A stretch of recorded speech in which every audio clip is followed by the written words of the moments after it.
on to what we love. Risk the fall, or we have felt it all come crashing down from far above. Stars are rising, countless worlds colliding, only one will take it all. Can we bring to fall the giants? Can we make the final call? We are the ones to ignite the darkened skies, the champions of the world that we defy. A solo ride of the few who rise up high, and we all fight at the last light.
Welcome back, everybody, to the LTA South Twitch channel. My name is Trajan. I'm joined by RMC today as we head into the cross-group battles of the group stage, Split 2 here, 2025 LTA South. RMC, we have... There's no other word for it. It's a banger. It's a crazy banger to start the weekend off. It's a clash of titans, Trajan. It's a competition for the top. It's a battle for first seed and for opponent selection. Because Trajan, today, it's not just the last day of the group phases, but there are actually really high stakes because we're getting the cross-group battles. And we're starting with Pain versus Furia. The top two teams, I would argue, throughout most of Split 2. Yeah, absolutely. For me, I have been backing Furia for a good couple of splits right now, waiting for them to ascend to what feels like their rightful position at the top. Whereas Pain Gaming, they're at the top. They are, if you, depending on how you kind of interpret Split 1, our most recent domestic champion. Fake. Isrus Estral. Yeah, Isrus Estral topped the region sort of in that Split 1, but then proceeded to end up 7th. Maybe even arguably currently not even, you know, with Fluxu stepping up and beating Viria last week. So that has kind of gone out the window, and Pain has slotted right back into the top, no questions asked. So they have certainly, they ended 6-1 in that group stage. Furia 5-2 after dropping that Series 2 Fluxu's W7M, as we said. So despite the fact that Furia in fact beat Pain Gaming, so there is a little bit of a rivalry developing here. You can see the Pain Gaming players on your screen right now. Of course, the big change this split being Roamer in the mid lane. Now RMC, we talked about it a little bit on last week's podcast, but tell us a little bit about Roamer's split so far. How do you think this guy has settled in? Yeah, I think Roamer is kind of what we expected, if not necessarily what the fans had hoped for. He's not been that hyper carry that they were perhaps hoping to see, that would be able to contest the likes of Mirio and Cody consistently, but he has had his carry performances. I think back to the Xerath game he had, the Jace game where he absolutely dominated. And interestingly enough about Roamer, despite the fact that the eye test doesn't look fantastic or amazing, he actually is doing the largest damage share on the team right now. Throughout Split 2, he's averaged 27.9% of the team's damage share. That's the highest. He's beating out Titan and Wiser when it comes to just straight damage right now. Yeah, he is certainly putting a shift in. Of course, some of these picks, the Ziggs, the Xerath, a lot of mages coming through right here, putting up big damage numbers as we would expect. So doing his job on these picks. However, the real star of Pain Gaming this split has to be Karaoke in the jungle. Absolutely massive performances from him. More than 2 or 3 more player MVPs than anyone else so far in this split. The guy is being recognized almost every game for just how much work he's putting in. It had been a little while since we saw this level of Karaoke play. Been a split or two, honestly. But he is back in a big way. I'd argue it's even maybe been years since we've seen Karaoke be this dominant. Possibly, yeah. Yeah, and I love that even his Xin Zhao and Vi right now are actually looking kind of good. Indeed. Those are champions we've always questioned him on. But if we take a look at the other side of things, on the Furia roster, we can pull up that graphic as well. The air jungler, I think, has also kind of stolen the show this split. Tatu, rookie jungler, just came in, just freshly promoted from where? Pain Gaming Academy, and he's making waves as well. This guy has been crushing it. While Karaoke has been dominating and leading a ton of stats, things like highest KDA, highest kill percentage of all players, second lowest average deaths, Tatu has quietly been making quite a splash of his own as well. I look specifically at his kill stats. Amongst all junglers right now, Tatu's the bloodthirstiest. He's got the most kills of all junglers, averaging about 3.7 every single game. Considering how many Skarner games he's put out, that is very impressive. Doesn't matter if he's playing tanks or carries, he is still going to get some kills. That's just going to happen. And there were discussions, you know, in previous splits as to whether it was time for Karaoke to step aside and for Tatu to be elevated. He was already an impressive talent in the Academy system, but just as that hits, Tatu stolen away by Furia and Karaoke gets that firelit under him somehow. And we've ended up here, both as these two kind of the top of the jungle role in LTA South right now, which is a wonderful story to see. The rest of Furia obviously performing very well too. Ayu and Jojo setting themselves up as a very formidable bot lane. Gigo doing Gigo stuff in the top side. And Tuts, for me, has been the biggest kind of good story there, besides Tatu, who certainly has a good kind of competition for that. But Tuts had been someone similar to Karaoke that had been a little while since we saw him performing at that top level, but has really gotten back into the thick of it. He's been putting up good numbers, great 1v1 performances, and has really elevated himself again to the top of the mid lane. Yeah, and fair enough. I feel like on a roster like Furia, somebody like Tuts might sometimes get a little bit lost in the spotlight that's often shunned on members like Tatu, like IUZ, like Gigo, heck, even like Jojo, who's really good at finding engages. But Tuts, I mean, he's got some wild picks. Him and Roamer have been whipping out all sorts of champions. We talked about Xerath for Roamer. Well, Tuts has been pulling out things like Zed. Like LeBlanc, and he's kind of leading the charge. He's been vocal in the past about liking sort of off-meta champions. I remember back when he whipped out the Jhin mid as well. But I think especially now that we're in best of 3s full Fearless and moving to best of 5s next week, Trajan, that's when Tuts could really shine with these sort of off-meta picks, pocket picks that he's got, things that other players might not be expecting or ready for. Yeah, so this mid lane matchup could certainly be an interesting one in the draft phase from the get-go, and then spreading on through this series as well. But one of the cool things about this matchup is when we're thinking about, okay, what's the lane to watch? What's the featured matchup here? It's every matchup. Every matchup's the featured matchup in Pain versus Furia. Every single lane has history to it or an exciting dynamic to it. And they all have very talented players on both sides of them, right? There's no way that feels like it's going to necessarily be the most important lane. But if I had to push you for an answer, if I had to force you to rank one at the top, what matchup do you think might be your choice today? In terms of influencing the game, I'd say Karaoke versus Tatu, the jungle matchup. In terms of story, though, I'm looking at the bot lane, because let's not forget Titan and Jojo, who used to hold that leash in Red's bot lane.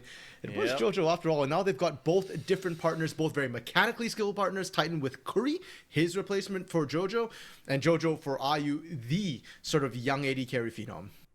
Yeah, absolutely. We're into the pick and bans right now, and a crazy bot lane focus for Pain. To be honest, with a team of Titan on it, you rarely see them try to ban out the bot lane so hard, including the Misfortune, which has been, some would say, too many games for Titan and Misfortune so far. Not because he's bad at it, but because it's a boring champion for him to play. So the other side for Furia, they've bit more of a spread. The Yone Talia out of mid/top for the Yone, and the Varus as well. Leaves that first pick Gwen open. Now, Weiser has snapped it up. Could be jungle as well. And what's super interesting is Neferi is still available. Neferi, I feel like, is really, really strong. She did get nerfed this patch ever so slightly. I'm going to be honest. It's not that huge a nerf. She's still really strong. Yeah. And especially when you've got something like a Gwen on this side, Neferi is actually one of those champions who can deal with Gwen. The moment her Hallowed Mist goes down, you just jump in and punish. But for now, Fury has gone with the more standard answer of Xin Zhao to be able to create space. I understand the Xin Zhao pick, especially when he can duel the Gwen. I think his value kind of drops quite a lot when picks like the Misfortune are not available. Yeah, and it's the blind bot lane second pick Samira would have been crazy, but we're seeing maybe teasing some of the flexibility that IU and, to be fair, Titan both have. There are a scattering of Neela players in the region. IU and Titan are kind of 2 of 3 of them. I think there's one more. I think Brunsey's dropped a Neela game before, but they all have that one cooking, waiting for the option for it. So we'll see, maybe the best of 5s will get that one out. The Jace picked up, though, again, could be mid or top. We actually see Tuts, one of our few mid laners who was kind of brave enough to take a pick like Jace over the recent times. But the answer is the Titan Callista. Now, we saw this recently, RMC, and it was doing a lot of work. It was. And this is really interesting too, because now that we see the Callista, Neela and Samira are actual legitimate picks. Like, blinding Neela and Samira is very, very risky, and teams can certainly draft around that. But into something like a Callista that plays in that short range, that wants to get in your face and can absolutely be punished for any sort of mishap, yeah, that's a good angle. And traditionally what we've been seeing as answers to the Callista has been Lucian, Draven. But now that the Lucian's banned, how does IU feel about Draven? We've got a lot of really good Draven players. IU traditionally has not been one of them.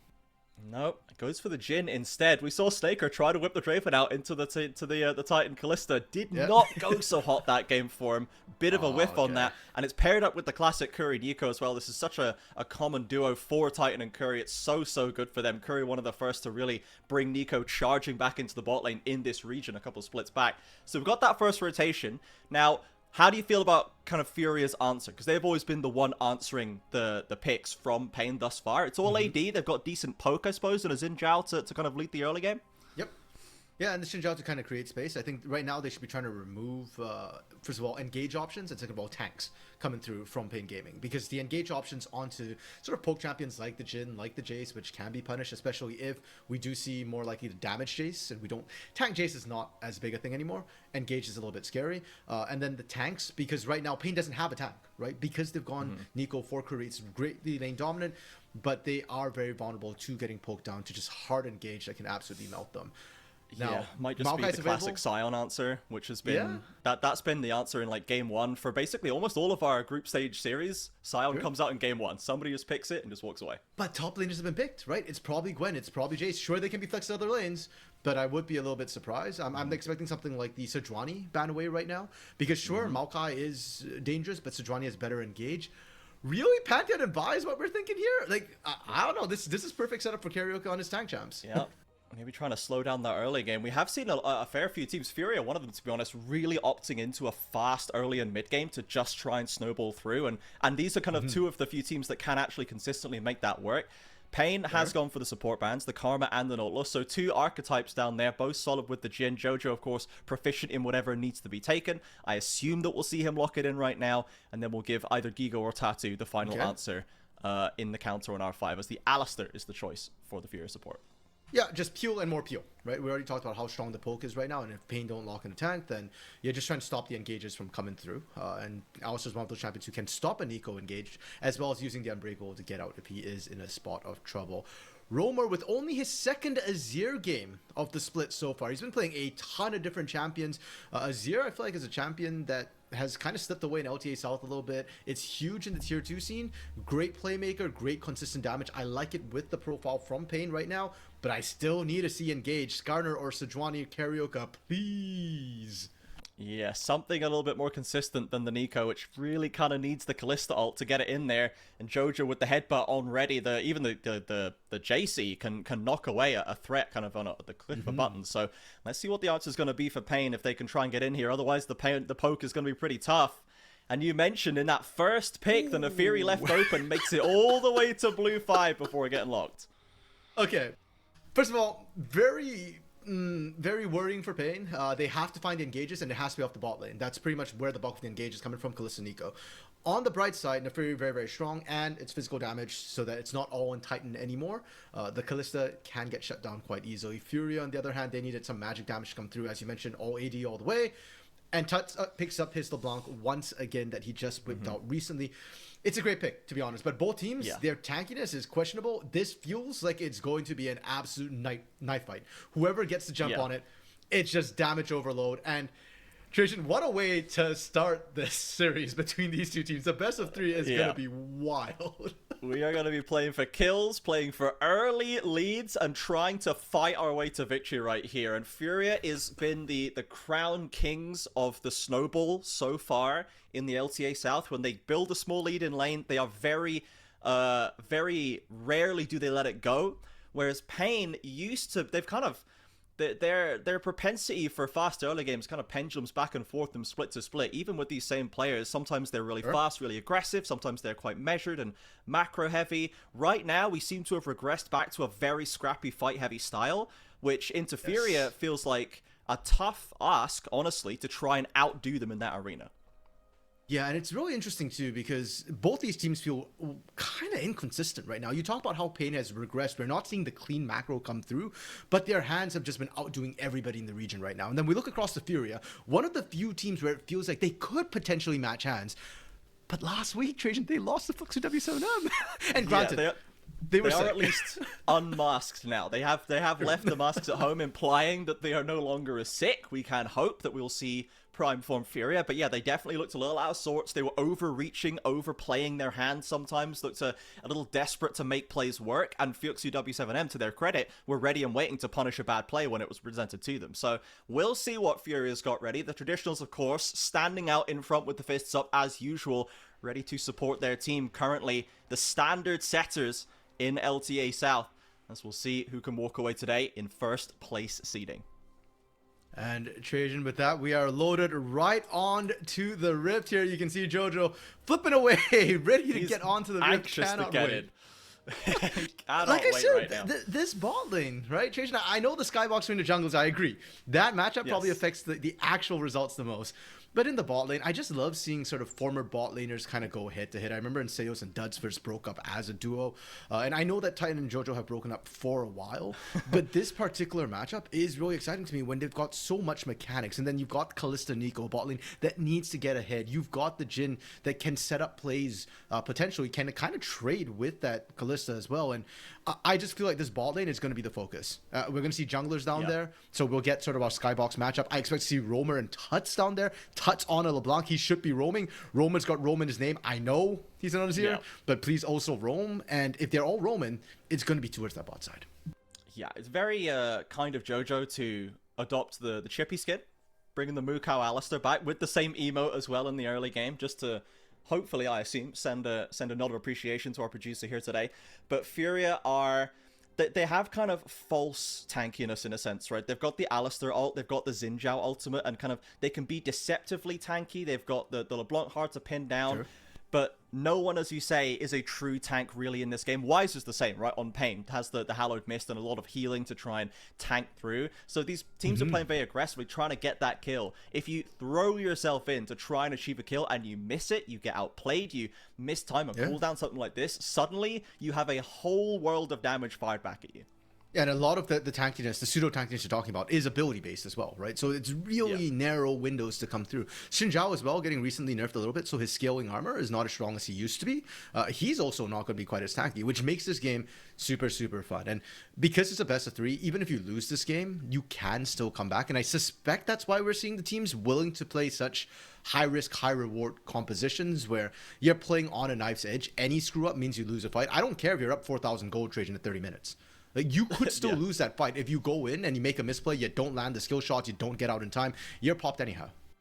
Yeah, for sure. We can see already heavy trading in multiple lanes. Top lane going down below 300 each. Titan and Curry trying to safely push this wave in, getting some deep wards as Tattoo heads onto the bot side. Yeah, I was watching that topside trade between Weiser and Gigo. They are getting feisty here. And we talked about it, right? The fact that Weiser right now leads the league in average kills along with Ayu. The trade? Oh, the flash over! Gigo going for the kill, but can he find it? Flash over first! Blood! Weiser! Oh my word. Gigo commits, but Gigo drops. 43 health, Trajan. That's 2 minion auto attacks, by the way. Like, Weiser... I'm wondering if Gigo cancelled an auto in that play when he flashes over. Don't know. I think they might show a replay of it, but that was down to the last auto there. A hard committal comes up, heavily punished, and now Gigo drops both the summoners that, right? Aggressively flashes over the Q to try and make it work. Yeah, and for that sort of trade, despite the fact that Weiser does get first blood, he kind of gets shoved in, and he had to miss a little bit of CS because Gigo had that shove going for him, and Weiser could not afford to stick around with the teleport. So it's kind of a trade that we see between these two top laners. I wonder if that affects the jungle pathing a little bit. You talked about how Tatu was already pathing down to that bot side right from the get-go. Well, the pressure's on him now to really convert that, because he can't do anything top side. And Titan and Curry are pushed up. If you don't find some action down here, Furia already starts on the back foot. They ain't got the vision. Pain know what's going on now. The flash in connects onto the Nico. Flashes right to the face of Tattoo. Can he get the knock up? He can't. The tower is too close. Bit of damage fired off. A misclick W from Ayu. And Furia, they cannot get the conversion they needed. Hey man, flourishes are definitely very stylish, but that one was far from deadly. I'm not quite sure what Ayu was worried about there. We get the replay onto this, and right there... Okay, so... No, it doesn't look like an auto got cancelled from Gigo. It just came down. He to just fractions. Calculated it wrong. He just didn't do the maths well enough. That's unfortunate. Like, he's trying to throw a Hail Mary to try and dominate this lane, right? The Jace with a lead into anybody basically becomes insanely oppressive, and it shows how much Furia really want to get going early. This is their modus operandi, but unfortunately, he has set himself slightly behind. Now, this is not uncommon for Furia. We'll still see Gigo achieve this kind of a lot of the time. He still manages to come back later on, and maybe Tattoo can fix this situation for him. Yeah, and we've seen this a lot too, where Tattoo has been playing a lot to this top side, and I like the idea. Both of them are willing to make aggressive play. Weiser with no flash. He takes the last minute, and he's backing off so wisely, Trajan. Yeah. Oh, I spoke too soon. Corner again. Going around the corner again. Comes through. There's the slow. Needs to get the wind becomes lightning. The Hallowed Mist comes out, but there's just no way to escape. Gigo even given the kill. Weiser, buddy, you were safe. It's so unfortunate. Right idea.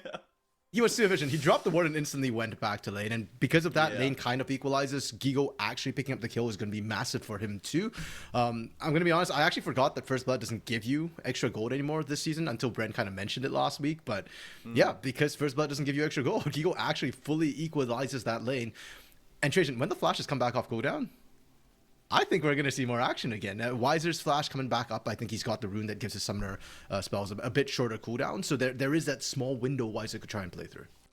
Yeah, and we can see already just the serrated Dirk for Gigo and the answering steel toe caps for Wiser. He knows what's coming his way. There's heavy damage and potential all-ins coming through there. As we said, quite a heavily AD-centric comp for Furia, but just Tuts, that lone AP threat. Obviously great for a burst mage like LeBlanc, right? And as you mentioned, no real tanks on either side of the field. So if Tuts can actually get to you, it's going to be hard-pressed to escape.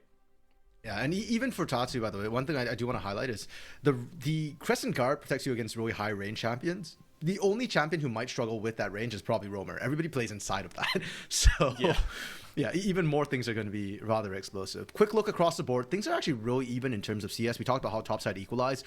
Roamer and Tuts have just been going at it in the mid lane, and they're just farming up a storm. Traditionally, this does favor Azir, who does scale better. We know that a lot of times, like Faker used to run the Azir into LeBlanc as sort of his comfort pick, where you can lane very safely and still have more impact later on. Roamer's doing just that. The only real advantage is bot lane for Titan. Oh, Roamer comes in with the level 6, maybe threatening the ult, but Tuts holds his nerve, does not burn a flash, does not burn anything else, takes 6 himself. But we saw the jungle and support converging on mid Karaoke, now roaming into topside on Vision, and Gigo might look to punish. Curry, of course, is here still. That would be a... Well, I guess knock Titans up in that top side. He's not there yet. Roamer's too low to join. Now Tatu's getting aggressive without the ultimate. Karaoke is in. Tuts around the corner. But the ult there for Karaoke already. And Tuts, I guess, just doesn't have the cooldowns. Gigo not in a position to help.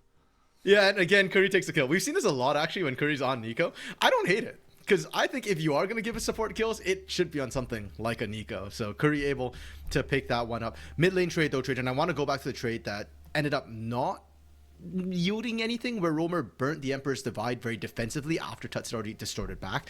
That's a bad sign, because we saw Pain actually did the lane swap. Titan's in the top lane right now, and that's why Furia didn't really want to go punish Karaoke. They were at a numbers disadvantage, but because Roamer kind of burnt the ultimate there, Pain don't want to scrap too hard for this. They've got to be very careful how they look for these grubs. Tatu just being punished by a numbers advantage right away, and Tuts' cooldowns were also up. So, or pardon me, we're down at the time. So he couldn't really go and assist Tatu too much, and he doesn't want to overcommit and burn the flash. He's holding it, which I think is a smarter call when both side of objectives are up. Dragon is up, grubs are up. You've got your bot lane into the mid lane where you can rotate to either side. You're looking for objectives, not for solo kills. Yeah, but you can see now a small lead growing across the board for Pain, managing to match Furia as we know they can, as few others can. But Pain Gaming standing strong in this early game, of course. The best of 3 series here today. This will set the tone, but there will be chances to come back for both sides, depending on this first game. Tatu with level 6 now, wants to try and get some presence in this river, but Pain again, Curry is ready and waiting and trying to advance into an Azir, into a Nico. That's just no fun. No, well, by the way, I was just laughing at watching Karaoke's dogs, wolves, kind of fight the void things, the grublings. It's like a war going on in there. He managed to secure one already. Yeah. Okay. Furia, can they steal the last? Let's see. TP coming in from Gigo. Out they go. 1-2. So, of course, just that single set of grubs now at this point in the game. So, nothing else to fight for at that side here. But Gigo's TP'd in. Cannot get much purchase. And this is a risky way to come back to lane, my friend. Walk straight into the route. Titan's going to keep him away from getting to lane. Karaoke still in the area. And Gigo might have to lose this flash. He does. Doesn't even wait to get forced to use it. But that's an unfortunate maneuver by Gigo. Oh, ooh, he can't run now. He's got no summoners now. He has to commit. He's got no more options. The heals are there, and Curry is low, but not dead. Yeah, and that was the chase down from Pain. I do think Gigo flashing early was the right call. I don't know if they actually saw Titan rotating to cut him off from the back. The problem, though, is that Pain just never let up, and I don't think they were expecting Titan to Curry to go so aggressive behind the turret. So it is a kill and a single plate for Titan to top side. But while all that was happening, Gigo, as is typical, I feel like with a lot of Brazilian top laners looking at you, Robo, is buying time for his jungler to try and get something else somewhere else. And Tatu is able to pick up first Drake on that bot side as an answer. Look at what Neferi does to this game, man. Look at the boots on Jin's inventory. He's got toe caps, for goodness sake. This is a Jin with toe caps, and he's against the Gwen and Azir solo lanes. But it's just, realistically, it's just Neferi that is calling for this.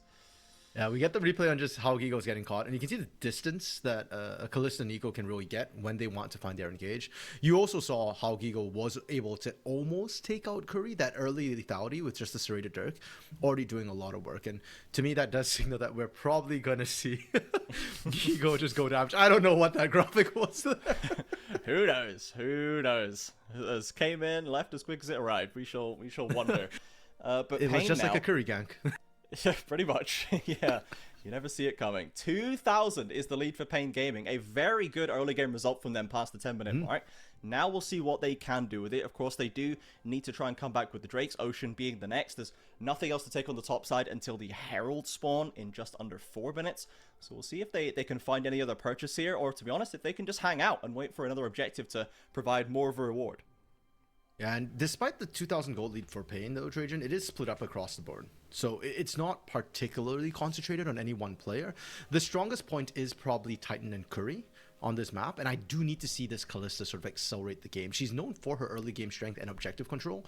The fact that they kind of did give over one of the grubs as well as the dragon is not necessarily ideal, and I don't really want to see Pain just give over any other objectives without a massive fight where they're getting a bunch of kills in exchange. Karok and Curry zoning out dear. Jojo, looking for this Gigo dive.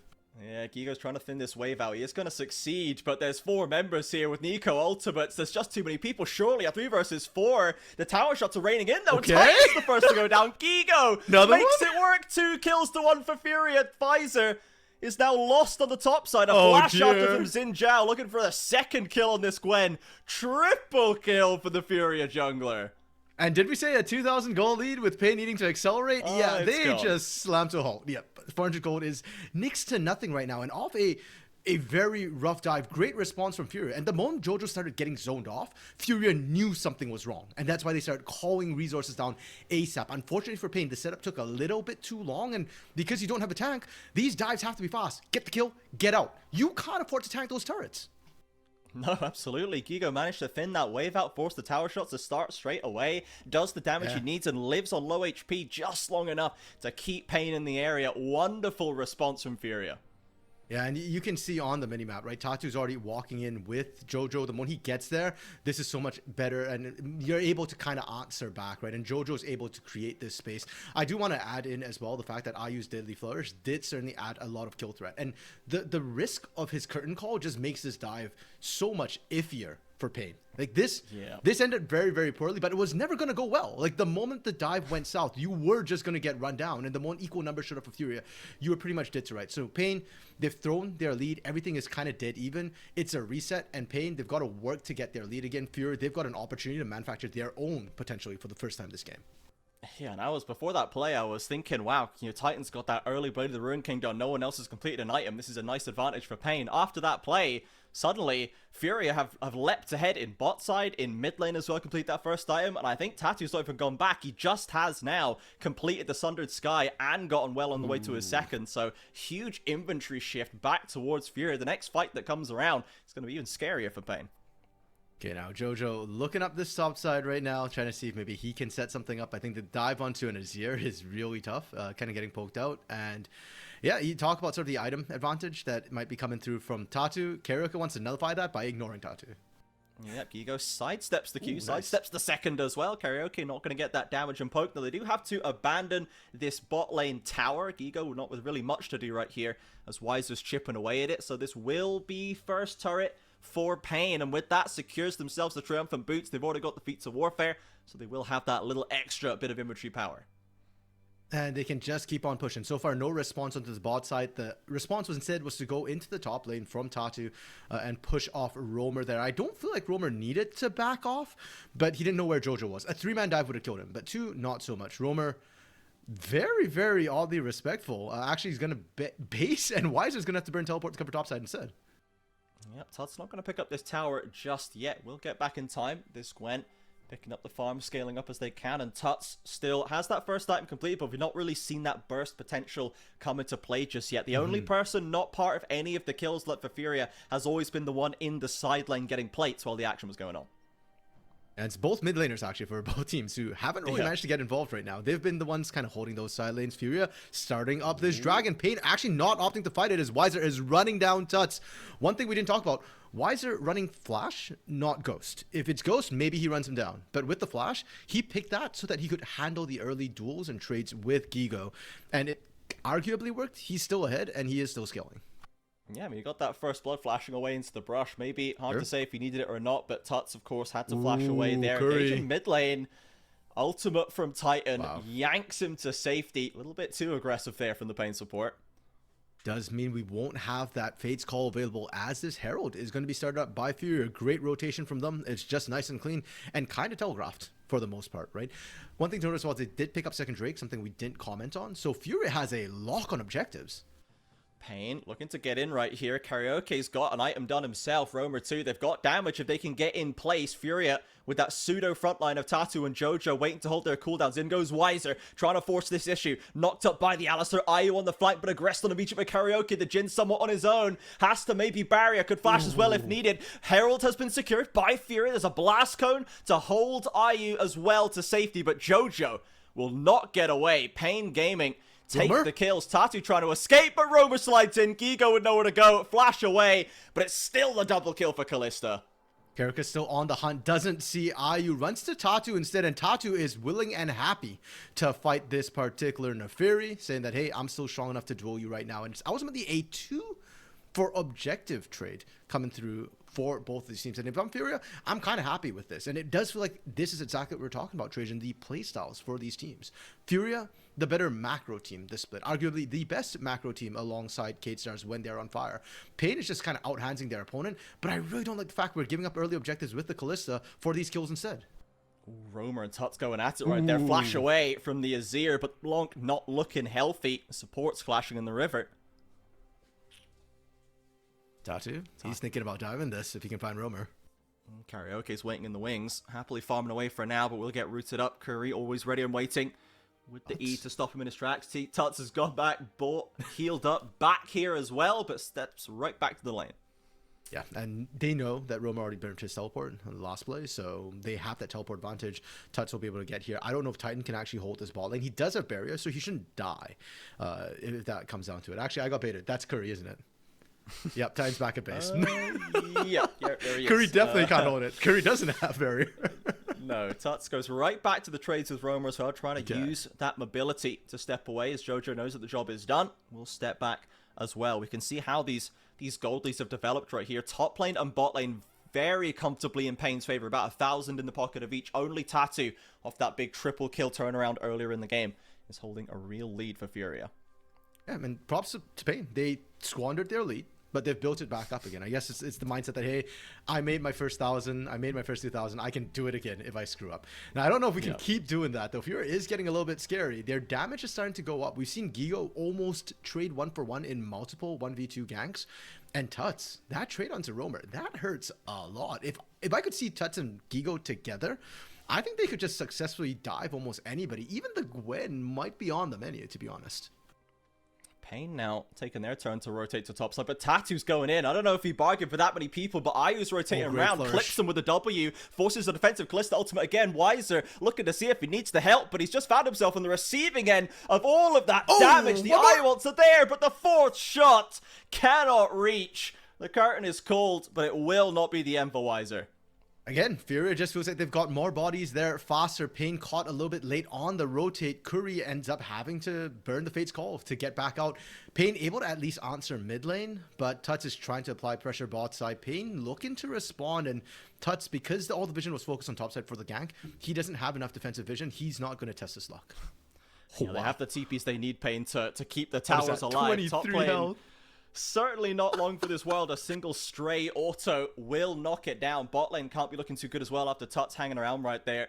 Now gets to deal with a melee versus range matchup. A little bit more comfortable for him. A dragon up pretty soon as well. Hextech Rift for us here, everybody. Very impactful dragon to be playing for. So Furia, while the game is still in a playable state, the lead is not too big for Pain. And as you said, RMC, even a team that's ahead, if you misplay the fight, you can still lose it and lose it hard. Herald being dropped in the mid lane by Furia. They want to make a series play, go into the mid, take that, rotate into Dragon, rotate into Atakan. And if at any point Pain screw up their dead to rights, Pain don't have vision, Trajan, so they're walking into full-on fog of war. You're saying any team can throw at any point. This feels like it might be Pain's moment to potentially throw Walking Blind. Yeah, now where's the engage going to be? Furia, in fact, have not gone straight onto the objective. They've not chosen to stand and fight. They've peeled back for base timers. In fact, and Pain have strolled in. Nobody from Furia chooses to stop them. Tuts, in fact, is trying to clear a wave out bot side, using his ability to do so. But Furia, they've sacked the Dragon. They've chosen for top and farm instead. I'm shocked, Trajan. Like, what was the point of the Herald series then, right? Like, you dropped the Herald to get the power. Sure, you got the turret, but you could have gone so much more. Yeah, the W down. Hop over. Hop the wall. Yeah, not going to catch him right there. So the Atakan's still live, but Hextech Soul no longer an imminent threat for Pain to deal with. They've got one for themselves. They did finally lose top lane tower, but ultimately all it's done is bring their gold back to more or less even. Yeah, and for Furia, it's not the end of the world. It's just one Dragon given over, right? They didn't lose any turrets. Gigo still found a turret up top, so a bit more gold into their pockets, shrinking the lead ever so slightly. Scaling is not an issue, Trajan. One thing we haven't talked about is scaling, because both teams are kind of fine with that. When you've got so much damage and so little tank at the end of the day, when you hit that 40-minute mark, when you start hitting, 6 items for both sides, yeah, you've got enough damage. Anything more is overkill. Tuts doesn't know. Roamer's looking for him, but I feel like we've seen this before, and while Azir can win the trades, he has next to no actual all-in 100-0 kill threat. Yeah, when Tuts holds that ultimate distortion, can always put enough distance in, doesn't even need to think about the flash as well available there.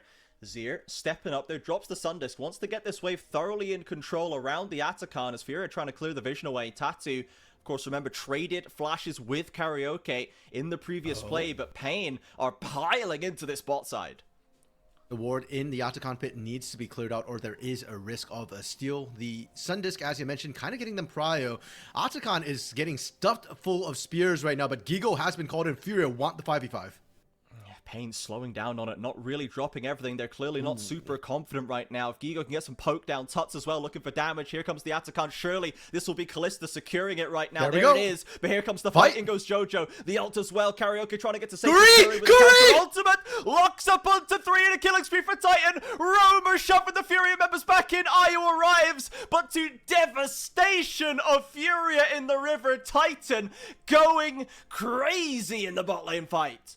And this is the problem. This is the solution of Pain. When things grind to a halt, they look for that one big fight, the big, huge wombo combo. And Atakan was exactly what they needed. I love how they finally used Kalista the way she's meant to be used. Get her to an objective. Get her stacking those spears with a massive Ren, and the other team has to walk into you. They take this Ren so incredibly quickly and clean. They take no damage. And then Titan and Curry, we talked about them being the big team fight tools, what they needed to do. Curry does just that. A beautiful 4-man into Roamer's Emperor's Divide meant that they were in the bounce house. Furia couldn't move, and they're big carries of Ayu and Tuts. They didn't really get in the fight. Tuts went in early, had to back out, and Ayu only played from range. The moment he actually got an auto attack range, it was Titan running him down. Crazy big swing for Pain right now, getting the gold lead right back in their favor, securing the Atakan as well for the extra buff, the extra XP as well, bringing them right back up even with the Blossoms. Roamer straight back on the map, picking up more gold in topside. Massive play for Pain. Let's see what they can do with the momentum right now. We saw the gold graph before where Pain gradually builds a lead and then loses it. Gradually build a lead, loses it, and now we're back with the lead. So here's the chance. Third time's the charm, Pain. Can you hold on to it? Oh, maybe third time's the charm, and in a minute time with Baron's help, that'll be all they need to push. Because there is a bit of a difficulty for Pain right now in terms of trying to actually push. Wiser, I think, has been doing a fantastic job pushing, but Roamer's been kind of holding lane, and Titan is a little bit short range for an 80 carry, so he's been struggling to push as well. And ultimately, League is a game about taking structures, not about kills. Kills are nice, but the nexus is what wins you a game. So for Pain, like you said, it's a big question of what can they do with this strength and this lead. For now, they're trying to manufacture picks for a numbers advantage for a push. Tuts trying to skip away. The ultimate distortion is just enough distance again to hold on to the flash, so Pain cannot catch the slippery LeBlanc in the side lane. The rest of Furia tentatively holding on to mid lane with Gigo on the side push as Pain simply step back. Of course, plenty of wall jumping abilities right there. Jojo tries to catch out Karaoke, but a simple W will get the Fury to safety. Baron has spawned. It's another minute or just under for the second Hex Tech of the map to spawn as well. And for now, Pain looking like they're just opting to reset. We're not seeing them get particularly aggressive. They're just, as we said, kind of looking for picks. And if they can't find the picks, they're looking for a reset. And that just goes back to what's worked for them this game, which is get to those big wombo combo team fights. They feel like they've got the better team fighting tools with Curry, with Titan. The outs are back up. Hextech Auto Belt is the Hextech Rocket Belt, pardon me, is also ready and waiting. You can see they're scared. When Curry's clone ran in, there's a little bit of hesitation coming through from Fury. They're like, we know it's a clone, but like viscerally, we feel it from the last time Curry did us dirty. Is it? This could be Curry could do this, to be honest. He might just do that. He's a crazy man. As Tuts is looking for damage onto Titan, of course, it's the Blanc, 2 items deep. If you can find a massive burst onto Titan, that would swing the fight. It's too late to affect the Dragon as the second Hextech stacked up for Pain, and Furia simply have to back away with nothing gained. And a lot of tension, Trajan, for honestly, not a lot right now. That's only second Hextech. Hextech attacking is absolutely massive, don't get me wrong. But really, you're waiting for the soul. And that's going to be another 10 minutes time for Pain. The Baron, though, this Furia cannot give over uncontested. And we talked about how Kalista wants to play these objectives. She wants to stuff them full of spears, get the massive Ren, and she outsmites smites. So for Furia, they have to make sure at all times that they have some sort of vision control over this objective. And it is a place where Furia can look to try and maybe turn the fight, get Pain a little bit messed up, and just kind of do like what you're saying, where Pain gets a lead, loses it, gets a lead, loses it, gets a lead, and Furia is looking for a spot to make them lose it. You see Tuts again, eternally in that side wave, trying to keep the pushes there, trying to soak up as much gold as possible. Furia, without really a way back in right now. They have been trying to catch Pain rotationally. Tattoo has been forever trying to catch out Karaoke. Wiser roaming through the jungle, but has not been able to make it stick incredibly well. Hasn't been able to get those freebies, those kills before the big fights that would swing them and make them easier. And Pain have been the better team fighting team so far today. It's been a close one, but Pain has been on top. Critical red ward, or pardon me, regular ward just wasn't spotted behind Pain right now. That could be a place where Gigo looks to TP2 and get a flank off. I'm going to be honest though, I would have really liked to see a little more tackiness come through on Gigo, because the flanks are, I think, scarier for Gigo than they are. Ooh, trying to catch out Titan. Curry's already dead. A flash from Titan gets away from the deadly flourish, but there's no teammates. Where's the rest of Pain? They have to save the Kalista. Gigo flashes in the last auto for the kill, and Pain's bot lane loses their head, loses their lives before what could be a massive Baron fight. I can't believe it. Trajan, I am getting so baited by this Nico right now. Like, I thought it was Curry bot earlier. I thought that was a clone they found.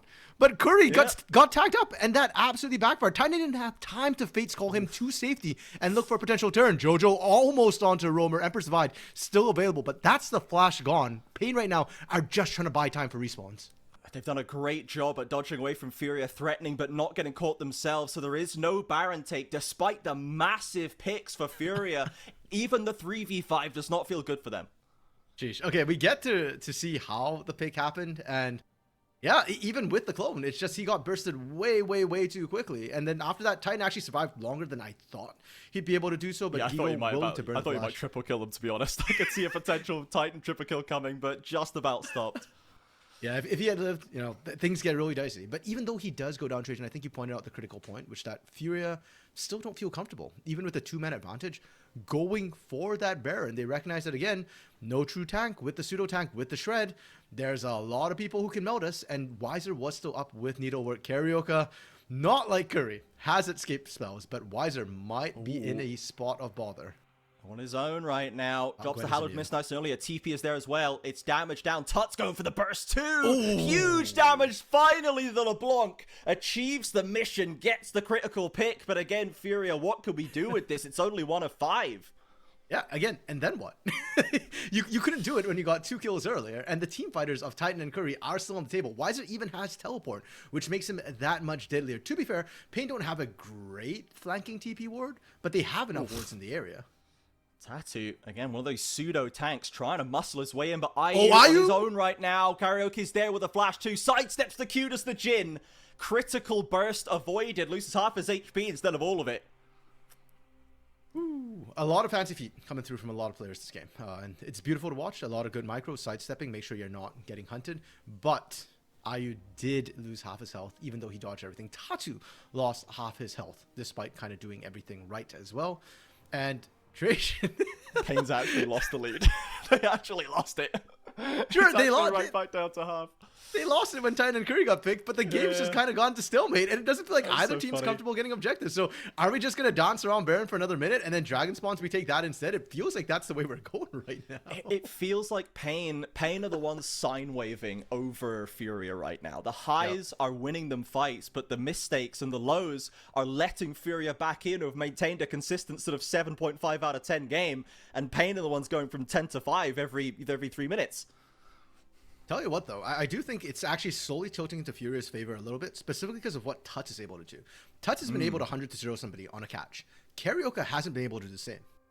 True, because this kind of Cleaver Shojin build, you know, has a lot of chip damage, a lot of kind of nickel and dimes you down quite quickly, it must be said, but doesn't have that snap engage that we saw blowing up Curry from Gigo and Touch. You're absolutely right. Gigo now working on Night Drake, and now it's time for Furia to be the ones holding the line, to not give it away for Pain, but they're moving towards the Baron RMC. Yeah, they're not doing it. they don't know that Gigo is on the Dragon right now. Aren't they doing it? Are they not doing it? Looks like they're doing it. Oh, they are doing it. Oh my goodness. They're doing it pretty fast. Gigo is 10 miles away. I think they're just going to stick this one. They're going to get the Baron either way, but can Furia stop them is the question. Kalista, in fact, Karaoke picks up, and Tuts goes for the burst, gets chunked himself, and Pain successfully trade them. I refuse to... Trajan, I refuse to believe this. This is ridiculous. The two teams, never more evident is their difference in philosophy than just how they took the objectives. Furia knows Dragon's coming up. They set up for Dragon. They got vision down on Baron, on Dragon. They get control over the mid side, and then they rotate, send one person down, and sneak it away. Pain, as a response, by the way, did it blind. They don't know that Gigo's on Dragon. They literally just went, okay, yeah, we're on the Baron side of the map. Let's just try and do this. And they do it. Yeah. And it's disgusting that it worked, that Furia I think Furia kind of underestimated the damage they could put out, because Gigo didn't immediately peel off. They were like, oh, we still got time. And then Vision dropped and we don't have time. Baron's half gone. So Pain actually walking away with a lead. It feels like they're skipping steps. It feels like, you know, they're not doing the right things, but they're getting the right results, and you can't argue with that. Look, only a true master knows when to break the rules, RMC, okay? Pain saw the window. They understood that Furia would not have the answer to their weird blind Baron take, you see. As now they have Sundisks in the mid lane, supported by Baroned up minion waves. And Furia, they do have the Hextech Soul Point. In 3.5 minutes, they will have a potentially game-winning buff to play for. But for now, Pain has got the lead back again, and we're pushing in bot side. Okay, let's see if they're able to push in, right? Because we already said that their composition has issues with range and actually sieging up. They also don't have a lot of poke, so they can't chip down the opponents. All they've got is dive. But you can see Furia is ready and accepting to embrace any sort of dives coming through from Pain, and they're willing to trade kills. We're also getting to see the poke from Furia be very effective in trying to zone out and stop Pain from sieging up. So they're going with the 1-4 instead. Wiser does get that the mid lane turret, inner turret. And I think he might just have to rotate to the top side as well to get that one. This bot side siege is not going well. Oh, Tut's looking for the burst on Curry again, gets the defensive Kalista. Oh, Curry gets dragged onto the tower! Classic Neferi problem! Second kill locked up for Tatu. Two quick ones to the bot side. Roamer and Titan gonna scramble for the hills as Wiser desperately trying to push mid lane, gets another tower, splits the Furia attention, but a small misstep from Pain costs him that bot lane push. Question marks on the decisions? Exclamation marks on the results. Wiser. Wiser, man's breaking his back right now. 3-3 and 4 doesn't sound very exciting, but he's actually been doing a ton of work. He's been outmatching Gigo in the side lane pushes, which has been stopping Furia a lot from trying to get that side lane pressure. He's the one now who's gotten 2 turrets. And this bot side fight, this was just Pain getting way too hyphy. Like, that's a LeBlanc, and we are hard committing to it. Like, right there, what were you thinking, Karyoka? The most mobile champion, the one who's going to drag you into the most awkward positions. And sure enough, it happens. And even worse, it kind of gives Tatu that in onto Curry as well. So it really comes back to bite them. Yeah, I think it's like on the edge of the seat right now. Maybe forgot who LeBlanc is. And to be fair, it was a flash that got him over the wall, but, like, you know, you gotta know he doesn't have it, as Roamer gonna get aggressed on Gigo and Jojo coming out of the woodwork, gets the Pain. Roamer ultimate flash over by Gigo. Stasis as well. Now Karaoke is here. This looks a lot more palatable for him, but can he actually get the kill? Gigo with the HP coming in from the Triumph. Curry ults in to lock him down as Tuts is TPing in as well. Another Stasis from Pain to keep them alive, but the LeBlanc burst is there. Wiser trying to punish a Titan. They will take down that LeBlanc. Tatu now running. Doesn't like the look of this one. I turn turning around again. A Crescent Guard forced, but in come the further ultimates. Pain still maybe hunting for a rogue Alistair in the top side. Has a head, but can't get him over the wall, sadly. And will just be picked apart. Titan, do ready. it! Do it! Titan ready to pick it up. Karaoke. Come on now, brother. This is very rude. Jojo's going to force the issue and go through the tower, try to, I guess, cut the wave what he can. I'm so sad Titan just didn't turn around and kill his former support. Yeah. You know what? A little bit of old camaraderie there. He's willing to kind of give that one over to Karaoke, saying, I don't want to finish my teammate. By the way, that's Karaoke's first kill. On a Furious this game. That's crazy, man. And to be fair, like, they're staggering the deaths, so the dragon is up in 30 seconds. Now, Jojo is coming up about 5 seconds before that. Hextech Rift, he probably can get there. But here's a replay of that bot lane fight. Yeah, and a lot of stopwatches were being used. It's a lot of buying time. Roamer gets picked, just trying to walk up on his lane. But the stopwatch buys time, and if you look at the minimap, you can see the collapse coming through, all the TPs being burned. Tuts gets down here, and Curry has a TP too. Has a Zhonya's too, pardon me. So when you go in on Curry, Tuts ends up blowing everything just as the sustained damage arrives. And that's the big problem. So far in a lot of these fights that Fury has won, Tuts has been able to burst out Titan, has been able to force out Wiser. But if you can't, and there's no threat onto them, they just run down the rest of your team. You can see picture in picture. Pain's going to pick up another dragon, basically uncontested. They move to 3 Hextechs. We get a full 7 Drake game, folks, in the first of this best of 3. Furia without finding a way in, still holding on this mid side. Wiser without TP in the bot lane right now. Furia can find a way in. They've got a good fight, but Titan on his own has been separated away, has to flash away from the chains. Okay, huge survive from Titan, but without the flash, the next couple of fights are going to be very, very dangerous. And we saw sort of the blueprint of how Pain can win a fight is make sure Titan and Wiser come in after Tuts has blown his load. So it is going to be a very much of a patience game, a game of chicken. Who goes in first? If Tuts goes in first, Pain wins.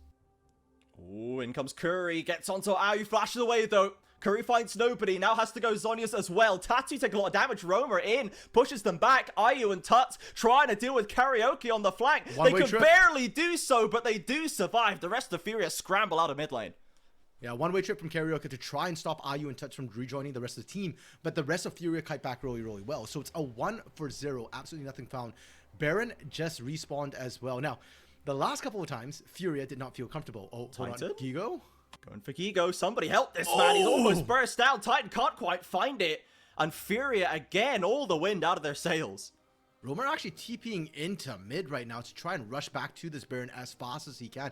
Pain is painfully aware of the ability of teams to burst down a Baron. They did it the first time. They don't want Furia to do it. Oh my goodness. Tuts burst onto Titan. That's the character you need to find. Ayu and Tatu working on it, but Wiser's on the flank. Gigo TPing back in. RMC, these fights are crazy, but Curry's been picked up. Wiser's in the pit. He's melee range of Ayu. This is not what the Jhin wants. Tries to get out of the needlework. There's the answer. And Pain Wiser falls. Gigo manages to find him. Titan's pretty low, but he wants to try and get in there. He cannot find an angle. Tattoo, Furia pick up their first Baron of the game, I think.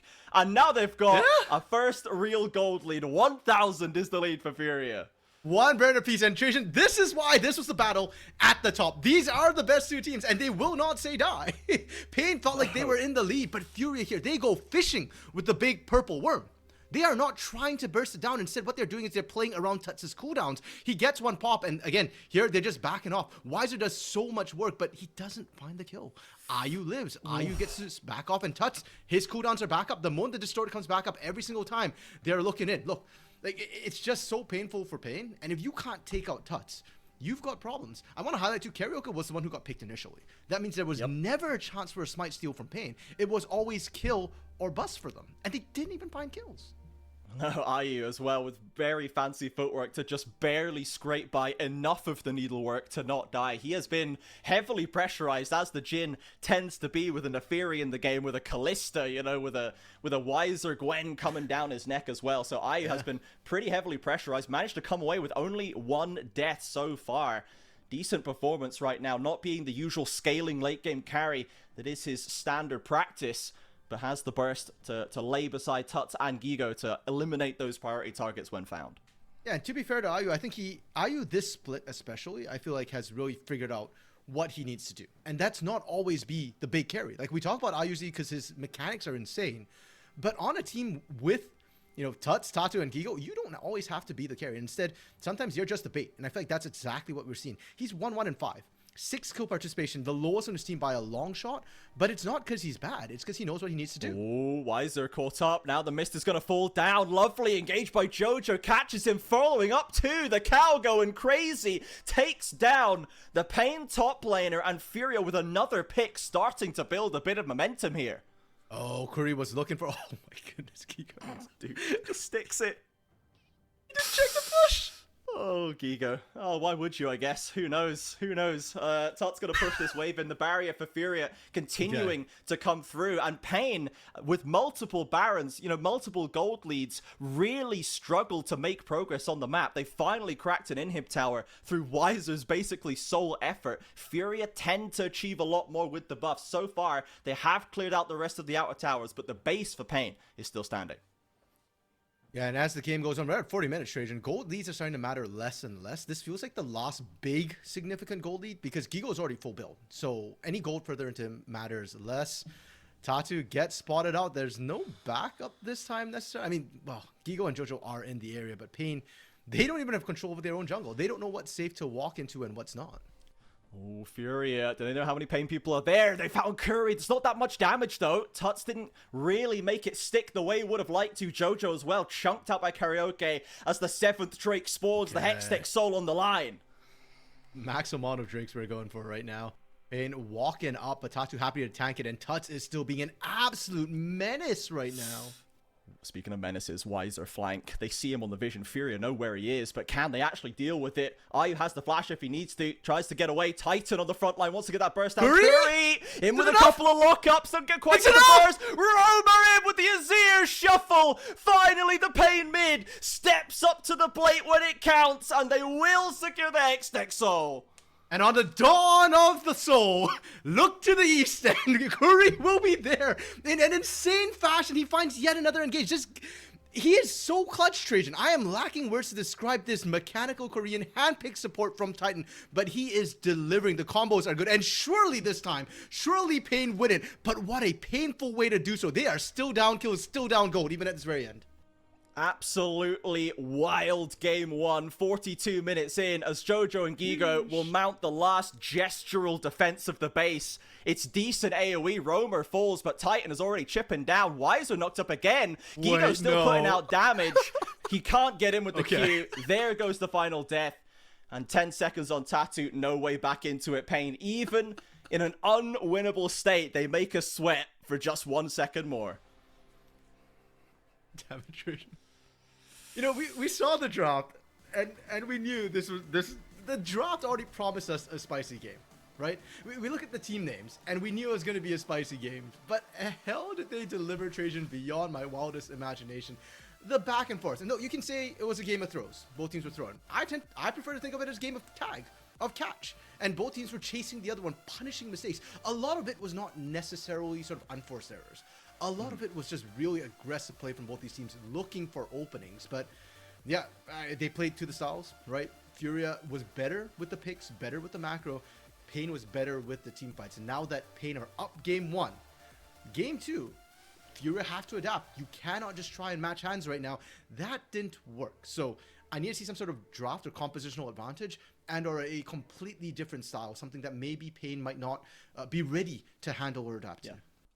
Yeah, absolutely. Furia gonna have to go back to the drawing board right here. 1-0 down in this best of 3. Pain close to locking that first seed that seems to be their birthright right now. Top of the league right now in the standings, looking to lock that in today. We're gonna go to a quick break for now. We'll run an ad to destroy all those pre-rolls, and we'll be back with game 2 of Pain Gaming versus Furia.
welcome back everybody after a full-on fist fight game 1 between Pain Gaming and Furia. Post 40 minutes, 7 Drakes, team fights everywhere.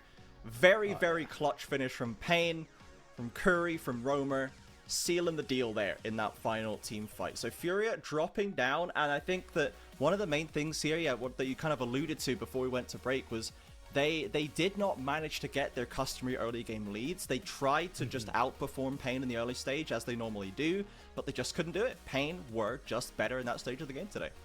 Yeah, fair enough. And I think the inverse, the opposite, is almost worth highlighting as well. The fact that Furia didn't get any sort of laning lead. They didn't get gold leads early, but they controlled most of the macro for the early game, and even right to the very end, Trajan, it felt like Furia could have won it all.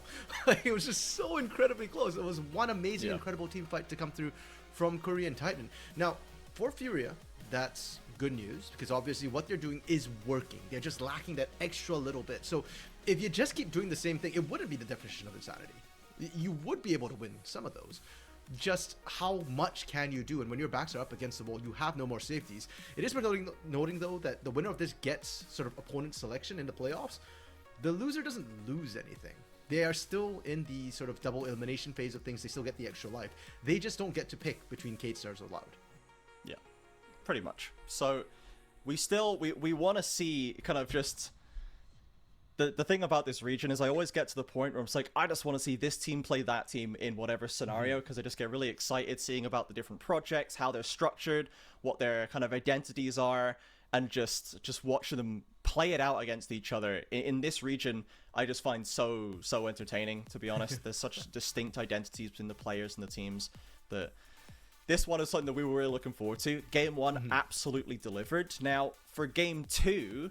obviously, this is Fearless. All of these champions are now gone. We saw Pain really trying to ban IU out. We've seen other teams previously really try to ban IU out. So in this Fearless series, RMC, I guess, what do you think that means for IU, for Furia, the way they're going to play this out? If it looks like they're going to be pinched, like, what is your approach to that if you know that the enemy team is going to come for your pool?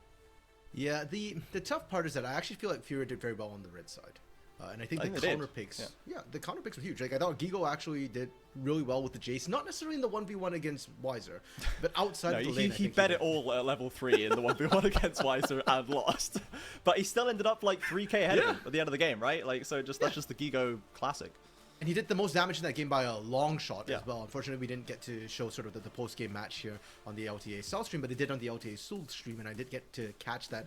Yeah, he maxed out damage, basically, way more than anybody else in that game. So, counter pick is really good, and I really like what Tuts did with the R5 LeBlanc as well. I do think it was sort of the biggest threat this game, and really what kept Furia as close as it was throughout that particular match. Now, the problem is, as you mentioned, IU. He is going to get pitched. So... even if you're on blue side, I still think Pain are just going to go with the sort of 380 carry bans. Meta is less important. And given that's the case, I think Furia should still keep red side and just blind pick for IU if you have to. There are still a lot of 80 carries still available. We did see the Misfortune, the Lucian, sort of the early game 80 carries banned, but if I recall correctly, I think Ezreal was still available potentially. Corki, not one that I personally think is very, very strong right now necessarily, but certainly one that can still be played, probably still A tier.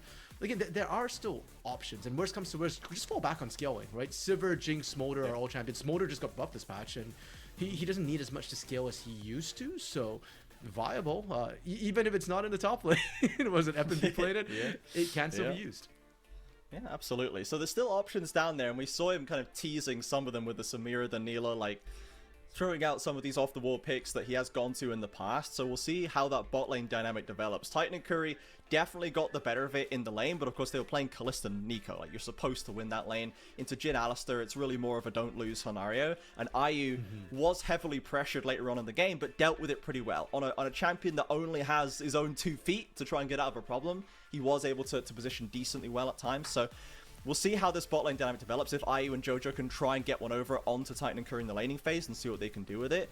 The other matchup, I guess, that really interested me was Tuts and Roamer, where we had this LeBlanc counterpick into into Azir that did not necessarily stick in the lane and started to get to the point where it could burst people, but ultimately could not burst Roamer in the critical team fight at the end, and Roamer was the one finding that big win. And Tuts is someone that we flagged up before game 1 that we know likes to go to the weird stuff, likes to dig deep into the pocket for an answer. Let's see if he wants to take it again. Furia have opted for the red side once again, so eschewing the blue side counter pick, and we see that Pain have gone for the same bans, almost certainly, right? They've replaced the Corki for something, and now we're just banning all the AD carries in the game, RMC. Yeah, Furia didn't change up their ban strategy. They went fine, triple whatever. carries. Let's just play Yasuo Jarvan versus, like, well, Xerath Ezreal's still Zyra. there. Let's do it. Yeah. Ezreal is still up and available, right? And I think that's why Pain is going for the Vi Prio, because what's left, Trajan? It's the hyper carries for the most part, all of whom are very vulnerable to dive. Things like an Ezreal that, also vulnerable to dive. Things like a Kai'Sa, potentially, that, none of them have great answers. There's still Xayah if you absolutely want to shaft the Vi, but it just gets kind of iffy at this point. It's a lot of lane dominance we're seeing taken away, and that changes the nature of the game. We're not probably going to see Titan or IU be the big defining players necessarily. It'll have to be more about the team and what they can do for their AD carries, if it is even about the AD carries. Yeah, so the fact that Furia are eschewing the blue side when they have the choice pretty much means that, we have to drop the blue side, which means we have to ban the Lucian. We can't first pick it. This is something that they've been willing to opt into themselves as we let this pick land in the mid lane. It's going to be Taliyah. So Taliyah, Wukong, fair enough. So Tuts now has already positioned himself as not the primary damage dealer. So it's going to have to be Gigo or IU at some stage, right? Because the Wukong as well is very much an enabler. It can do a lot of damage, don't get me wrong, but we need to see now what the plan is for presumably IU to actually be that win condition player. Yeah, Trajan, I know we talk a lot about players when it comes to the game, because obviously they're the ones on the Rift. But I want to shout out Zero right now, because this draft is fantastic. We talked about Xayah being the thing that can really mess with Vi, and all other marksmen are vulnerable. Like, maybe you could run a Sivir as shield, that's about it, right? And right away, Pain just take away that option. So now, Carioca on this Vi is going to be an absolute pain to deal with for Furia. True to the team's name. And Taliyah might be able to help out a little bit, but yeah, I'm very curious to see how Furia builds up the rest of the composition. Taliyah feels very defensive and just like zone control pick. Wukong feels very offensive. He wants to go in, and it just doesn't feel cohesive yet on either side. There's just too many options, and they've got backbones that can go whichever way at this moment.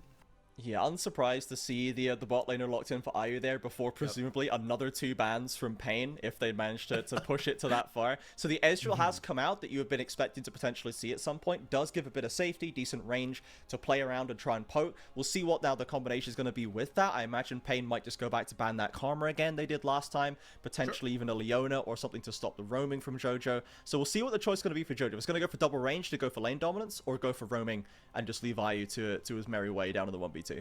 Yeah, fair enough. As you call, Trajan, perfect prediction there. Karma removed. I mean, another thing we've seen with Ezreal is Lulu, but I think you actually want to remove engage supports away from Jojo, or defensive supports, which can also engage things like Rel, especially into the likes of the Rakan. I think it's very, very scary. Alistar would have been another one, but that's already been played and therefore removed from game 1. And the Ahri being taken away from Roamer, that feels more like a generic, hey, we don't want something else that can go diving the back line. Yone sort of reinforces that idea as well. Because if you're trying to pinch Roamer's pool, it's not going to work. Mans can play basically everything and anything. If he wants dive champions, he's still got the likes of the Sylas that can still go dive into the backline, still get a lot of action. And for Furia, they've got to be very, very aware of that. Yes, Taliyah does well into Sylas generally, but Sylas grossly outskills as the game goes on. Yeah, I guess trying to take away the best Ahri combos from Roamer's hands. The best Vi combos, I should say, from Roamer's hands. And then maybe, if we can at least force that mid lane to be a little better for us. As Jojo with the Bard. So yes, it's a Roamer. Yes, it's an Enchanter. Why not both, RMC? Let's look at both in. So Bard Ultimate now an option here. Vi Ultimate potentially still could be heavily stymied by this, but you can also completely int your own team with an ability like that. So Jojo with some weight on his shoulders here. In Jojo, we trust that. To be fair, I think Jojo's generally shown that he's worth trusting. He's not going to mess it up. Now, the Rumble Hover from Pain, it's not a bad setup necessarily for it. You've got the Viper single target lockdown. You've got Rakan for the AoE lockdown. But I do think it's a very dicey pick into the Bard specifically. Bard already counters Rumble quite a bit, and with his ultimate, he can kind of get people out of the burning fire. The Equalizer itself doesn't Wow. get stasis. And Romer with the Galio. Okay, so... And we're once again taking the counter away. We're taking the pick and the counter at the same time. Pain, very interesting choices to come through. Very strong team fight, by the way, with their composition as well. Right? With the Galio, with the Rumble, with the Xayah. The damage could potentially be a little bit lacking, but then you look over to Furia. And I feel like the same complaints we had about Game 1, where Furia just doesn't like tanks. Look, I get it. You've got Gigo, you've got Tatu, you've got Tuts, you've got IU. We've got carries in every single role.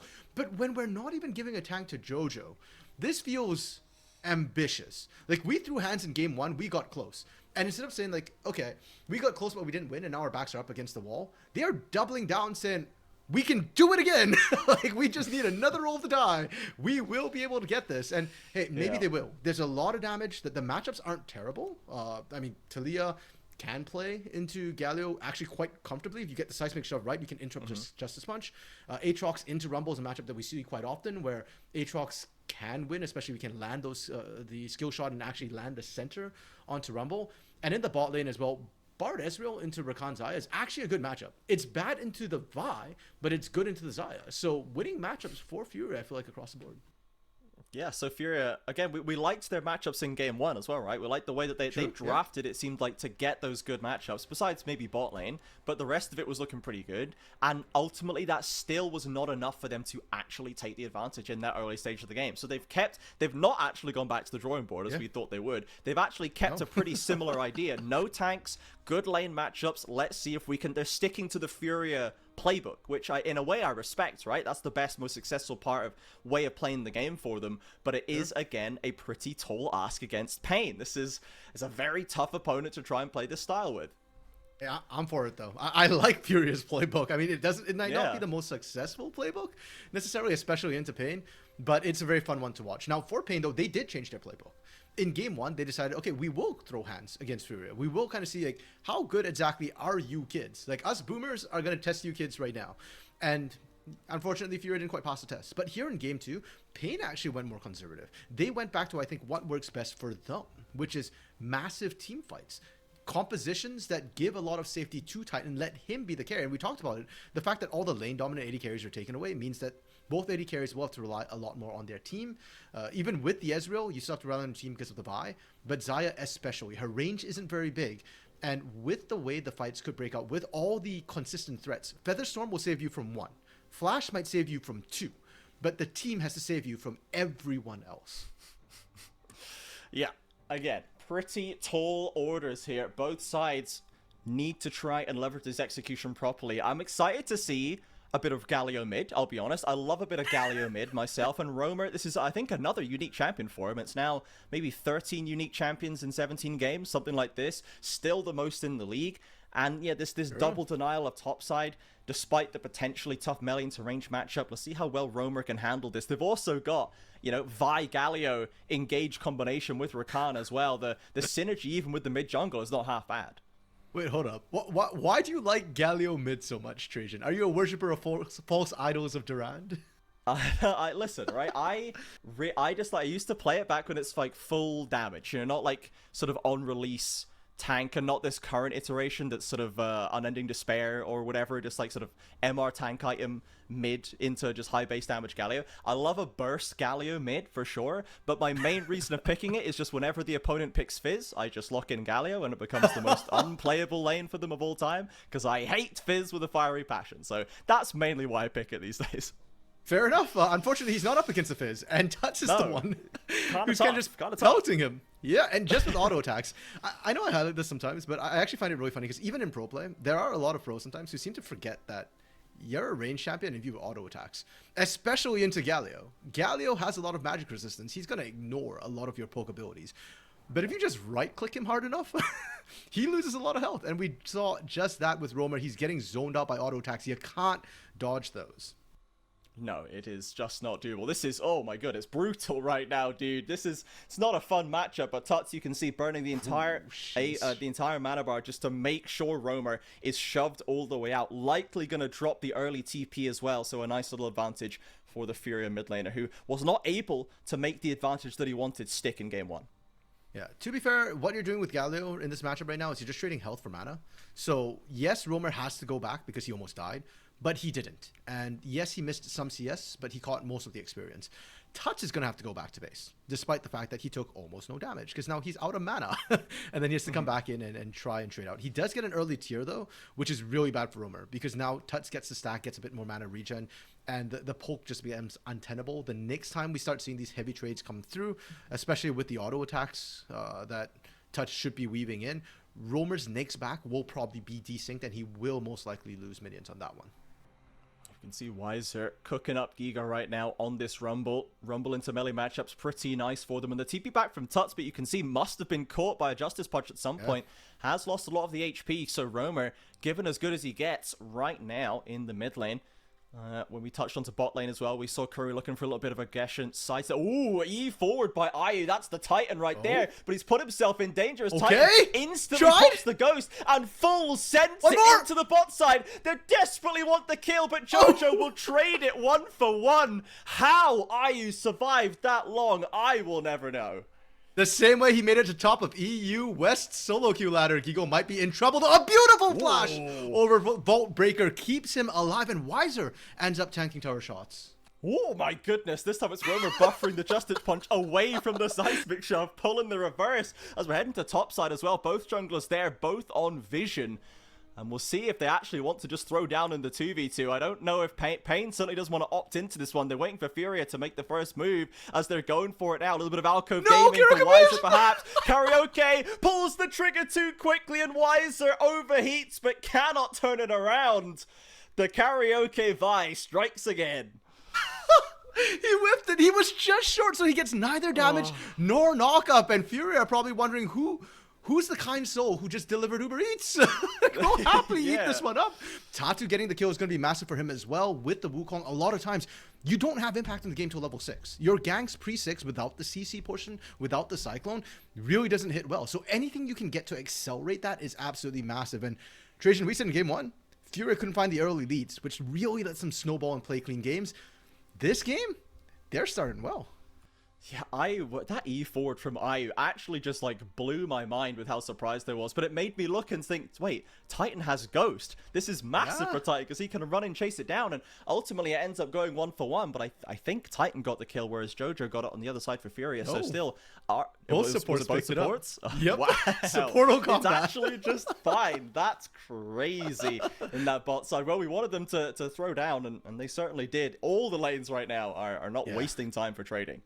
They're getting hyper aggressive, and that should be a playground for these junglers. Curry walking in, taking a bunch of damage, but Titan able to blade call and equalize. Absolutely, and Jojo with the electrocute as well. So if he actually gets the stun with the Meeps on deck, he's going to have a decent amount of burst. Ignite almost back up. The Ignite electrocute Bard for Jojo. Swifty straight on deck to get that roaming going, but I imagine we'll see a little bit more damage than maybe we've seen in the past for the average Bard. As Tatu now waiting for an angle to come in here. Spotted on the pink cord, but Curry again, not looking too healthy. Okay, Trajan, do we get a moment to calm down? I think we might. Maybe this we game won't. is crazy.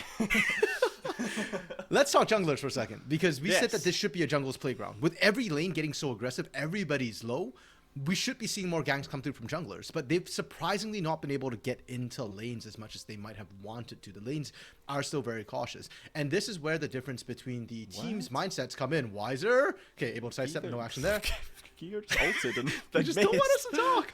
Okay, Karaoke is looking for this. He's got the ultimate available, but all of this from Karaoke, while he's looking for kills, I still feel like Furia's got the right mindset, which is objectives. Tatu stopped the madness for a second and went, okay, hold up, Dragon's up, let's take that one early, let's take that one safe, and then we can contest grubs later. You again has to hold on to that E for so long. Gigo now with no ultimate, no flash, there no options here, nothing to do. They even have Roamer roaming up if needed, but there's really nothing an Aatrox can do there. Ooh. He shouldn't die right here. He should be okay. It's only a phase rush Galio. No electrocute, no extra damage to burn through him, but he's going to have to step back and maybe TP back in if he's got the timer there. Might be able to walk it in. He's also got the hero's entrance if he needs to get back. Oh, yeah, Galio's being. Yeah, it'll be fine. Yeah.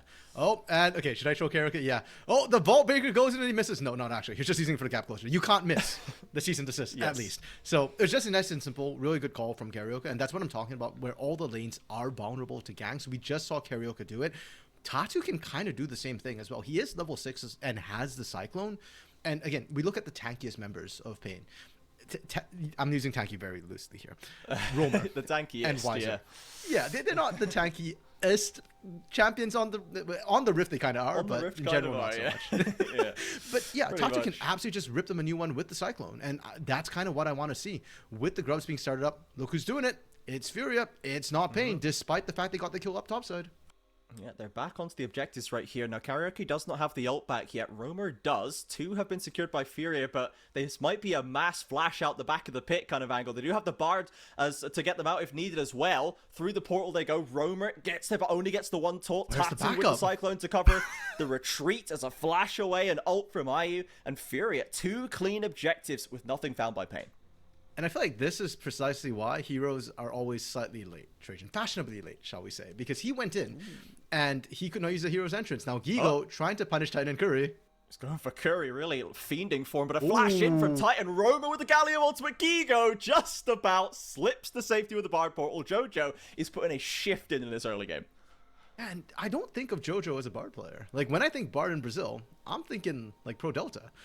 But yeah. Jojo's been on point so far with the roams. He is caught out this time. No flash. Oh, this Titan damage is massive, but the ultimate in place just to buy a bit of time. It's not going to save him. And an ult even committed by Titan seems a little bit overkill, but my word. Titan's Blade Callers have been shredding so far. He barely even has the items yet. Yeah, I think back to, what was it, 2022? Which, funnily enough, it feels like the last time these two teams really met. Okay. What are we watching, man? Every time the camera changes, there's some weirdness going on. IU now mid lane has a flash, has an E, but can he get away from... Okay, Karaoke just doesn't even want to force him to press any buttons. What are we watching, man? What's happening? Karaoke landed a Vault Breaker. We take those. You know, small steps. On the minions, granted, but small steps. We'll get there. Trajan, I did want to talk about, like, sort of how these teams have met, because they've only met 3 times in sort of best of 3 or best of 5 formats. Once this year in Split 1, and twice back in 2022. And to a certain extent, like, I feel like 2022, 2023 was the last time we really saw Xayah sort of very meta and very high prio. And Titan was one of those players who really dominated on the Xayah, especially back then on Red, you know, when it was kind of like, okay, Titan, will he, won't he, gets into really bad positions. And Xayah felt like one champion where he would never get in bad positions because it's a defensive champion. You can't flash forward on it. But after watching that Featherstorm, I'm feeling very mixed feelings. Like, it's cool to see him use it aggressively, but it's giving me flashbacks to Red Titan days, back when Jojo was a support, and he just flashed into really weird positions. He could have died, and without the Featherstorm, it's a really long cooldown. That is a huge, massive sign to Tatu saying, gang here. Yeah, the Xayah just has no recourse at that point if it comes through. Tuts again getting aggressed on. The minefield decides to Justice Punch, so there'll be no angle for Karaoke, we say, as the wave is going to come in. Tuts not going to leave himself, and he suspects something is going on right here. Checking the brush with a threaded volley.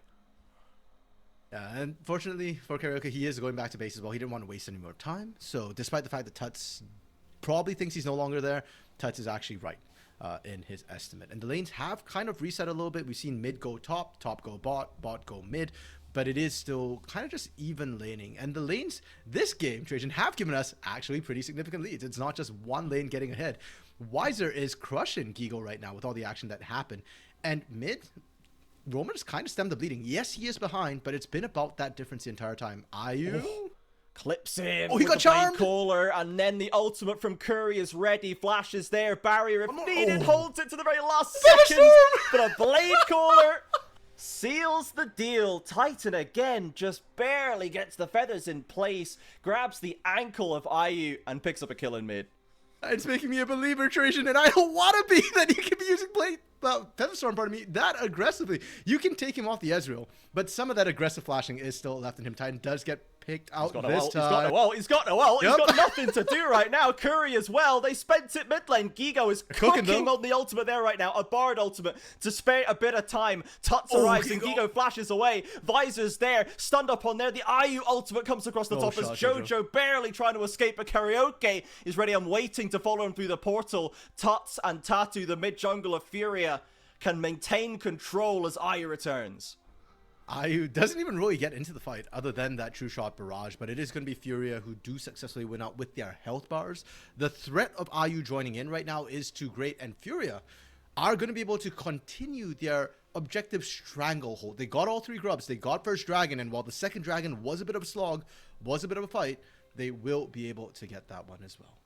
This is such a strange game, RMC. These plays all seem to be happening backwards somehow. You know, when we cut to Tuts ulting away from Weiser, he's somehow on the wrong side of the map. You know, he's not kind of in the right place. And now we've got already Titan, who's already aggressively used his ultimate, now doesn't have it in the fight around Drake. And despite that, Weiser, we talked about how far ahead he was in lane. We finally get to see that converted into the fight. His Rumble was absolutely just having a cookout right here and was just melting everybody. You can see the lack of damage, though. If Weiser is occupied and if Titan's dead, unfortunately, Karaoke and Roamer, they're just slowly tickling, massaging other people to death, and that's what forces Pain out of that fight. We've had that concern in draft that they are a little bit low damage composition, and maybe this will temper Titan a little bit. He needs to be alive for the fights, and sure, getting the kill on IU is massive, but not big enough. Objectives are still worth more. I think Furia, at the end of the day, I don't know if they're happy necessarily at the trade that went down, but they'll be okay with it. It's another Hextech Rift as well. Maximum value once again in game number 2 right here. Pain walking away with the Feat of Warfare with a 1,000 gold lead at the 40-minute mark as the plates fall away. But Furia already secured the Feat of Objectives, the Feat of Monster Killing. So now we just have to wait for the first turret to fall to see who's going to get access to those triumphant boots. Curry dropping some topside vision. Tatu ready and waiting. Was spotted on the blue ward, I believe, behind there. You can see it on your screens, but Gigo knows. Potentially, everybody, more bodies kind of heading into this topside, expecting pressure. And I wonder if they know that Pain knows that Tatu's there, because they had a control ward and Curry had to walk kind of past it to get some of that vision down. Oh, they're ulting. They're really committing for Weiser. They get the knock-up and the chains. They'll drag him back in. Tatu's there in range. Furia get the kill they want, but the TP's coming in. Can they get out? The TP cancelled by Tuts, in fact, so Roamer cannot help. Now Furia, if they can get back into range, they could find a little more. Karaoke had his Q cancelled, and Furia's there. And Curry ulting to stop them down. Now Titans arrive. IU ulting over the wall. Furia really want to use this advantage to the best they can, but Titan and the rest of Pain stroll away. It's going to be just the Herald for Furia now.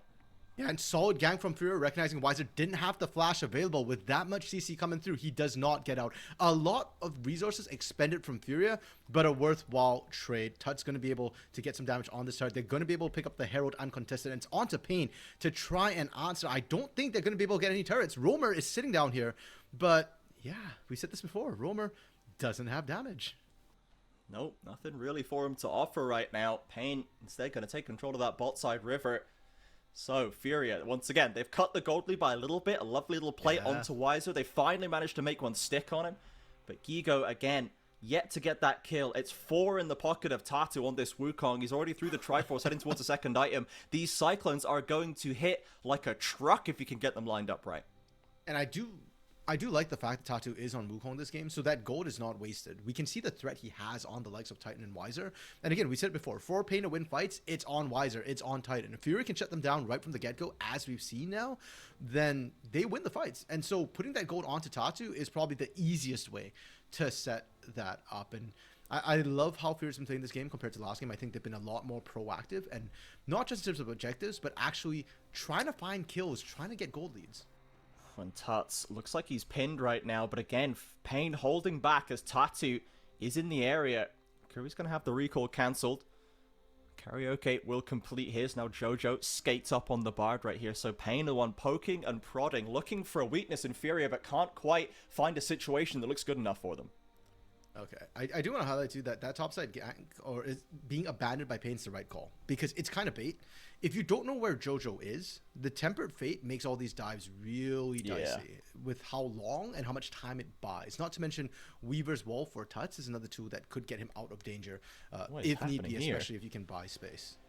TP into mid lane from Gigo. I guess maybe expecting a dive. I'm not sure, but maybe just trying to quickly rotate for this play. Ultimate from Weiser, but Curry is behind enemy lines. Titan is there. Can't find the Blade Caller, but IU doesn't have any tools left, and the Tuts ult cannot stop what's happening. As if you look at top lane, Tuts and Tatu were just shoving in that top lane tower. Everything is still backwards, and Tuts is just heralding back to top lane. What's going on? That's what we call a getaway, Trajan. Tuts knew he was really far up, and considering that his mid lane just kind of lost control a little bit, he was very exposed and vulnerable. So Tuts was just trying to get to safety. The series of plays was kind of weird though, because Gigo teleported into the mid lane without proper coverage, and they got picked. Now Dragon is being started up by Pain right now. Furia still down a man. Ayu will respawn, but does not have True Shot Barrage to help out. Bard ultimate to buy a bit of time. Ayu's going to come off the fountain, does have the ultimate to lend if needed, and those Hextech portals are going to get him in range. The Dragon not so low. There's no Callista this time to secure it. Wiser with a bit of a flank in the top side, but no equalizer. Junglers are going to be in range. Smite fighting Tattoo gets it. 3-1, and Curry dropped like a stone on the backside. Yeah, Soul Point plus a kill on the back end. Furious starting to take control, and Pain, that felt a little bit chaotic from them. They technically had the numbers advantage, but Wiser didn't move. Wiser walked all the way down after he pushed the wave. So, yeah, he ended up matching Ayu in terms of tempo. And now Furia, they continue accelerating tempo, right? They get Dragon, they get a kill, they get mid lane turret for free. Here we have the pattern again, RMC. Pain build up the leads by playing what seems to be passively better League, but these individual mistakes just drop it right back off a cliff again. You can see the gold graph dropping right back into Furia's favor. Now, to be fair, Furia didn't even get this far into the lead until about 35 minutes into game number 1. So whether this tells us that Furia might be actually looking a little better right now, it's hard to say. Pain need to get one of those big team fights as before. That was going well for them. Yeah, and I think that's exactly it, Trajan. You've hit the nail on the head. The team fights have not been coming through from Pain, unfortunately. We've seen a lot of really great individual play, like you've said, especially Titan with those Featherstorms finding and kind of winning out the 1v1 against Ayu, but that's not what this composition is about. And unfortunately for Pain as well, the pace of this game has been higher. They've not been able to take away that third Drake, so they've not been able to slow the pace down. And now Furia, if they get Hextech Soul, becomes even more annoying to deal with. If you thought Tattoo was a Pain prior, it gets worse. And the engaged potential they have with Jojo as well basically almost feels semi-global with Tempered Fate. Once they get the Hextech Soul, it's Tempered Fate into any sort of slow allows all of Furia to catch up. And at that point, sure, Pain wants team fights, but they don't necessarily want it on Furia's terms. And with the slow, with the Tempered Fate, Furia has so many ways and options to decide when they want to go in or when they want to disengage and reset. Yeah, very tricky team comp for Furia. A lot of angles, a lot of choices they can make right now. Trying to get back into the spot side river as Pain are looking to make themselves scarce as the Atacon right now. Jojo actually steps a bit too far forward, and Pain say, hang on a minute, that's illegal. You cannot be there. No Bard ult now. Furia with another 4v5 to play. Yeah, Gigo actually even popped the World Ender. I don't know if he's thinking of going in or using to get the speed up to get out, but Pain, they find the pick. Now, it's good that Furia only gave away the one kill, right? That could have been a team fight. They could have lost more. Instead, they will just simply lose Atacon, lose one. At least they're answering in the mid lane as well with that inner turret. So gold lead doesn't actually shrink for Pain when all's said and done. Yeah, I don't know if Jojo thought he was a little tankier than that. He's got the locket in inventory right now, but completely folded under the turnaround from Pain, who walk around with another Atacon. However, this time, they have absolutely zero objectives that benefit from it, unfortunately. Tattoo now looking for a flank, but again, has walked himself right into the trap himself. The Cyclone keeps him alive for a while. Karaoke's still pretty strong, but now he's engaging with Roamer in the back pocket. Tuts gets clipped with a knockup, a flash, and a 3-man taunt for the Roamer Galleon. Pain open up what could be a massive team fight. Titan flashing in with another aggressive ghosted, but the Bard ulted stops him. Curry in with the flank. Jojo drops again, and Furia in full retreat, barely trying to escape, scrambling back to their towers. They reached too far, but now Roamer tosses another one back to them for good measure. And meanwhile, Trajan, Wiser said, I had enough. I was there initially. I'm dead. I'm going to win the game and keep on split pushing. Can they cancel the recall from Tuts? No, it's just Ayu left under the turret, but they're out of gas. They can't push in. And wait, Wiser, his push might be punished. He's got no flash, no TP. In come the TPs from Furia, and they're gonna take him down surely at some stage. Gigo is taking a heck of a lot of damage, trying to make it work. Wiser, if you could sneak away with a kill, it'd be massive, but it's not massive enough. Gigo gets the job done. I blame the Leandri's nurse. True. So true, actually. It was a 10 AP reduction. It wasn't that huge. But unfortunately for Weiser, I actually thought it was the right play for Weiser to go up there. I did not account for the double teleports. We get a replay on how this starts. And going onto Tatu like that is key. He is the primary carry for Fury right now. 4 of the 6 kills are onto him. The chase down, though, was nuts for me. And this is where Pain really shines. This is the experience. They know that, hey, keep going in, Karaoke. With the hero's entrance, we got your back and we can keep chasing. Titan's flash over the wall as well, that to me speaks of a lot of experience. He did not go through the mystical journey because he doesn't know what's on the other end necessarily, and he's very wary of the CC chain that can come down. So he flashes instead to get that. And then everything was all Gucci till this happened. The Justice Punch had such a weird action because somehow the seismic shove didn't really cancel it and came a little bit late. So he ends up being displaced further than he expected and really deep in where his team can't follow up. Yeah, Ayu Eing forward again, trying to get some of this poke down, and is landing the Mystic shots, but now has no E, has to flash over the wall. Karaoke dragged into a bad spot, but the Galio ult is there once again. Karaoke dropping low, but Furia are standing full on the front line right now. Tuts on the flank, getting cooked up by Weiser, but a Bard ultimate keeps him alive. Titan with the ultimate, stops Furia chasing him down. Talia has been taken out, but it's 2 for 1. Furia hunting for more. This time it's them doing the chasing. It's Pain doing the fleeing. Weiser manages to get away. Furia turn back. They see Titan and Curry. They see a real target. Tatu slips away from the grand entrance, and Titan is doing what he can, but he cannot keep that monkey off his back. And now Curry's running for the hills, the last survivor, as Furia are now coalescing onto this Hextech soul, Trajan, that we were talking about in Pain. They won a team fight. The team fight looked good, but Furia played it better. This time they're not grouped up. This time they don't get punished. Tuts and Ayu able to tear them apart. And they only really lose Tuts. Everybody else is able to play really well around the walls, around the terrain, making sure Pain can't push in. And now, is this enough? Is a 3k lead plus Soul such that Pain can no longer play these team fights? I swear Furia Ayu is reading from the Titan playbook of Ezreal right now. Just E forward and see what they do. They'll probably go insane and try and kill you. Flash over the wall, and the team fights are good, and massive play from him. But again, it did not look super intentional at the time. Yeah, and Karaoke gets in there. The equalizer is really good, but look at what happens to Pain. They get distracted by Tuts, unfortunately, and Weiser is not there with Titan, so the damage gets split. And while Titan's able to do a lot of damage, he still takes time to cut through some of these more bruisery members. The Tatu who's fed, Gigo, who's an absolute unit. And now, because of that, all these backline threats are still well and live. Titan is out of options. He doesn't have the Featherstorm. Heck, he didn't even really have the Blade Call to be able to get that root coming back in and buy space. So they just kind of got distracted, separated, ripped apart. And they can't afford that, Trajan. Not when Soul is on the table. Now, at the Baron, this does almost feel like Pain's sort of last big chance to turn things if Furia don't make mistakes.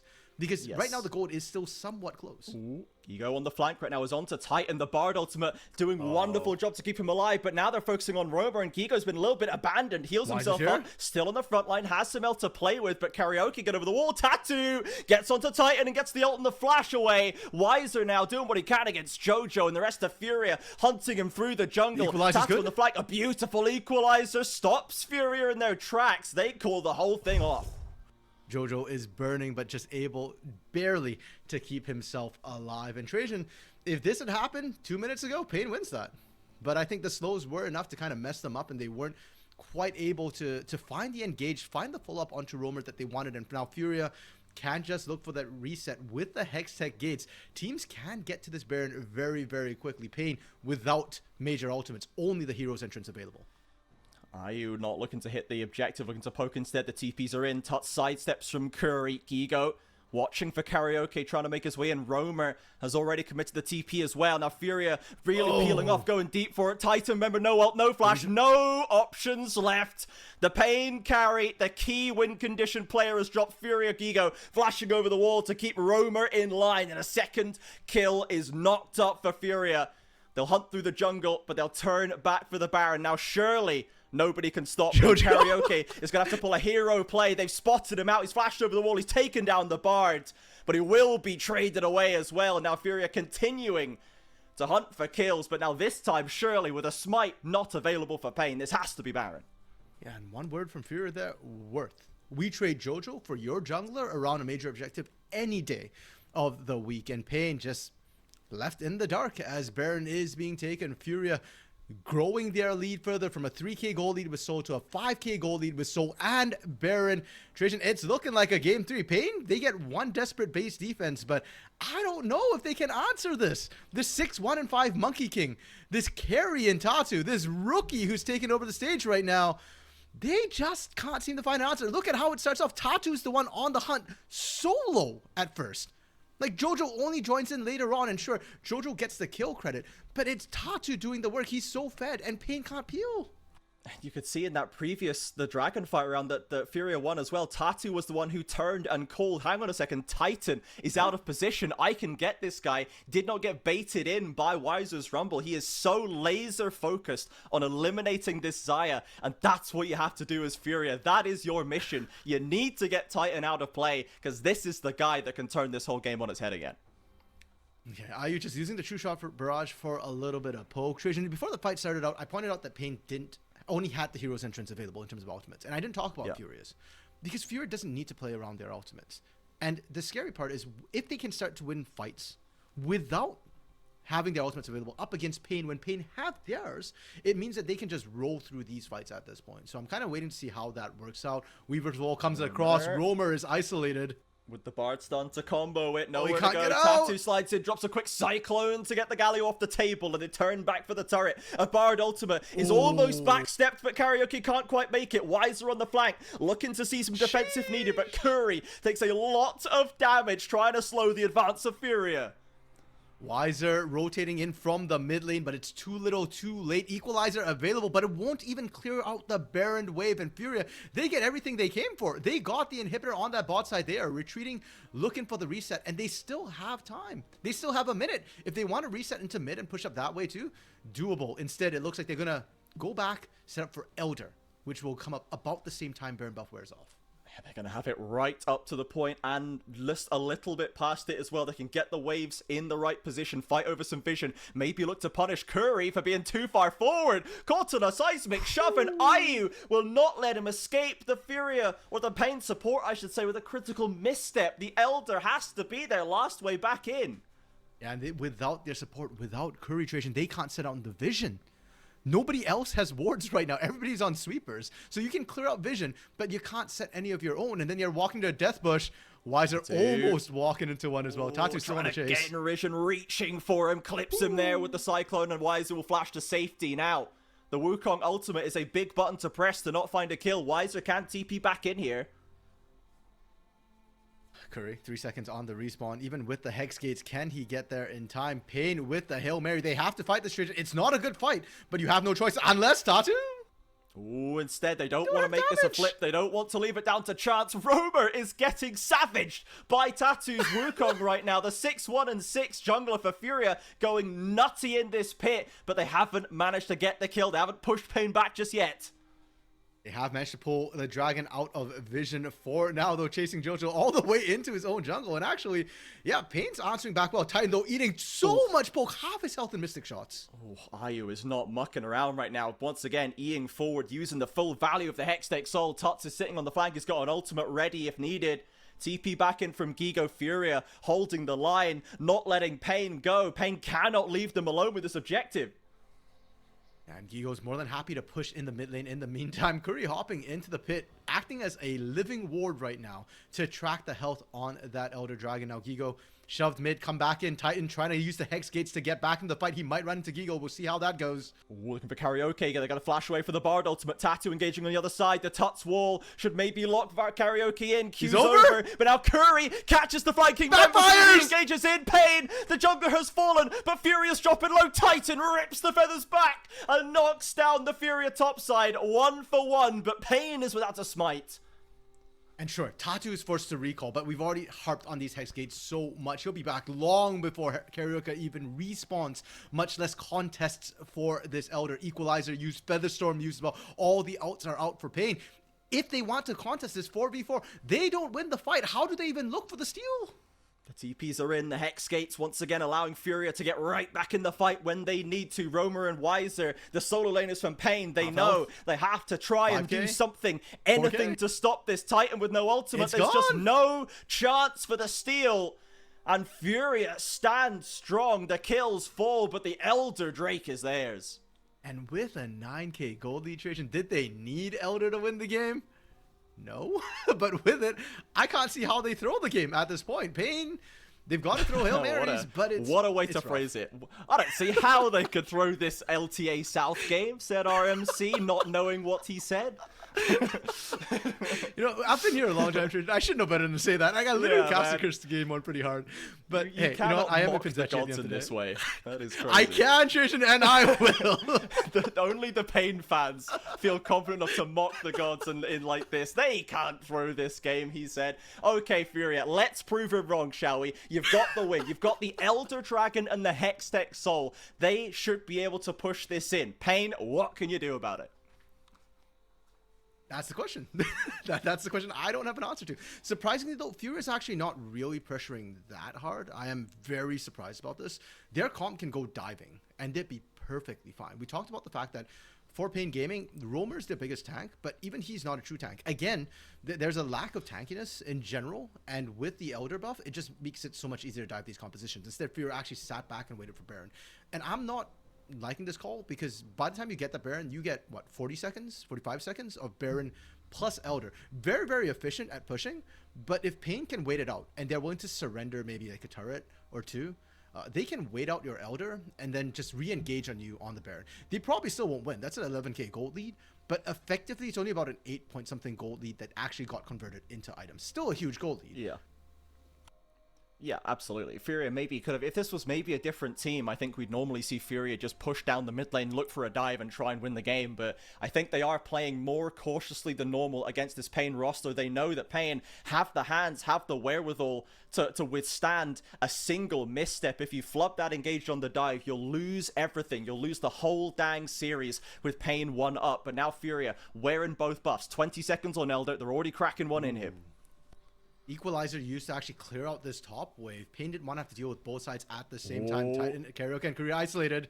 Titan has to flash away. That's Pain gets that first kill into Karaoke. The tower's going to fall soon after. Furia looking for more. Looking to put a stamp on this second game. They managed to scrap it out this time as the second inhibitor falls. Elder now not with them, but the Baron's still there for a couple minutes. Parrot taking a beating. Curry's looking for the engage, but without the equalizer, I don't think they really win this 4v5. They don't have enough. One turret down. Pretty much all the ults have already been spent on that first engage. Pain looking for a desperate way in. Roamer cannot connect the Justice Punch. And Ayu is ready to punish. The third inhib ignored and abandoned by Tattoo as the Nexus is calling. Furia even the series up 1-1. What a way to start off the cross-group battles, RMC. And never let it be said, LTA South is a one-team league. Never has been, never will be. Furia answering back with a beautiful game, like chef's kiss. Beautiful. Even the last engage, they timed it down to 7 seconds. They had 7 seconds to make use of the Elder Buff, Trajan, and they got it. Get any kill, and the rest of that fight becomes incredibly easy. So, yeah, Furia just playing that one really, really solid right from start to finish. They got what they wanted. They played the harder to execute composition and made it look really, really good. Yeah, and it tracked the first game in many ways of Pain accruing leads, then losing them in mistakes, and accruing leads and losing them. But this time, Furia got back into it way quicker. They were actually notably ahead in gold past the 20-minute mark, and that little bit of extra oomph, that little bit of extra firepower maybe in those fights seemed to help them through, make them clutch out those important plays. And Titan, despite just another stellar laning phase from him, that Xayah was holding up the Pain game plan, but even he couldn't do it all at the end. Yeah, and I just wonder if maybe that's the reason why we're seeing Furia go with damage overload compositions time and time and time again, because it gives them so many options when somebody gets caught. And looking at Pain, they too could play that style. We saw it in game one, and I kind of want to see at least another threat, whether it be from Karaoke or Roamer. Karaoke as well, putting himself in a really rough spot. He counterpicked with the Galio, and it did not work out in lane whatsoever. He fell behind and really lacked that impact. So going into game two, Pain, game three, pardon me, Pain get side select. I wonder if maybe we just go on red side and maybe we don't ban all the AD carries necessarily. Give something for Titan to have a little bit more agency. Yeah, I mean, that's the thing, right? You leave them all up, you're going to give a power pick AD carry to Ayu. Is that really what you want to do? You want to give him Varus? You want to give him Lucian? I don't know. I don't know if you want to do that. Who says what Pain thinks they want to do right here? For now, we're going to go to a quick break. We'll run an ad and we'll be back with you in just a few minutes for the exciting conclusion of Pain Gaming versus Furia. Don't go anywhere.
fight to hold our heads up high and beat the drum to what we love.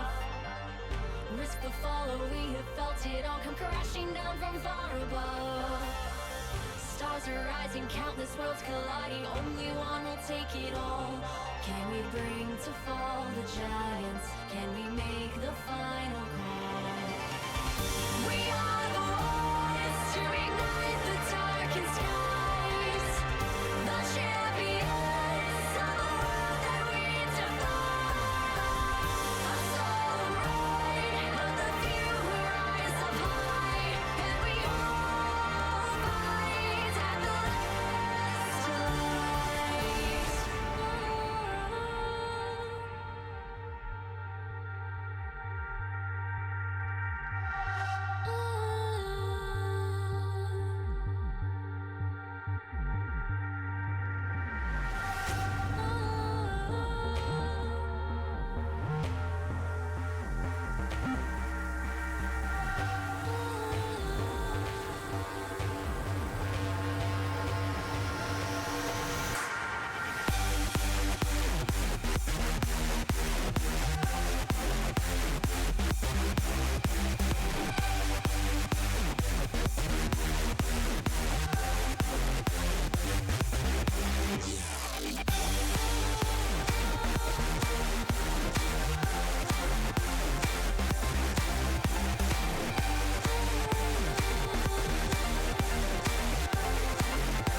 Welcome back, everybody, to the LTA South. We are ready for game number 3. Pain Gaming and Furia giving us back-to-back craziness.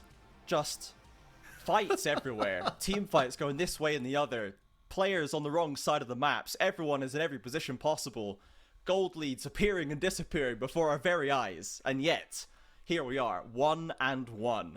Furia stuck to their guns. They stuck to their playbook. And it looked like they were having the same problems as last time, but this time they managed to sort it out by 20 minutes and got that win locked in, though Pain made them work for every single inch. Fair enough, and Trajan, I feel like you can tell who here's the play-by-play and actually has to cast the fights, and who's the color who gets to sit back and enjoy the fights, because you look tired, brother, after that game. Man. I don't blame you. Too hot they are messy. Yeah. Well, on the bright side, Trajan, Rumble's gone, so no more cookouts. Hopefully, should get a little bit cooler. Weiser was absolutely flambeing so many members of Fury in that game. His Rumble was very, very good. It's twice in a row now we have seen Weiser get the better of Gigo in the laning phase. Gigo, who used to be the Korean killer, has now been Korean killed twice in a row in this series, and is at least looking a little shifty in the laning phase. Later on, I don't really have any problems with that. He has always been able to turn it around, whether his laning phase goes good or bad. He's kind of Robo-esque in that way, but he is required to do it twice right now. We're not seeing early success up there for Furia. Yeah, but that shows growth as far as I'm concerned, right? We're not seeing Gi gone nor Gi gone. We are seeing Gi go. And that is, I think, more important to the growth of this Furia roster as well if they want to make a deep run to playoffs. Because reminder, folks, we're not in playoffs yet. Today's game decides who gets first seed in the playoff and who gets to choose sort of their opponents for that first round as well, but it's not for elimination. So for these two teams right now, losing is not the end of the world. It is, however, for massive bragging rights for Furia, because Furia has yet to win a best of 3 or best of 5 against Pain. They've only ever won best of 1s, and for Pain, it's kind of embarrassing if they not only lost the best of 1 during the regular season, but if they were to actually lose this series to Furia. Sure, it doesn't eliminate them, it's not a big deal, but it still sucks. And Pain is a team that gets a lot of flack when they suck. They certainly do. They are not allowed to forget it. And Pain have opted to go back for the blue side. They're not going for the counter. They've dropped one of the AD carry bands, replaced it with a Yone, and then Furia have dropped one of them and replaced it with an Ivan. So maybe a little bit of a gentleman's agreement here. They both left one AD carry open, and it's RMC's favorite. It's everyone's favorite Titan pick. It's Misfortune. Now, as mad as he is, we cannot deny the results of this pick. The Misfortune has done numbers for Titan, has done big numbers for him. I will see what the option is going to be. There's no Lucian to get in there. There's no Varus to scale. These are the two that I would have thought Furia would prioritize in the first position. But instead, they're going to get the old reliable Alpha Tattoo. They're going to drop the Skarner to go into the jungle. Now, the Zeri isn't locked yet by the way this moved. We've seen it hovered once before. Sure. But I wonder if he's going to try and do it like Brunsey does it and lock the Zeri. I mean, he hasn't played it this split yet. Ah, there we go. There's the lock. Okay. So the idea behind... Oh dear. It's not looking actually.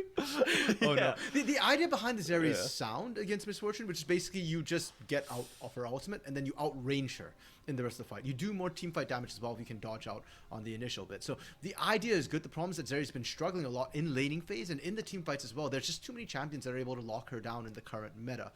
Pain though, going with the Rel, great setup for Misfortune. Tell you what I want to see right now, Trajan. Lilia or Sejuani? For Carioca, right here, before it gets panned out. Sejuani would be excellent engaged to really allow the Rel to follow up. Lilia would also be good engaged, non-committal engaged with the Swirl Seed into Lilting Lullaby combo. And more importantly, damage, Trajan. Last game, 2 damage threats was not enough. I need to see a third one, whether it be from Roamer or Carioca. Yes, and the Lilia has been hitting very, very hard for some of our carry junglers right now in this split of the LTA South. We'll see what the Alkin's going to be. A blind Ambessa top lane for Wiser in here. We saw the potential Gnar coming back, but RMC, I'm not going to ask you what you think about it because it seems like you're not sure what's going on right here. My brain just exploded. Why are we blinding Ambessa here? Like, Sejuani, Lilia are on the table. You don't need to blind this. And now, the Poppy coming through from Gigo because why not, right? Like, you've got an Ambessa. What does she fear? Inability to move. What would mess her up?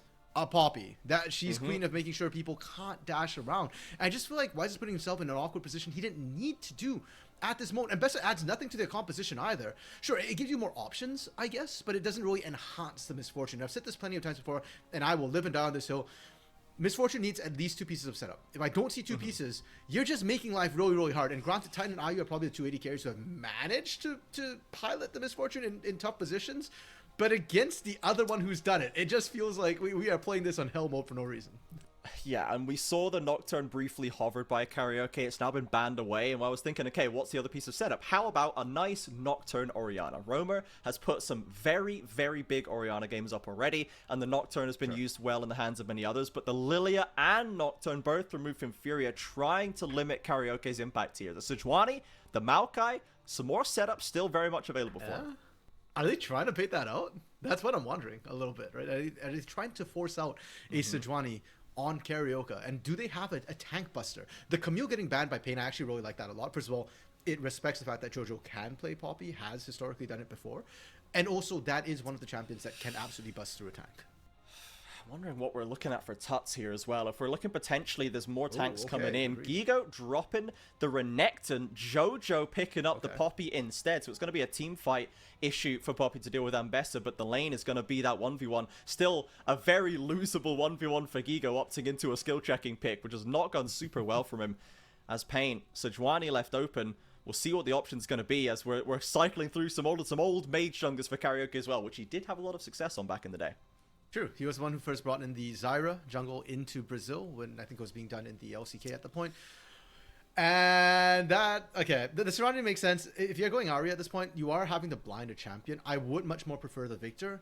It would work better with the team composition, but it would also make Roamer's life hard. And Tuts this series, especially in game 2, really showed that if he can get the counter matchup, if he can get a good way to punish, he can absolutely dominate. I wonder if we see an assassin come through from Tuts here to deal with Victor. Ahri. Yeah, I think Victor. Like I don't necessarily want it to be Ahri just because I don't like the champion very much, but I think Tuts Ahri is a very, very classic pick for him, and it is assassin-esque. It can maybe do what they need to do, which is force Titan to cancel his ultimate, force Roamer to flash away out of laser range from Zeri, and I just don't know if there's a better option for now. I was previously thinking they might just go for an Aurora or maybe a Victor themselves to try and burst through a front line, but ultimately I think the Assassin is maybe what they need instead, and I'm hoping that we're going to get this and not the Ahri. No, come on, man! Don't make me correct like this. Don't give me these correct predictions. I'd rather have a fun champ than a correct prediction, Tuts. Come on, dude. I can't right now, Trajan, with this draft. Like, Pain did weird things with the Ambessa, and then now the Ahri coming through. I fully agree with you. I think a straight-up assassin, like a Zed or an Akali. Okay, Zed's a little bit dicey because of the gravity field, but Akali would have been fine here. And yes, Victor has a lot of AoE spells, but it's okay. The Akali still does well in lane, and she do so much more later in team fights. With the Ahri, if you're picking the Ahri here, it almost feels like you're going to Rod of Ages Ahri, which... Yeah. It's kind of tanky. It feels like you're putting all your eggs in the Ayu basket. And we've seen this happen so many times with Ayu. Look, Ayu is a massive carry, yes. But if Titan couldn't carry in a double threat composition, trying to put it all on Ayu in a almost single threat-esque composition feels even worse. So, yeah, it is a rough composition, I feel like, for both these teams to execute. Pain a lot easier with the team fight. The Ambessa scaling later into the Renekton actually doesn't look that bad, to be honest. I originally favored Furia's draft, but I'm kind of liking Pain's a little bit more. Furia, it's very high execution threshold. Yeah, absolutely, right? And this has been, once again, just as the way they're choosing to play today. High execution threshold, high reward, but a lot of risk if it just doesn't go well enough. If Pain are just ready and waiting with the hands to outmaneuver you in the moment, it does get very tough for them. Now, they have limited slightly what they can do with some of these picks. The amount of hands checking that MF can do to you has a cap on it. Victor does have a little bit more expression there with the laser positioning, the shielding, and CC he has, but again, no dashes, no way to get over walls. There is a little bit more pressure that I think Furia can exert over the key carries for Pain, just because those champions have less options when the flash is down. Like we said for Furia 2, they actually have a lot of early game strength, right? Like the Ambessa blind, I think, has put them in a really rough spot, or not really a rough spot per se, but the early game is going to be a little bit tough for them up top. In the mid lane, Ahri has traditionally been a champion, I think, who gets a lot of priority. She gets a lot of lane shove. And we'll kind of see how that one works out as well. The bot lane's the only place where I'm a little bit concerned for Furia. We said it before, Miss Fortune tends to win out that lane, and Poppy, while she can stop the Rel engage, she doesn't have a lot of engaged threat personally into the Rel either. Like, Rel is more than happy to soak that. So for Furia, I want to see sort of topside control, get that snowball rolling, get Tuts and Gigo rolling as well. Because if they aren't a dive threat onto this Miss Fortune, the fights are going to be an absolute struggle. But if they can be a dive threat and they can make their own way in and kind of insta-pop, then Pain's mid-game gets really rough. Yeah, it seems like Tuts has been doing a good job so far today of soaking up gold in the laning phase and the late, kind of the mid-game right there, going onto side lane when he needs to, picking up plates, making sure that he is ready to get stuck into the fights when the item breakpoints are there. So I would really like to see the Pelt Gigo out. If you're going to try and win, let's make sure that Gigo level 2 all-in works out, and then, by the way he's playing and the way he's playing later on in the game, he'll probably just run away with it. He's doing very, very well after the laning phase. Let's just maybe help him through that one, Furia, and then you should have a good platform to play off. On the other side of it, Weiser has also been low-key having a very good series, and if Pain want to try and do the same thing, we might end up seeing multiple people dedicating time. Both junglers are started on bot side. They're gonna, in theory, path up to top. And I do think this topside matchup, especially at the one-item power spike, is going to be very, very critical. Because Ambessa spikes at one items too, and that's normally when she actually starts trading well into the Renekton. Renekton will playing around his dominance instead. And if Weiser starts winning it out at that one-item power spike, it does not get better for Renekton. And then split push becomes a potential play that Pain can look for, which I think they really lacked last game with the Rumble, unfortunately having to be at all the team fights. In the bot lane, right from the get-go, Titan and Curry already starting to exert quite a lot of pressure in the 2v2 situation. And if anything, that will be the distraction away from Gigo. I know we're talking a lot about Gigo being the big carry and where we want to see Furia kind of get the attention, but because Ayu feels like the big carry in this composition for the side of Furia, I almost wonder if Tatu will kind of just say, okay, Gigo will be fine, should be fine, and we're more focused on the mid to late game and the actual scaling aspect of this composition. Yeah, we have picked Gigo a third winning lane matchup. My guy should be fine, okay? Can you hold it together, Gigo, for one lane, and we're gonna be fine down here. I've got good big plans for the rest of the map. Let's just give me a chance to do them. So to check in and talk about that a little bit more, how do you feel the jungle matchup has gone today? Because that has been a very, very key one for us and for you to line it up. So how do you think Karaoke versus, the understudy Tattoo from those Pain Academy days, how do you think they've matched up so far? Well, I think game 1 was kind of interesting with how it went. I really don't feel like that was so much about the junglers. But game 2 was when I think we really got to see the start of the Karaoke Tatu clash. And the problem, or not really a problem, the way it went, I think, it kind of is more Tatu based, right? If Tatu gets his carries, he looks really, really fantastic on them. We saw the Wukong get accelerated. He got the ganks down really, really early and just kind of snowballed from there. And coming to game 3 a little bit with both of them on these enabler junglers with Sejuani Skarner, I've seen Tatu be a massive enabler for his team, but it feels like this is so much more Karaoke's wheelhouse. And you contrast that to his performance on Vi, where, sorry to bring it up again, he missed his early vault breakers, right? Like it literally cost him an early game. Yeah, that there were a couple of big misses there and a couple of opportunities not taken, and once we got later on, it seemed like he was doing more or less what his job was supposed to do, which is go in, QL in, and probably die, and hopefully you've done enough to kind of hand it off to the rest of your team to make it work. But that was a much harder game to play, it must be said, right? And Vi and Nautilus, these are champions that you look absolutely horrendous when your team is not in a good spot and you can't find a good fight. So yeah, I think that there were a couple of important flubs early on, which kind of stood in contrast to that first game where the Neferi was doing a great job at staying alive and getting damage where it was needed. Again, not getting super fed and getting kills, but still doing its job without massive issue. Back in the game, Trajan, and First Blood went down. It looks like it was just a straight up 2v2. Curry steals First Blood again. Damn, Titan and Curry both committing the flash there. Both flashes for Ayu and Jojo still up, so he's lost cleanse, but he's evidently held the flash for some reason, so let's find out what it was. Yeah, just a simple flash in. Ayu with a late cleanse, unfortunately, and just burns down. Too late to survive the CC, too early to cleanse the Ignite. Yeah, unfortunate being trapped in the bookends there by Ayu. Goes down early. Now luckily for them, Curry took the credit once again, so Titan not going to get massively accelerated, but he's gone back, he's got his cull, and he's ready to start stacking the gold up. This is kind of scary, Trajan. The other games have all had kind of competitive sort of lane states, but right now Pain is dominating across the board. Wiser playing right at the edge of turret range. Tatu round the corner to make sure Wiser Gigo can get this farm right here as Ayu and Jojo trying to get back control of this bot side, but again, the Zeri trying to pepper your way through that wave is not easy. You don't really have that much, and Titan has great base damage to play through with the Misfortune. Loki, I think that the wave being stacked against the Misfortune is actually a really bad state to be in, because she's got so many minions she can pick for the double up. And granted, double up doesn't crit the way it used to, so like, you can't just automatically lose a lane off a single double up, but it still hurts, and you're seeing the trades come through. Titan's more than happy to kind of sit that wave, and Ayu has to play dodgeball as well as trying to farm at the same time. Yeah, it's not the start that Furia wanted, that's for sure. You can see already, so far at least, everyone's even in CS, apart from the jungle, where Tatu maybe had to step off the path for a second to go and see what was going on in topside. But Ayu, once again, taking a bit more damage. Curry feeling very confident to step up and just stop him there.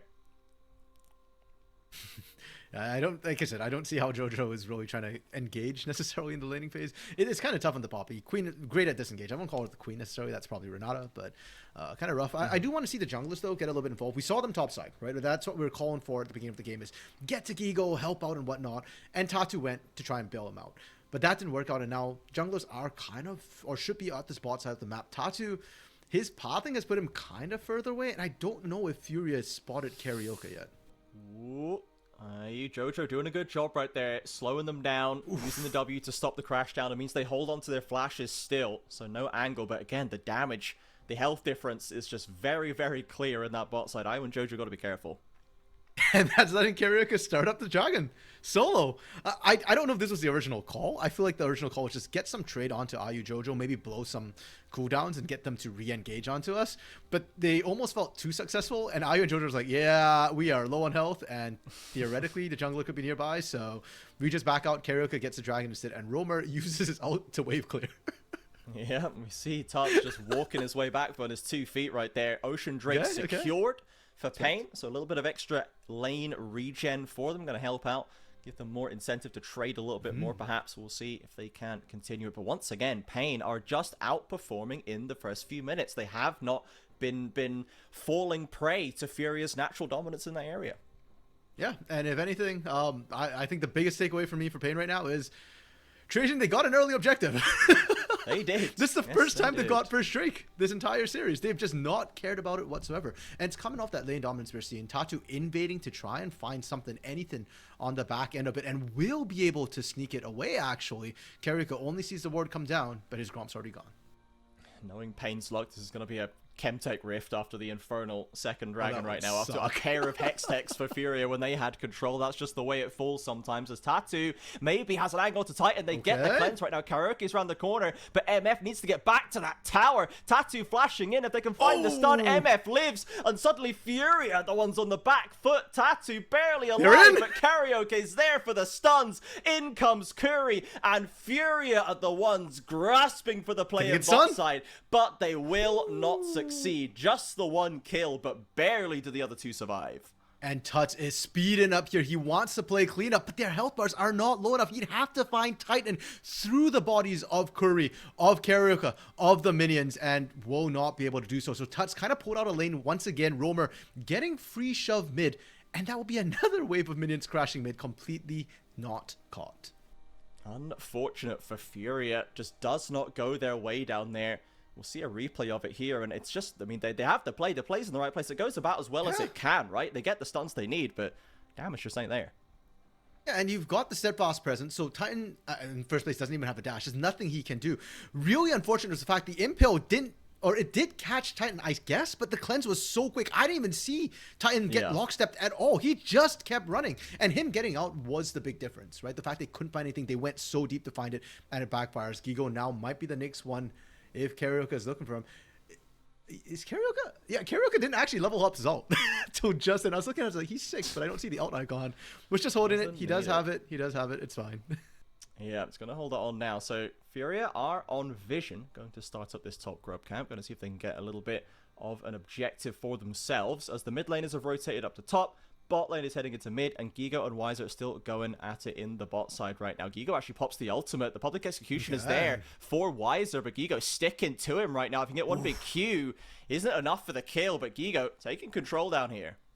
Yeah, and Wiser chugging his pots, chugging his cookies. Furia, they steal 2 of the grubs, but they back away when they see the rest of Pain showing up, which is the right call. Titan is level 6, has the bullet time ready. Curry's Magnet Storm as well. If you get caught, that is exactly what Pain want. Pain want the objectives less right now than they want kills and gold. That's always been their MO here in LTA South Split 2, is that they go to the objectives not looking for them early. They want the gold lead, which they'll then snowball into the mid game and then strangle you out.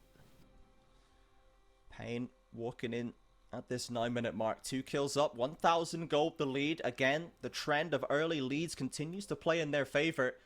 But as we've said, they have a dragon to their name now. 90 seconds before the next one if they want to look and play for that. But the gold lead's still fairly spread across. Really, the bot lane is where the advantage is nested right here. Titan with a 600 kill gold lead. Curry, 300. And we know that IU Zeri is going to take time to scale up. Zeri, that is just the nature of this champion right now. And MF can hit an item and start clicking heads right now. She can be very, very strong quite early. Yeah, and it's worth pointing out that Titan also went for the cull on this misfortune. He felt that strong and confident that he could dip in cull and still have more of an impact right now. So IU is behind not just in terms of CS, but also just in terms of investment in total gold. Pain will spike harder, faster, and I'm curious to see if they're able to leverage that. I think Furia has done a great job this series, generally avoiding a lot of Pain's strong points and the team fights. Like, yes, they lost team fights in game 1, but there were a lot less team fights for a 40-plus minute game than I think we'd see from most of the other LTA South teams. Roamer, again, very much the better of these trades. So it has been all the way through this game right now. Stepping up aggressively and just hitting the skill shots he needs to, dodging the ones the Tuts throw out. Very well played by the Pain mid laner right now. The goal basically even across the two of them. But we shall see if this Victor can be a deciding factor. It has not been a series about Roamer today. That one Azir play in game 1 sewed up that team fight, but besides that, it's been a little bit quiet for him. And this game, I do feel like when we were calling for more carries and Roamer picking up that carry role from that Galio, the game that he had in game 2, this is a game where he can potentially pop off in team fights. Getting a good laning phase is a good sort of lead into that. It's a good sign that he'll be able to do so. Pain now on the hunt for the 5v5. I mean, the top laners are nearby in that bot lane as well. Charm lands onto Karaoke. He does not care. Tuts does not take any damage whatsoever right now. Heartstill's already locked in, and Furia step back, ceding control of the Drake right now. Weiser has the angle on the flank right now. Jojo ults the jungler away, but what can Furia do with this? Are they actually going to commit in? A TP from Gigo is there with a Black Cleaver ready. They need to get this dead before Karaoke gets back in range. Tatu secures the objective. Jojo looks for Weiser, locks him down with a steadfast presence, and the rest of Furia backs away. They don't want to get caught on the flank right now. Gigo with an ult still ticking, and Furia with the dragon for 0 kills lost. Trajan, you also caster cursed it. It is indeed a Chemtech soul. Oh my god. After 2 Hextechs. And Furia got a Pain bit of a lead fans there. molding in the chat, in the arena, and rightly so, as the gods once again have forsaken them here. Yeah, it's not that bad. It's good for Curry, it's good for Weiser, it's good for Karaoke, but Trajan, Furia are going to be happy with being able to take away that second Drake. Contested, yes, but not under any real threat. And I think a lot of it came from Jojo. The fact that Glacial Prison came down and then Jojo got disengaged. Gigo, no dominance, no flash. Gigo. He's trying to get away the stunners there. Karaoke already used the Glacial Prison. Weiser as well. They're going to hit those skill shots, and Weiser completes it under the turret. Clinical by the Pain top jungle. Yeah, the flash did not do anything for Gigo there. Unfortunately, just the rundown and the sheer tankiness, by the way, of Karaoke there. That's potentially going to get worse as the game Okay, goes. folks, Roma are under heavy aggression right now. Flashes over the wall, and no one from Furia is within a screen's distance and just was not ready for such a snap play. Is that actually Jojo's flash or his Hex flash? Are you? Alling in into the mid lane right now. Drops Ayu's the not ultimate, winning clears this. the wave out, but doesn't have any assistance. Knows Curry is coming. Yeah, Ayu started that fight at full health, and Titan was already kind of damaged. You're not winning that. Titan has a pickaxe and BF sword in pocket. So Ayu just, kind of exerting his muscle a little bit, wave clearing that, just wanting to make sure Titan doesn't get too comfortable. I would have loved to seen Furia try and collapse in and get some sort of pick onto Titan for overstaying, frankly. But unfortunately, Tatu and Tuts were otherwise occupied at that moment. They're still up in this top lane, still trying to pressure in. But by the time the wave actually crashes, Romer would have walked back into lane already, pretty much.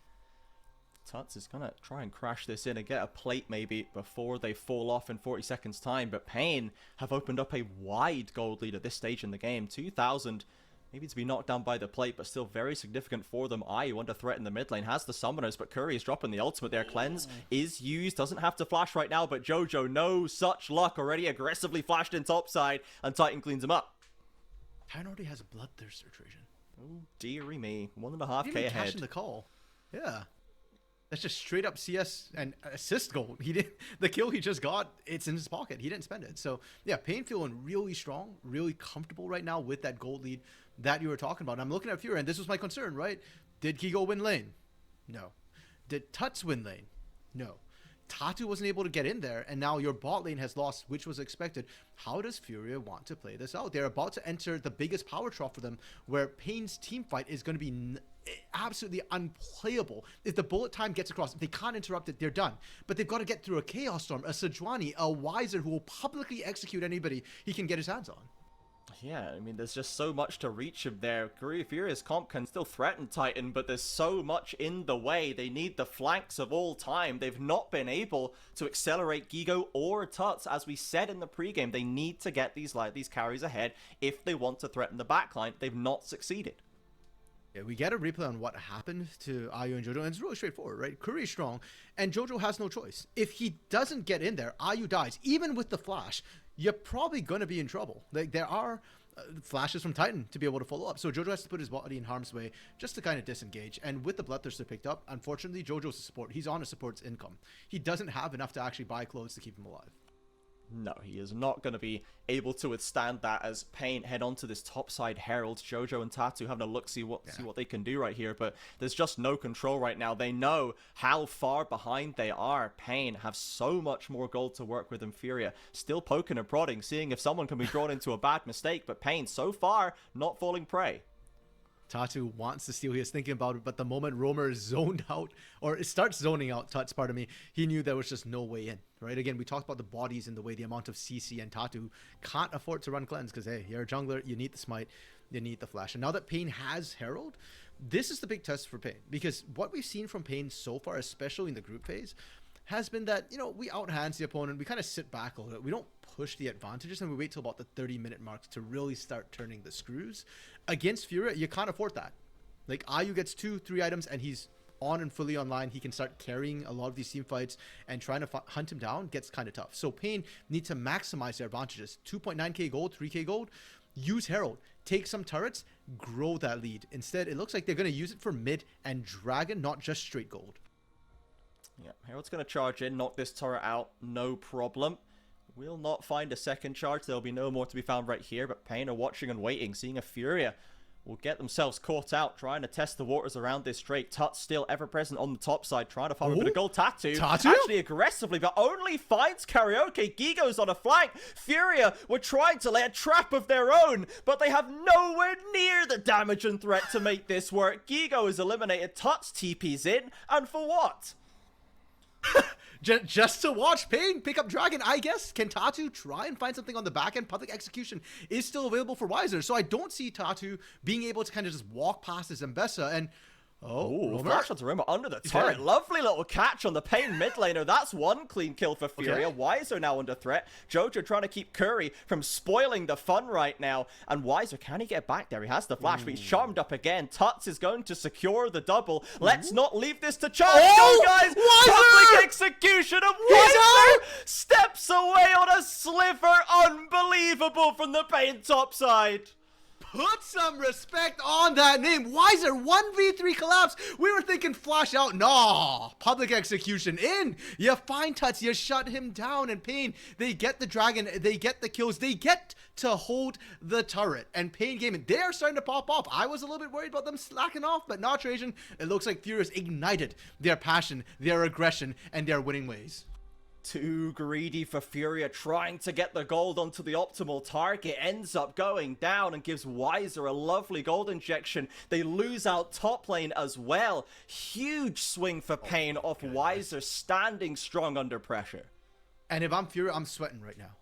This Mbessa, you can hold her down early, but we already talked about how for Pain, this Mbessa is sort of their option route. You know, if things go poorly in the team fight, if they can't start winning the 4v4s, they get the split push pressure with the Mbessa, and it feels like Wiser just got massively accelerated. To be completely honest, the item build is not so far ahead that he should be as strong as he looked, and that was kind of him mechanically outplaying, but it bodes well for Pain. It bodes well that they're gonna have lots of points of pressure, and Furia need to answer. It's also really bad for Tuts as well, by the way. Tuts, props that he didn't go Rod of Ages, he went Malignance. But there's a reason why I said this feels like a Rod of Ages Ahri angle if you're R5ing it where you did. Because Malignance gives you the damage, but it gives you no way to handle Mbessa. Yeah, looks like he's trying to maybe lock the Liandry's down now to try and have some way of damaging Mbessa and Sejuani, Rel on the front line. But with them all so far behind right now, that needed to be the moment. Tuts got even more gold injected to get him back in this one. But let's see a replay. We loved how this started for Furia. Yeah, that was a wonderful pick onto Romer, who kind of overextended, and then Wiser is just iced from his team. The rest of the team is still trying to do Dragon. Heck, Titan at this point was mid lane, and this was dead to rights. Curry couldn't get in there, but I love the presence of mind from Wiser with the Eclipse, and this is why we talk about one-item power spikes for Mbessa. The shield is disgusting, and right there, Wiser is still turning, hesitating, baiting away while he heals up, and you can see, yeah, he was dead to rights. Like, he screwed up. He was punished, and yeah, he could have just backed off. Yeah, did not have to be there. And if everyone else had just kept hitting Mbessa, you know, there's still a chance that Tuts gets it. We didn't have to play with fire like that. And now if you look at the gold differences, man, it is looking a bit dire. Only mid lane is even slightly even. And I wonder how much longer that'll be true, Trajan, because right now, there's not been that many team fights, and that's where Romer really gets to shine with the Chaos Storm. Again, Fury are doing a fantastic job avoiding the clump, avoiding getting caught out in compromising positions in a 5v5. But at some point, they've got to start meeting Pain at objectives, right? Dragons come up in 2 minutes. That will be soul point. You can let that soul point go, but you can't be giving soul over. You can't be giving Atakan over as Pain starts it up. Yeah, Furia trying to find a way, and once again they see Curry on the flank right there, but does Curry know? Avoids the charm, perhaps accidentally, but Tuts still can't make it work. Wiser again flank on the backline. IU is about to be on the receiving end of an execution, but it only catches onto Tatu. The MF ultimate does a bit of damage. Lovely Skarner ultimate catches up the front line of Pain, and now the top lane has gone down. Rel is back in to keep this one going. Romer and Titan, they need to save this one for Pain, but they can't do it. Triple kill for Tuts! Ayu getting 1v1 by Roamer, but Gigo finally, nobody can stop him, going to town on the last remaining backliner. Roamer with the victor, has some fancy feet, can maybe do a bit of dipping and diving, but in comes Gigo.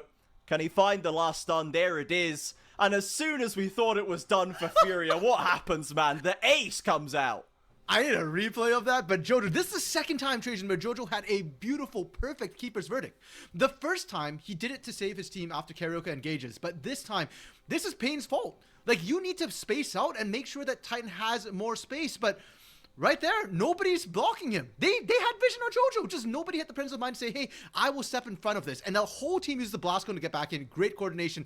Magnet Storm looks absolutely fantastic, but Titan and Roamer just go face first into Gigo, who is still in dominant state. Like, Gigo's just like, great, you all want to approach me? I'm a melee champion. I normally struggle to reach you, and both of them get absolutely chunked. Now here, Roamer just tries to play around vision. Roamer can't get out, by the way. If you're wondering why he's hovering around this place, it's because if he goes down, he walks into minions, gives vision. He walks up, he walks in turret, gives vision. So he's trying to answer back and just at least find Tuts before he goes down. Wasn't able to do so. Dragon wasn't spawned yet, so Pain lose the fight. But they've still got the gold lead, and they're still back looking for more. They still want this. They still want a 5v5. Yeah, with all that, they're still 2,000, 1.5 now ahead. This is the gold leads that they were able to pick up last time, but they were so far ahead that even when they threw it, they're still ahead this time. It's another variation on the formula in game number 3. Tut's still on the push, but has the TP if he wants to go for the flank. He's got to go right on top of Weiser if he does. Pretty suspicious. He's into the pit. Has to go forward aggressively. The MF Ultimate is nailing Furia this time. They cannot escape. That's now running for the hills, but Weiser found him at first. Weiser finds him again. Flash over the ball. Weiser will not give him space. Is the charm enough? Oh, he's got one more dash though. Weiser's got one more in him, that's for sure. And a complete reverse result. An ace for 0 from Pain just minutes after it looked like they'd thrown it away. Okay, Prophet Trajan, how much did Pain pay you to predict their win this way? You're saying exactly like game 1, small lead. That's how they popped the game open. And they did just that. But this time, unfortunately for Furia, the critical person is Jojo. And unfortunately, he actually gets interrupted trying to get the keeper's verdict off. The pathing they came in was a lot more awkward this time. And Pain could just collapse in. Critically as well, the carries for Pain, Titan and Roamer, they weren't clumped up. They didn't get punished whatsoever. And sure, we get to watch this chase down.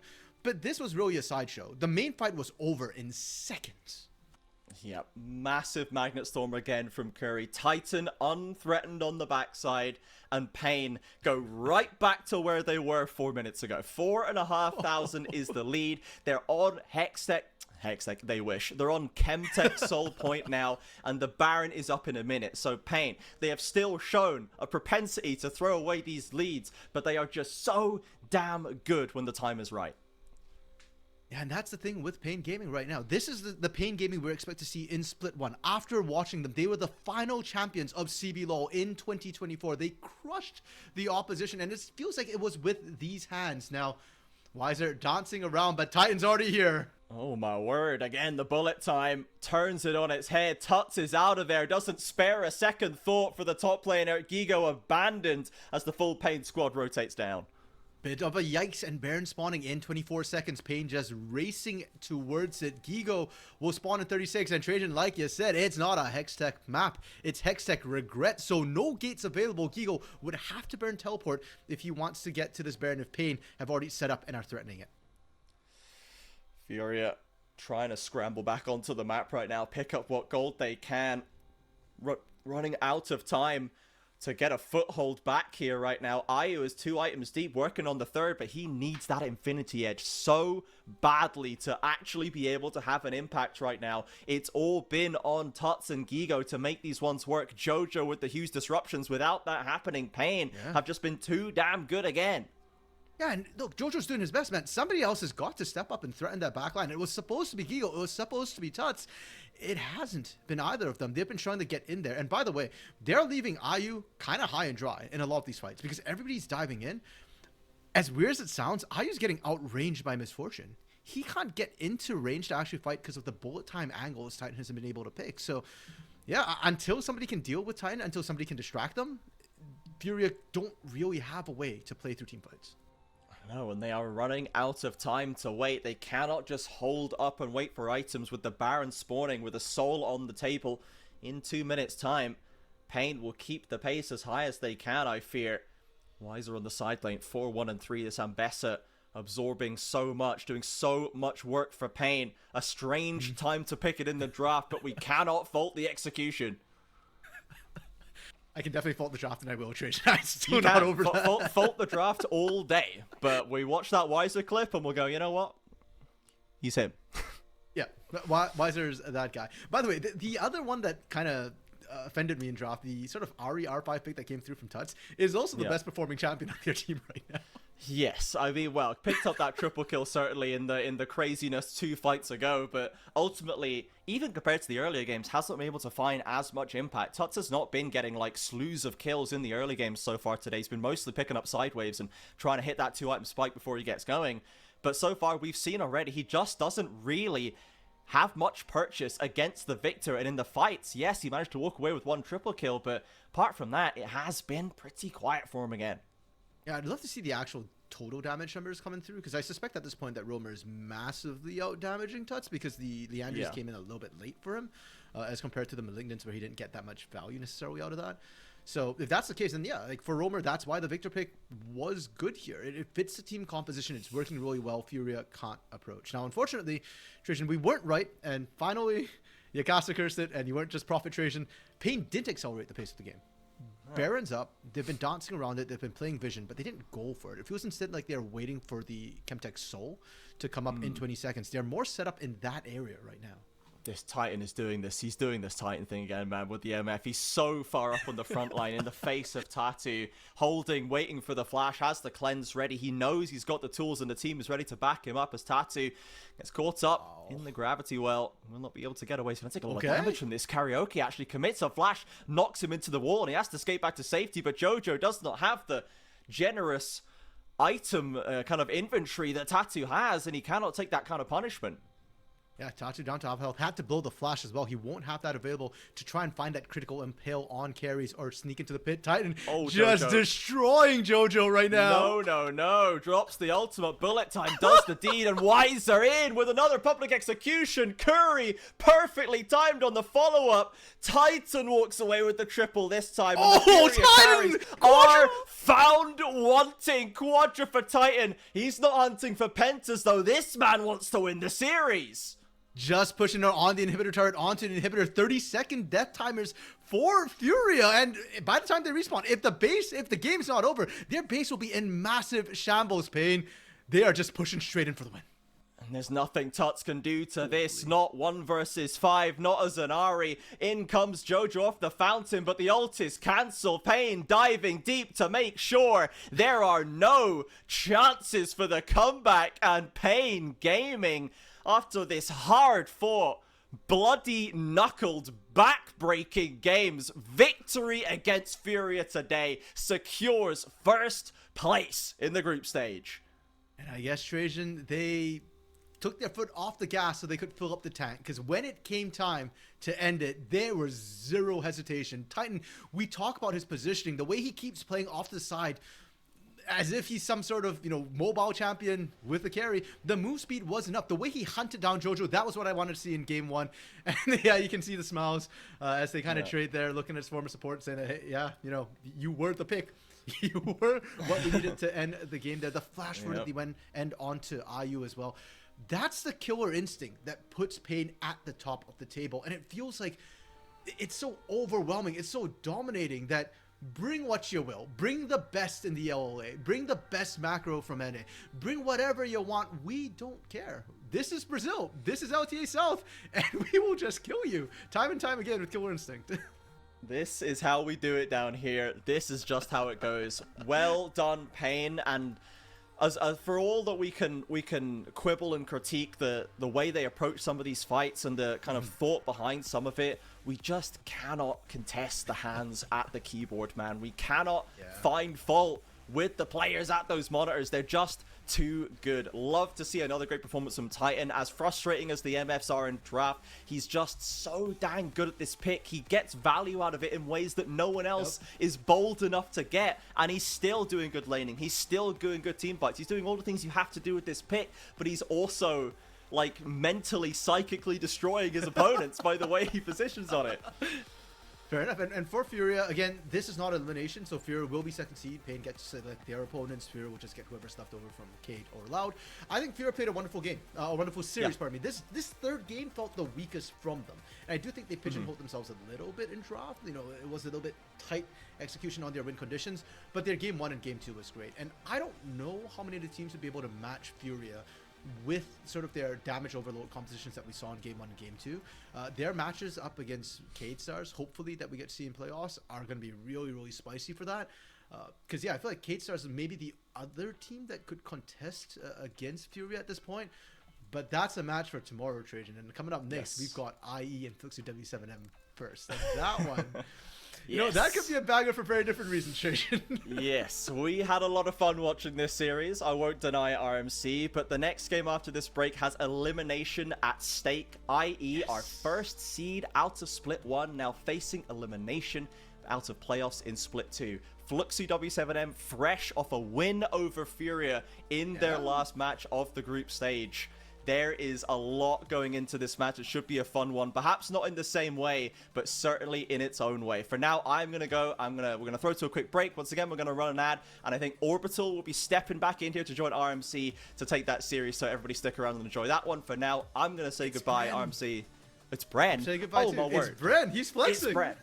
Oh my goodness. It's Bren flexing in for us, our wonderful community manager. So stick around for that. We've got one more game to go through. Elimination on the line. Quick break for now, and we'll see you back here in just a few minutes.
Welcome back here to the LTA South. Man, my brain is not working right now, but we are excited because the standings might be a little bit lower than the previous series, but the stakes could never be higher. We are now in a position where we are on elimination standings for one of these teams moving into the top 6 playoffs, and I am very excited. My name is Orbital. With me is SuperBren, and we will be your casters for the upcoming series between Fluxu W7M and Istris Estral. SuperBren, how you doing? I'm doing great. We just came off of that just kind of insano, unpredictable series between Pain and Furia, and that honestly, that's why I watch this region. It was such an entertaining series. I couldn't. Who cares about, oh, is it the Clean League Legends? Is this how the top players are going to play? No, I was sitting there with a smile on my face because it was a good time. Yep. And like you talked about, this is maybe not the same type of good time, but it is an important one, i.e. and Futsu going up against each other. And like you said, whoever loses today, your split is done. Go ahead and sit in timeout, wait for the spawns to come up. You're going to be gray screened till winter. So it's a big one. It is very rough, and one of the things that we talk about is even if you make it in here, it's not the end. It's not the end of that rough journey. And Istris Estral are no squad that is unaccustomed to that. You go ahead and have Summit, Jose Diodo, you got Miru as well as Snaker and Ackerman. These are all players that have been in this position before, and obviously Summit having a little bit of that flair. Needless to say, though, Istris Estral are still in a very rough position moving into this matchup. Yeah, even if they get out of here, they're still going to be, bottom seeded for playoffs. They're still going to have a very long way to climb. If you get into playoffs from this position, it's not a double elimination for you. One loss and you are out. You have to win out through 2 championships. That's a very, very difficult road. But like you said, these are people that have experience in that kind of situation. Summit and Jose Diodo, very experienced players. We call kind of Jose Diodo like the grandfather, the great uncle in the jungle. And he's where I'm looking today for IE to kind of push forward and get those wins. We saw how dominant he looked on that Lilia game against Pain last week, the one game that IE was able to pick up. They rolled over Pain, and in fact, all of IE's wins are with Jose Diodo on a carry, so I think that's kind of the angle moving forward. And of course, on the flip side, we are looking over at Fluxu W7M, this roster that has also had a very tricky route into this playoff section. They, I believe, rounded out 4th in their group stage, and it just did not feel that good for them. They came out in a 1-2 record, so it was not out of the ordinary, but still, to be put down there is a little bit of a problem. You went ahead and take a look at the players gracing our screen here, and it is going to be the likes of Hidan as well as Ganks, Fu, Marvin, and Geeks. All these players, I mean, they're hoping, right? They are hoping for a good time, but they're coming off of a very nice high after their previous week. Yeah, they were able to take a series from Furia, a team we just were touting in the last series as one of our best teams that's competing for the top of the league. And Fluxu were able to beat them, and that's great because I think we all look at Fluxu as this development roster, especially Fu in the mid lane has such a talent. We know he's getting ready to move forward. We know this squad can scale up a little bit, and we have seen it. The difference between Split 1 and Split 2 has been night and day, and they still have work to do, though. That's the issue, is they're improving, but is it fast enough? That remains to be seen. And this is that point where you're at the crossroads, right? When we're talking about fast enough, well, you were fast enough to this specific point. You were at that break point where were you fast enough? Did you crest enough? Did you hit the gas pedal enough to actually make it through? Because this is that starting point of the next leg. We are heading into that playoff region, and you already know the strength of some of the teams here in the LTA South that we are going to be very interested for. Now, taking a look at what could be coming up, we have a BO3 series. It is not unknown to anyone out there in the world. We know exactly what can go down. My question is, what are we going to be watching for? Because of both squads, as you mentioned, Jose Diodo, maybe getting that carry. You mentioned something that might be very interesting if we do see almost a full-on onslaught. I mean, just the previous game number 2 of the previous series, we saw a 6-ban sent over to the ADC position. We could easily see something like that as well headed into the jungle position. Yeah, and there's a lot of power picks in the jungle. I think Nefiri is the one that everyone's kind of gravitating to right now. Every time that dog gets picked up, it is very dangerous. The ability to go untargetable, to break a certain number of abilities and just dodge out on a lot of things. Lots of just getting on top of the enemy, doing consistent damage. And the way it's built doesn't build the high lethality assassin items to go crazy burst damage. it's built to be a little more survivable than you would standard expect from an assassin type character, and so you can really skirmish with that pick. Obviously, we saw the Lilia come out last week, and so if you try to narrow down that jungle pool, I do wonder where, you know, Isuru's Estral's other power picks are going to come through, because I think we can all agree their bot lane has been underperforming a little bit. We want to see a little more out of their solo lanes as well, and so I am actually a little concerned about what do they do if that jungle is targeted down. I mean, one of the interesting things as well is the highly contested pick that you and I and just about any analyst here or any caster or any viewer has had some, you know, differing thoughts on. Specifically here in split number 2, Jose Dioto has played an immense amount of champions. I mean, across the board, I think it's reaching into the double digits.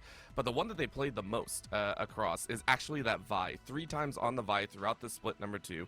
And it's a champion that it still feels like it needs a little bit of help, right? We've seen it work, you know, sometimes, but fail often more than not. Do you see that as a power pick coming in here? Or do you see that as more just kind of like that band-aid at the end of the day? So I don't see Vi quite as a power pick individually.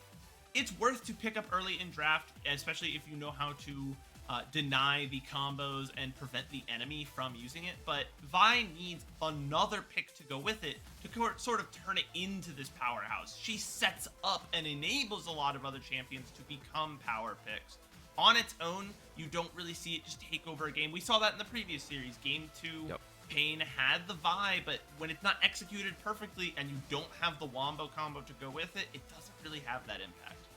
Yeah, that's kind of the dangerous part. And not only that, for Jose Dioto, who we want to see a little bit more carry performance, I think something more than the Vi is necessary. And you're going up against Ganks, who Ganks has seen some prominence here in the Fluxu roster. We talk about Ganks being, you know, a little bit up front and center, making sure to keep themselves in. I believe has a 71.7% KP, and they're really making sure to mix in well with the rest of the team. So in their victories and some of their, you know, where it's far and few in between, as much as I hate to say that, they have been prominent. And I am very curious about this jungle matchup if Jose Dioto or Ganks will be coming out in that top position.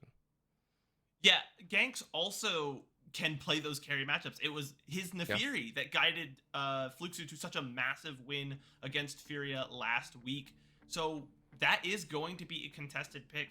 If Fluxu is going to make this work, they're going to have to, I think, enable the other lanes, because there are positions where they do have power. Hedon's a name that's been in the region a long time, and obviously I talked about Fu earlier as a very young, up-and-coming mid laner. If they can enable those solo lanes, they might have a chance to really, you know, force IE into position where they carry or die, and let Fluxu kind of have maybe a bit of a wider draft. I think that's the angle for them, is to enable all of their lanes to carry rather than pinning it on one person, because I don't know if Ganks beats Jose Dioto. Oh no, SuperBren. SuperBren, we got into something that I swore I wouldn't talk about unless we saw it in draft, and it is literally in my face. So there is a certain stat line here in split number 2 for the LTA South that is one of the most difficult to mention. We'll get to the picks here in a little bit. But for Fluxu, W7M, they currently have a 0 in split number 2, by the way, not split 1 as well. In split 2 alone, Fluxu currently have a 0% win rate out of 8 games on blue side. They're starting this series off on the one side that they currently have 0 wins on out of 8 chances. Yeah, in a series, you're probably going to have to play both sides. Right. Most teams talk about the lowered red side win rate and trying to, like, hey, you're going to have to win a red side draft at some point, but Fluxu has no problem, apparently. You said, I think you mentioned in the pregame that it was a 50% win rate on red side, and they just don't know what blue side is. They're 3 out of 6 on red side, and blue side is rough. Now, to give it credit, IE are currently 3 out of 7 on blue side, and 1 out of 4 on red, so it's its own thing there, too. Looking at the draft specifically, we're seeing 2 enablers come out in the jungle, very kind of gank-heavy champions. Obviously, once the Grand Starfall comes online in the jungle, you can see Pantheon start to do kind of crazy things, get across the map. And early on, Xin Zhao is one of the most gank-heavy junglers, being able to just engage from such a great distance away, provides a knock-up, lots of follow-up there for the team. And then kind of overall fairly standard picks. Ari and Gwen, no strangers to the LTA South. Rumble, of course. And Talia, again, another pick that gets so much value at level 6, being able to cross the map. And making sure to give it in the hands of Fu that you were mentioning needs a little bit of time to kind of get up to speed and make sure that they are that development type. Well, now you get that chance. It's a great macro, great team fight aspect. Looking at the bans as well, we saw the Vibe band away as well as the Sejuani and the Varus on the side from Yang for the IE side. And then on the side of Fluxu, you saw the Yone, the Callista, the Akali, all great namesake carry potential threats targeted at the bottom lane as well as the solo lanes. Now we get triple ADC bans into that bottom side, the Lucian, the Misfortune, and the Ezreal. And then the Poppy as kind of that round out support, that denial tool. Needless to say, though, you got to drop down in the ADC position, and now you bring out that support, that utility with the Ashe, and might be answered with utility as well on the other side. I do like the Poppy ban actually there from Yang and Solid Snake. Yes, it's less impactful in the hands of Geeks than it would be in the hands of Ganks, at least in my opinion. But it shuts down, what, you got 3 dashes on that side that could all potentially be interrupted because of the W being the major engage tool for the Pantheon. That gets shut down. And then the response, getting essentially 2 utility ADCs on both sides, but a big engage tool with the Rel, going to be able to help initiate fights and layer that equalizer on top. Not a bad way to end this draft. No, he's not going to do it, right? No. Okay. I mean, it's scary to say that I would actually prefer a Bard more than the Pike at this point, considering the number of Bards that we've seen kind of picked up. But that's normally like game 2, game 3. A little bit further on down the road, you want to match Engage with Engage, and this makes sense. Ashe and Alistar, you go ahead and lock in kind of a nice little combo to answer out, and this can follow up. However, you look at the side of IE, damage sources are in the late game going to be leaning onto Summon a little bit more with this Gwen. So I'm a little bit scared, but at the same time, I'm very interested on how this early game is going to go. Yeah, Summit can be a little inconsistent at times. We have seen him, perform very admirably in some games, and there are some games where I'm like, Summit, where are you going? No, look at your mini-map. That's the wrong direction. But, they do have late game. You're not really going to be able to match the Gwen, especially Geeks. Rel is tanky as far as supports go, but that is as far as supports go, right? You have a limited economy to build up any resistances, and there's quite a bit of, magic damage that's able to come out from a good distance away with, the dash Qs for the side, for the Gwen, and as well as the Ahri, both of which can just kind of pump out damage pretty quickly if you're not careful. And unlike the Alistar, you don't have this massive damage resist. So they're going to have to be careful, and I think positioning is going to be really the name of the game. I think that's going to be all it's about. Game number 1 on the horizon for Istris Estral, as well as Fluxu, a W7M. These 2 squads that have sat at the bottom of the standings through this group stage, through the positioning. And now they have to ride into the playoffs one way or another. One team will stand and one team will fall. Game number 1 of possibly 3 coming at you live. We got the champions on the table. We got the action. And we got the players ready to make us have some fun. We got the capybara. Or if it is a capybara, that's a whole other story. But it's going to be one to play for as we dive on in. Looking at the I've been looking a lot at the lore of League of Legends and diving into that side of it, and it's really in depth in certain spots. There's like a whole language tree of like where certain languages developed. I guarantee you Ionia has its own word for that capybara that's in some fluent, flowery nature language. And I think I talk about this every time I'm on the cast. I love the Ionia Rift. I just think it's so colorful. It's so much nicer to look at than the Noxus Rift. And it makes casting more enjoyable when you are looking at a nice colorful landscape.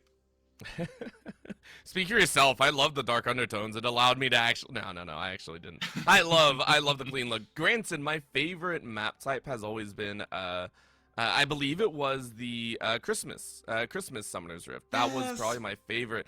The only problem, though, is I understand why it's not been brought back. It was horrendously clashing with a lot of abilities. Like, it was so hard to see anything on your screen. It was a pain in the backside. A professional League of Legends, but they can only play on Christmas Rift. It's a real skill check. I will. Okay, so I'll be honest. The only reason I liked it is I played Bad Santa Vigar, and you could hide his event horizon literally anywhere on the map. I'll be completely honest. That's the only reason I liked it. I had someone literally flame me saying I was exploding something in the game. I was like, no, you can't see this. You can't see this right now. I was a terrible player. Anyways, getting into this, very standard start, bottom side of the Rift in the jungle, so Jose Diodo, as well as Gangsta. We get the triple lane matchup. You can see where it's currently standing. Level 2 is being hit in the mid and top, at least for Summit, not so much Hedon, and we're waiting for Marvin and Geeks to get there as well. This is what we kind of expect, I think, out of this early game. Not much for Rumble to do, just one-on-one into the Gwen at a low level, where the Gwen can just start with Q, auto-attack a few times, and snip, there goes your health bar. And on the other side, just kind of trading back and forth, both bot sides hitting level 2 around at the same time. I don't think either of them wants to, like, just initiate and go in. It's just not the style that these two lanes want to play. They're kind of waiting for this skirmish kind of comp to come online in the mid game, work towards these neutral objectives where we can start to see big 5v5 fights come out. And waiting to see what exactly goes down. This is just that slight test in the field. I'm gonna be very, very curious as we're waiting for the rest of it to come out. Here's Summit, of course, trading out a little bit more, and ooh, that was a little bit of a touch. Yeah, the overheat comes out, and that's just a lot of damage that once you have all 3 abilities and can proc the overheat to get the on-hit damage, it becomes very impactful. In the bot side, already we're seeing sums coming out. I'm actually really surprised, Snaker and Ackerman being able to throw down a lot of that damage, and of course, whenever an Ashe is allowed to volley like that, or allowed to get that quiver off, it can actually do a lot of work. So Geeks and Marvin kind of learning about that respect style. As we get a meeting of the minds, we mentioned this before, Ganks being spotted out, but Jose Diodo saying, I'm here first. And we mentioned when Jose Diodo is allowed to get kind of that advantage, given that space to be able to be that carry, it brings about a lot of value. However, Summit joining in a little bit of a different capacity. It will be the scuttle going the way of IE, though, so they'll have control over this top side. My jaw is on the Summit. Why did you tell?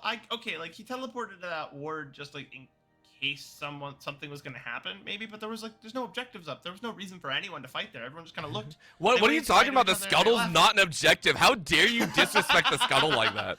How dare you? I'm sorry, r/scuttle mains. As you see the exhaust come out, Hudon falling so low, but unable to pick up the kill. Yeah, I don't know. Now his teleport's down, and so he does force Hedon out and is able to maybe crash a few minions. I mean, the few minions, I do agree that TP might have been a little bit over-eager. I think it was an anticipation of what Gangs and Fu were able to throw down, especially since Hedon was in the area.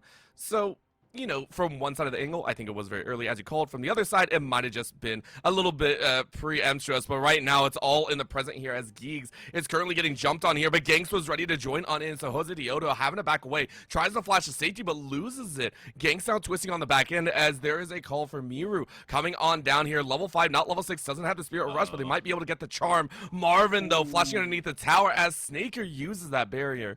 And it's a comfortable walk out here as IE overall win the battle, but start to lose a little bit of pressure there on the plates. Yeah, they're able to send a bunch of minions down here into this bottom side. Snaker's going to try and get some solo plate gold if he can. And overall, Miru doesn't lose too much in the mid lane. Yes, Fu was able to push up, but I don't think he was able to even get a whole plate on his own. So this comes out as a winning trade for IE. I mean, they're going to be okay with it. And again, this is now the second time I believe IE has actually countered a re-engagement from Fluxu. The first time, obviously, in that topside river when we saw the TP from Summit. This time, it was actually Miru being able to bounce down towards that bottom lane. So that's now twice that IE have shown a willingness to actively interfere in Fluxu W7M's attempts at getting some of these fights under their control. Whether that's good or bad is a whole different state of mind, as what it has led to is about a 400 gold lead overall, which is not great. But it's enough to say, hey, you know, it is a sort of a balance here. Fu for their own, though, stepping into the mix now, level 6, ready for any sort of action. Yeah, it The advantage here, you're getting some XP advantages. It's the small gold lead mostly was concentrated, obviously, on your bot laner there with getting that solo plate. But ultimately, I think it is good for IE to just kind of stifle Fluxu. Fluxu wants to try and, find some picks, get ahead, get Marvin really rolling, where once you have a bunch of burst on the Jhin, it can become very dangerous. Ashe takes a long time to come online, but once you're at like 4 or 5 items, Ashe does so much damage just kind of by being Ashe. Yeah, 4 or 5 items, just get full build. That's how you become a champion, right? That's exactly how it works. But that's all Ashe needs. I know, just 4 or 5 items is so easy, right? But I have to agree with you. I mean, the main core strength of her is going to be that Crystal Arrow. I understand that, but it's true. If we reach that breakpoint, if we reach that, 35, 40 minute mark, and Snaker has been able to farm up or get some of those extra kills, we could see a very powerful front-to-back style. We could see Snaker become that carry. But until then, we need to see Summit, Jose Diodo, and Mir all be able to step up for the action overall. We're about 7.5 minutes into the game, which now means it's about 30 seconds until those grubs spawn, and the dragon has already been alive for about 2.5 minutes. Yeah, the dragon is up, and we do see that Jose Diodo is on that bot side, perhaps looking to initiate that soon, get his top laner there into the bot side, initiate some push, get control of the map. And it's perfectly likely that we will see a very classic pro play swap of first objectives. Hey, we'll take the grubs if you want the dragon, and we'll just handshake and no one has to get hurt. I think that's the best kind of handshake. That makes me happy. No one dies, and you know what? You just keep playing around the game. It might be boring, but it is the most, I want to say, telegraphed motion for the sides. It is very understandable. As we go ahead and see Fu stepping down towards this bottom side, we're seeing these mix-in matches be made, and as you called, again, these certain steps being taken overall, specifically for Fluxu trying to get a little bit of a read. You can see the rest of Snaker and Ackerman already set on this top side. They're first on turn, and this is yet again IE really pushing this proactivity as their composition pretty much dictates. Yeah, they are ahead now on the tempo. They're already starting the grubs and getting them ready, and Ganks is still farming up his jungle, so they're going to look to respond, perhaps. But they don't even have vision. They don't actually know it's been started. Geeks will discover it, but I'm not sure he wants to step up on his own. And that is 2 of the grubs, and that's all you need for that first objective. It does count towards the objective feat. Getting the 2 grubs is enough. I think one of the big points as well is the fact that the dragon on the other side hasn't been taken, meaning IE can attempt a two global take. Snaker for their own, though, might need a little bit of help on this top side. You're a little bit alone as a poor Ashe, and considering you went Cole first, you are more in line with kind of getting jumped on here, trying to be subdued as quickly as possible. But for Hidan, you are comfortable in your own. So far, slow start to this match, which has led to about an 800 gold lead in favor of IE. Will that continue, though, is the big question. Yeah, we've had a very measured game from these 2 teams, and I don't think that's necessarily surprising. Despite, kind of being bottom of the table, these aren't like big, like crazy, go out of your mind, coin flip kind of teams. I think they have some good ideas on how to play more a measured, understanding game of League, but can't quite execute it at that level, and that's why we have seen them kind of fall behind the pack. We're gonna kind of see here, maybe if they have the chance to accelerate the game, if IE now with 4 members on this bottom side of the map are going to try and look for this first dragon. That's going to be a whole call, as you see a lot of those wards going down here. Comfortable wards as well. Ackerman had no trouble laying one there in the middle. Top side, though, we are seeing the needlework force Hidan out. They do have TP, so they're not very worried, but once again, this is Summit burning theirs as soon as they get it back up. Dragon now started on the far end, but it is on top of a ward as well, meaning Ganks, Hidan, as well as Fu can all have a chance. Geeks and Marvin are in position as well. Remember, it's been Jose Diodo and the rest of IE consistently thwarting a lot of these chances, so for the first time, it feels like Fluxu might have a chance to deny right back. A little bit of a slow, making sure that Jose Diodo and the rest are in a comfortable spot, so it is Ganks to walk away. Because that word fell, it will be Dragon and 2 global objectives going the way of IE here at the start. Yeah, Hidan had the teleport up and could have chosen to teleport to the bottom side and try and fight the dragon, but the team said, hey, that's not what we need right now. Let's just continue focusing on trying to farm up our lanes. You know, let's take fights when we're in a position of advantage when we really want to, rather than forcing anything right now. It's probably not the wrong call. It's not the wrong call. It's one that maybe, considering the amount of fighting that we saw in the previous series with Pain, as well, is just like, man, maybe we wish we could have had more action. But this is the more measured pace that I think some people are very excited about. You know, whether it's measured because you're scared of the opponent or measured because you are taking those appropriate steps, I think it can be appreciated in any capacity. At the current moment, though, we're reaching about 12 minutes, and taking stock of where those plates are currently laid out, I believe there is a total of 2 taken from Fluxu's ends. On the others, though, only 1 on the top side, so it's a 2-1 stance with IE getting the 2 so far. Yeah, and Fluxu is probably about to pick up the last plate here. In the mid lane, those minions, I believe, were able to chip down that tiny little sliver of health it had left. And that we see that gold advantage is almost directly reflected. The plates advantage is turned into about a 900 gold lead. Nothing to sneeze at, 1,000 gold, but out comes the equalizer. Something finally happening. Man, and all the damage went down was enough. The burn was perfect, but here comes that rebuttal. A flash forward into the stomp brings the stun and death.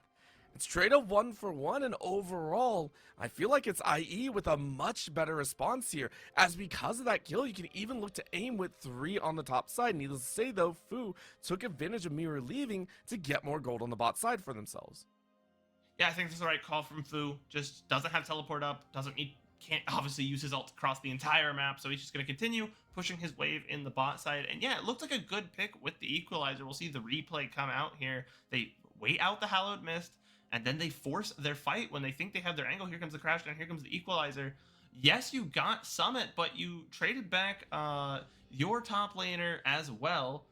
You did burn more ults, you did burn a teleport, the Enchanted Crystal Arrow came out, so you got a lot of resources, but ultimately, IE's fine with that. They like the pace of the game right now, I think, and so they're going to continue to play that. 1-for-1 is a perfectly okay trade.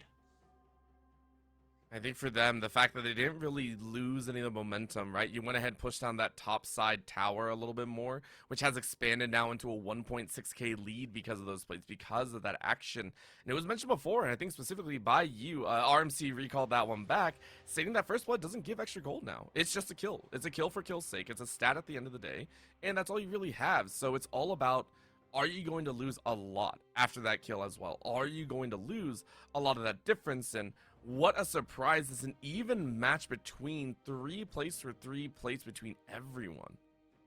Yeah, and, you know, it doesn't give that early gold, the First Blood doesn't, and so the advantage is, okay, we're closer to the feat of warfare than the other team, but if you trade 1 back, then you're not any closer. You're still at 1, and now it comes out to who can get 2 kills faster, and we're no longer in the early game where you have a significant advantage where ganks can kind of come in from this crazy long range. We're at level 10, about to be, you know, level 11 here in a couple of minutes, where Jose Diota's ult, I believe you get a range, is it a minor range increase? As Pantheon, it might just be damage. I cannot remember all of the tooltips on Pantheon's ult, but that's his big tool, and Grand Starfall going to be used kind of to just reposition everyone on the map and unload a massive amount of damage with the fully charged passive. And so, do you think you can get 2 kills before IE just drops Pantheon on your head, or drops, you know, a massive Enchanted Crystal Arrow and picks you off? I'm not sure if that's true. I don't know if I like the position that IE is in right now. Well, there's a lot to think about, as well as we see this top side being looked at slightly, I guess is the best way to put it. Jose Diota didn't want to force anything, so they wisely recalled off. But this is where that big chance comes in. IE have their choice, whether on Herald or the Dragon, and it looks like they're going to float their way over towards the Dragon instead. Massive wards out, though, for Fluxu, as they are saying, hey, we want to keep eyes down. We just saw Jose Dioto on top of wards, so we're going to start up this Herald as well, and maybe we can burn it in time to reach over to the other side of the map. Dragon won't be up for another 20 seconds. If you can burn through the Herald, that's going to be big. Ganks, though, looking to run interference. That's Ackerman to actually dive on in. Geeks around the side. Double TP coming in as this is going to be a crash and have Marvin, though, soloed out here as Summit tries to push, but meanwhile, the fight on the other side leads to Jose Dioto getting 1. That's a 2 and a 3 as IE washed through with the power of a Trisource and a half. One more cut, won't do it as he done. Wins out on the back end, but needless to say, it's a 1 for 4 in favor of IE as they stomp out Fluxu W7M.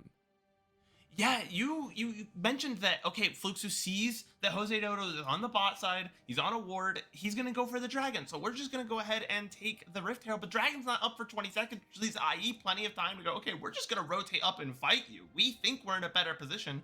We think we'll win this 5v5. Let's just pull the trigger. And it was so close to being an ace. As you can see, kind of a messy start to the fight. Everyone's kind of going in on Ackerman, but he's so tanky with his ult up. The crash down Magnet Storm really only hits Ackerman as well. And so here is Snaker just free firing, just untouched the entire time. And Summit is able to push out the entire backline, and Hedon barely by a single auto able to take that kill. The fact that someone was about to have a 1v2 and win it all shows how IE are already stepping up the pace of this game. I think that's what we're really seeing here. Very nice and controlled. As you mentioned, the tank stats are big. We do have the boots upgrades now for IE, 2 feats to their name, as that was a herald actually claimed by Jose Dioto. They're going to use that to start breaking open more of the tower space. They're going to get first tower under the name, as topside was fought a little bit further as well. Fu wasn't really able to get that one. They're going to drive herald all the way past, and maybe look at the bot side hit. I think it can reach. I have no idea. Is this going to be a 2-piece slam? Yes, it is. You get a third charge even as well. Show off the top hat. Bring it on a bounce. And it's a perfect herald execution. IE with the styling. Summit now might pay the price, though, as that is a lot of gold back. Yeah, Fluxu, you don't get that one neatly. That TP, though, was not a good space. As out you go with the flash. Miru TP to immediately ult to safety. And Miru has to immediately burn the TP, ulting in a pretty rough position. A great use of the Herald there by Jose Dioto. We talked so much about the fight, I forgot to mention, yeah, they picked up the objective as well. And then they use it to clear out 2 towers and get a third charge. But that overstep is going to cost them this Dragon here. It's not a trade I think IE is uncomfortable with. I think they'll be fine saying, hey, we got 2 towers out of that. We only lost 1 member. The Dragon sucks, but we'll pick up 3 clouds. But they're going to lose a tower in response here as well. So it's not a perfect trade, i.e. losing a little bit of that tempo. I think they went for a little bit of extended, and maybe, I think if they had stopped at 2 towers, it would have been fine. 2 towers, yes. I think, would have been more than enough. And then the third is what really drove it into the ground. So, it's, hey, you're in the lower ground. You're in this elimination match, and you're going to try and do everything you can to get an advantage. So I don't hate the fact that they went for it, because overall you're still in the lead. Not only that, Miru was able to take this top side tower, so it's all outers down. So overall you have opened up more space. Was it worth a Dragon? That's yet to be seen. If they lose control over Dragons in the future, that's a whole other subject. But you can see this gold lead that has expanded out very, very far, i.e. with a comfortable 3.5 that they can now go back and spend.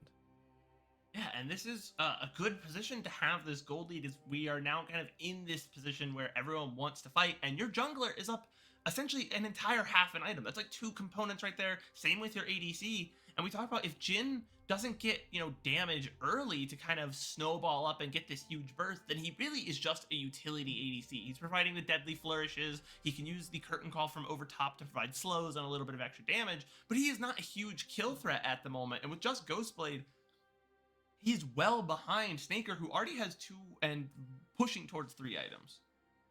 You gotta love the crit side of the Ashe. It is brutal when the damage escalates. We are seeing ganks recognize that things are a little bit out of their control. This is Otacon being started up pretty much off a spawn. Ackerman go ahead and sweeping out a few more. Summit running interference, so the shot call by IE to continue the pace of the game is going to attempt to net them a victory. Now it is going to be the wall going up. Fu recognizes they're all there. Smite goes down, so it's a well-leveraged pace, and now the Unbreakable Will into the headbutt pulverize will bring about a fight. Summit's going to try and dance to the backside, but Jose Dioto gets into the mix, and it's a bloodbath for a bloodbath. Jose Dioto is barely going to live, but the damage has been done. Current call being used to snipe out one more Pantheon. Mirror on the side, though, ensures that's about all the battle is going to be. Summit for their own, recognizing over the wall, though, as Geeks is going to run interference, and they do catch Ackerman lacking. Summit walks straight in, though, and says, hey, you lost your tank, which means your backline is open and free, which means the scissors snip away for a double kill for Summit. Yeah, that fight all starts off, you were dead on. They see, okay, we know we want to keep the pace of this game up. We want to try and roll over Fluxu before they have a chance to respond. And so they burst down his autogun. Look how low it is before anyone in Fluxu is on screen. And yes, the wall cuts off IE and prevents them from helping their support, but their support can just pop Unbreakable Will. 55% reduced damage. He's not even below half by the time the entire team is going in. And so it looks like, okay, we lost the skirmish. We're going to back away. We end up trading 1-for-1 here. And they see, oh, Ackerman has overstepped. We're going to pick this guy. But they don't see Summit waiting, and he comes in, and they're already committed to killing Ackerman, and Summit picks up 2 for it. Really, really well played by IE.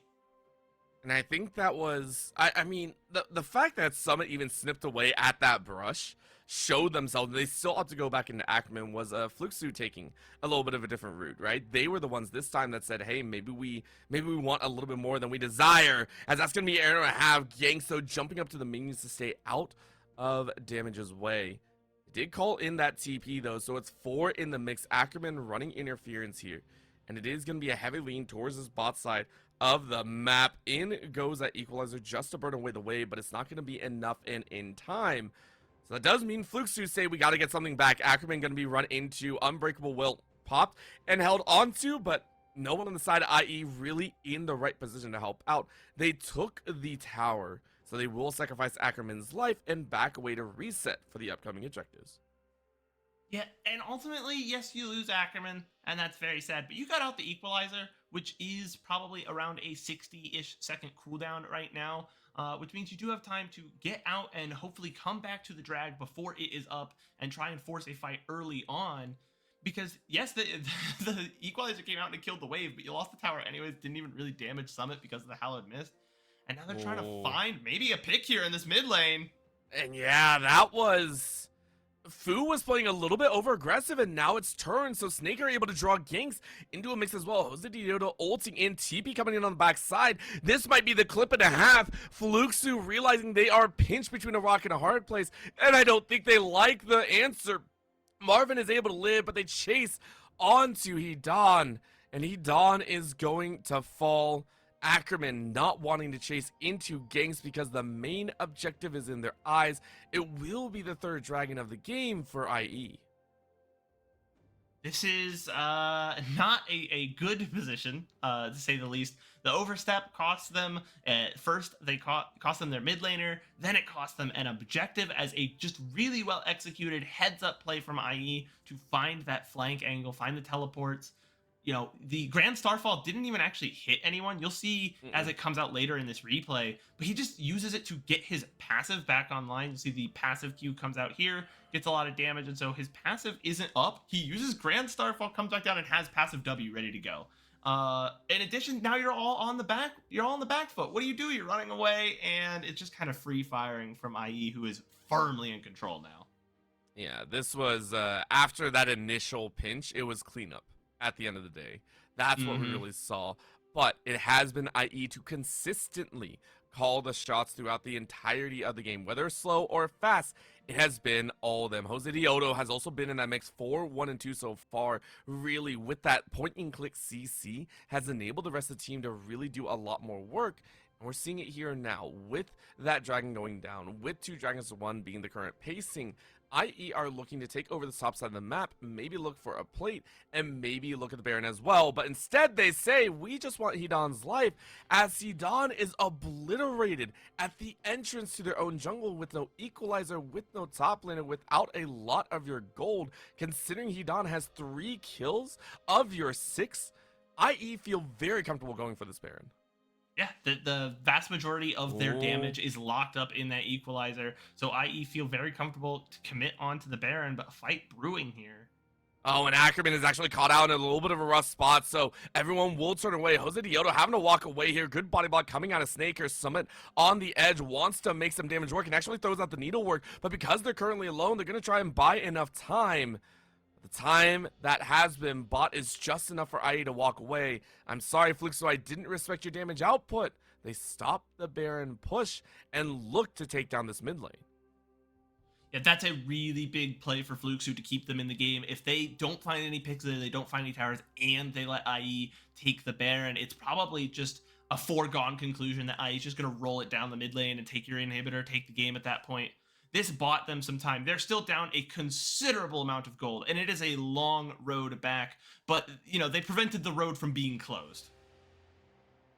It is one of those that, you know, the doorways are still open. As you call, the roads are not fully closed just yet, but they are quickly doing so. And nothing speaks to that more than Mira picking up a Magi Soul Stealer, right? As soon as you see that in the bank, it is the immediate call. With 10 sacks, by the way, they have been undying this entire time. It is immediate call down that there is some level of confidence in the bank of the team. So I love the fact that IE have already stated that, hey, we are going to be these victors. We are going to continue to try and pressure up. Maybe we get even more. You had the Malignants plus that staff in tow, so you have a comfortable amount of AEP and damage. You're even going for the Zanyas at the end of the day.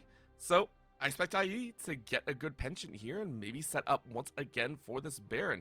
Ackerman, though, recognizing that they baited them out a little bit longer, and maybe that's not the position you want to be in, so you will just fall. Now, how many more will do so as Fluxo find a pinch of their own? Summit, though, what was that TP? You drop yourself into the hot pot. Unfortunately, you're cooked, bro. Yeah, it's Summit is an unfortunate victim of hey man, the teleport mechanics changed. Don't know if you saw. Now you got to take some time to teleport over. You can't. It's not just however long the channel time is. 4-second channel time. Boom, you're there. Now it scales with distance, and Summit was so far away that he started the teleport when his team was in a position to maybe defend and, you know, help Ackerman out and start a fight and 5v5.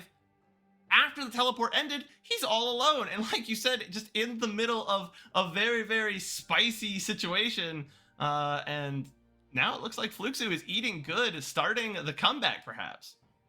I just have to ask, because at that point, I believe Ackerman was already had already committed to being dead. There was no Unbreakable Will pop. There was nothing of the sort. You're already down to about 20% HP when someone actually channeled that TP. So I'm really curious what the calls were to be like, yeah, I'm going to TP into the middle. We can turn this. Either way, not the end of the world. We talked about how TPs can be relevant, but at this point, it's feeling more like IE need to understand that you can do a front-to-back fight. That is going to be a call-out, though, as Miru loses that Spirit Rush.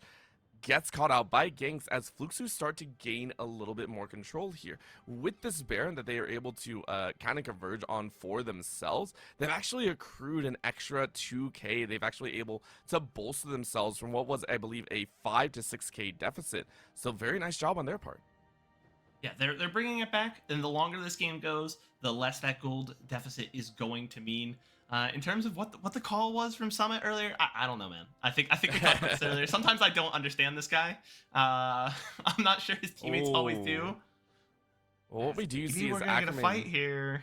Yeah, they're playing inside of the bush, so it's a little bit hard. Very nice buffering by Geeks, though, but that's Ackerman to flash on in with a pulverized headbutt, and they swing onto the mix, but it's a split fight. Marvin getting chased away, but on the flip side, it's Fluxo to find a few other members. Magnetstorm drops Summon and Ackerman into the mix, but here comes the collapse from IE. Good wall to slow things down, but it only delays the inevitable. Miru dances forward with another Spirit Rush. Jose Dioto ensures that Hidan is going nowhere.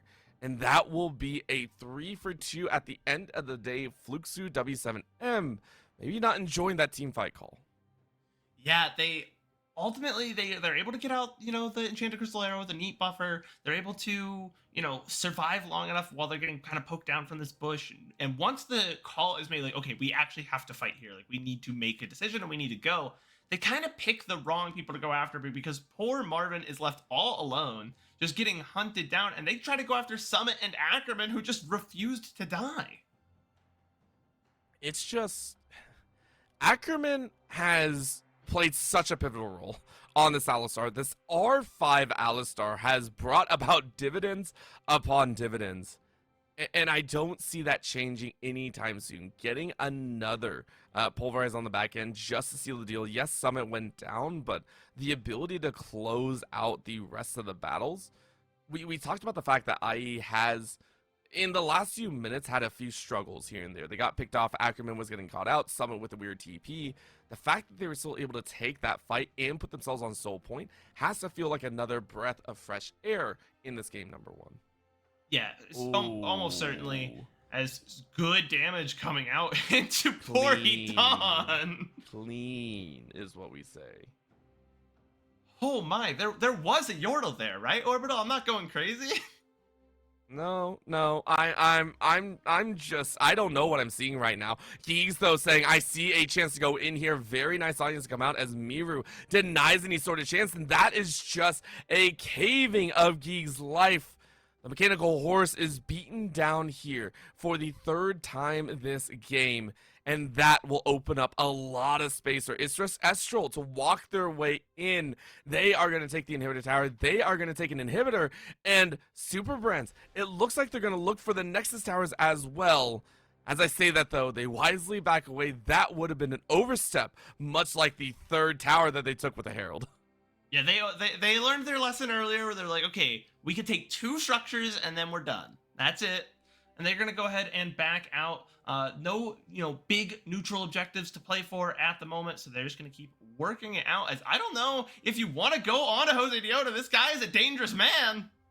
Yeah, this is just another catch, and Snaker losing out yet again. Snaker's doing so well as well for themselves. They just hit level 18. They are a powerful Ashe, and guess what? SuperBrens, you talked about the Ashe damage. You're 3.5 items in. You're about to be that champion. Yeah, the Rangers focus, when you are on, this late of the game, you've got all of the crit built up to just make your slow just so annoying, just impossible to deal with. As a curtain call comes out, it's just trying to find minions, not even really going to be able to get damage down because of the Aegis Assault. But now with all the items, all the AD, once you get that Q stacked, Ashe just kind of rips through people, and you're so slow you don't have a choice but just sit there and die. It's a painful one to look at, but honestly, Istris Estral have really shown us such a strong, a lift up is the best way I can put it. We talked about how both these teams have had a bright light at the end of their split too. We talked about the fact that they had some very uplifting moments with victories as well as very close series, and IE is showing that they're taking that next step forward. They're moving their way into position for a chance at that playoffs, and they're hoping to go even further than just that lower bracket opening. For Fluxu, though, of course, you're saying, hey, this is game number 1. We're drawing this out a little bit later. We're starting to get more damage in our pockets. You're looking at Fu with 3.5. Maybe we can see the next few minutes go their way. A bright light at the end of a tunnel, it's the signifier that the hard times are over. But sometimes it's just a truck, as Fluxu will get engaged on again here, and they just don't have the answers. They're able to knock Ackerman's health down, but they're going to struggle so hard to find anything of value before they just get run over. I think a big part here is really watching where Miru decides to go. Now, keep in mind when you talked about the knock on Ackerman, Ackerman's ult is also burned, and we have to remember that's a key point of contest. Ackerman has used that buffering with the Unbreakable Will to break through a lot of those CC chains and be able to get that pulverize. It's been a huge reason why Ackerman has been so strong. So to lose that ult loses a large chunk of what an Alistar wants to do. But at the current moment, you're not worried about that. With the ultimate down, it doesn't matter. The rest of IE kind of floating over towards that bottom mid side. And they're saying, screw the Baron, screw the Dragon. We have inside track to try and knock down even more of your base. Yeah, they're threatening the push forward as Miryu's going to step forward. He has Spirit Rush, so he knows he's not really in too much danger unless he gets really caught out. And with all the time that they're buying, we talked about the Unbreakable Will being such an important cooldown. It's almost back. I mean, that's the crazy part, as that's going to be another chance. Hitan barely flashing away from that charm. It was just in time, though, and because of that flash down, Hedon cannot contest. It is going to be another inhibitor tower going down as a dragon will be started up on the far end. It is just a cloud, but a cloud soul at the end of the day means a lot of these players are going to be running around the map very, very quickly. Fluxu W7M, though, saying we need to get something, we need to get some sort of value, and they're going to try and burn through the Baron, but needless to say, there's a TP coming across the map, and I don't think they're going to be able to do it. 12,000 HP is nothing to scoff at. Yeah, and they had to step away, so now they're actually caught on the wrong side of the map. That's an arrow going out, landing on the backside. That's a cleanse coming out. Ackerman is going to dive on in. Unbreakable. Equalizer landing on the ground around, but it doesn't matter because once again, Snaker says, I'm a champion. They burn through the HP bars, i.e. swing the hammer at game number 1 and completely ace Fluxu. And this is what we were talking about. Sometimes the light at the end of a tunnel is just a truck. And run over was poor Fluxu because we kind of called out what the things that IE needed to do, right? They needed to have Jose Diodo on a champion where he could really carry and enable the other lanes, and some of the solo laners needed to step up so that Jose Diodo wasn't the only player. And man, did their solo laners step up. Summit played a great game. Miryu played a fantastic game.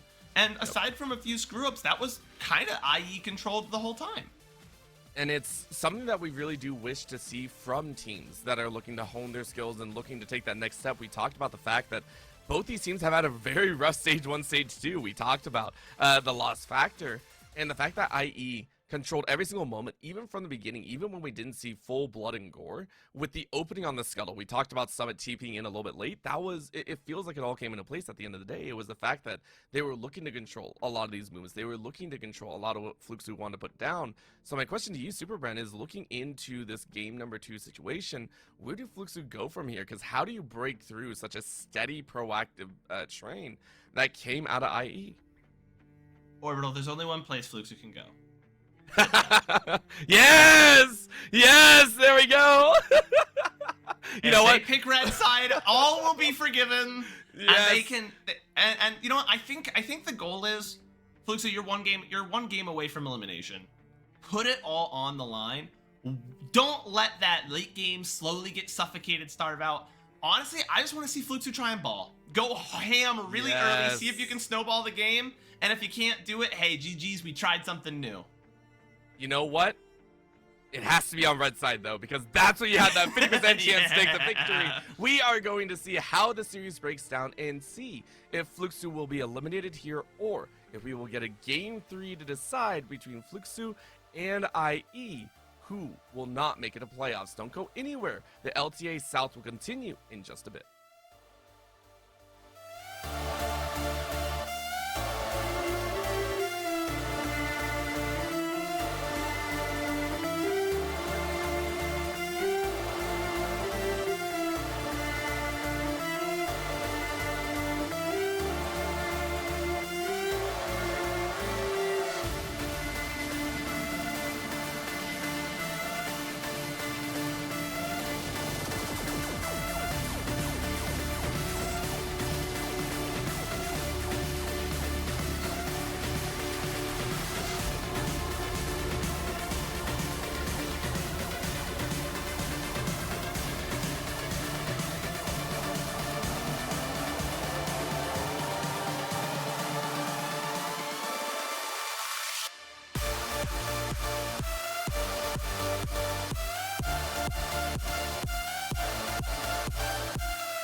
Took a little bit of a break, waited a little bit, and said, okay, what can we do next? There are a lot of options available, but what we do know for a fact is IE came out to a very controlling game number one, and you said it, SuperBren, you were right on the mark. It all started with Jose Dioto being very, very efficient around the map.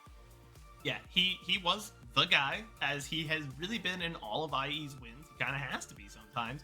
But in this game, it wasn't just him being the guy and then turning the game on his head all alone and just snowballing the enemy. He enabled his teammates. Summit, Summit was able to get, a little active early on, make some big plays with we talked about the Ashe just kind of going crazy once it had all its items in the late game.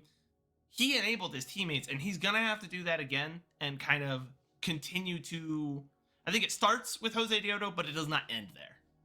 Yeah, I mean, we have to talk about those that really came online. Summit obviously tripping up a little bit on the TPs, but they were not game-altering TPs. These were, hey, I thought we were going to fight. That's okay. The namespaces that we want to talk about, I think, are Miru. Miru was amazing there in the mid lane. The Ahri, obviously, maybe not as flashy, maybe not getting all those kills, but unkillable in that mid lane, stacking up the Magi Soul Stealer, making sure to always be at the right place at the right time. Needless to say, that also tracks into Snaker, who played an excellent Ashe there in the bottom lane, very controlling, undying as well, but never really putting themselves in bad positions.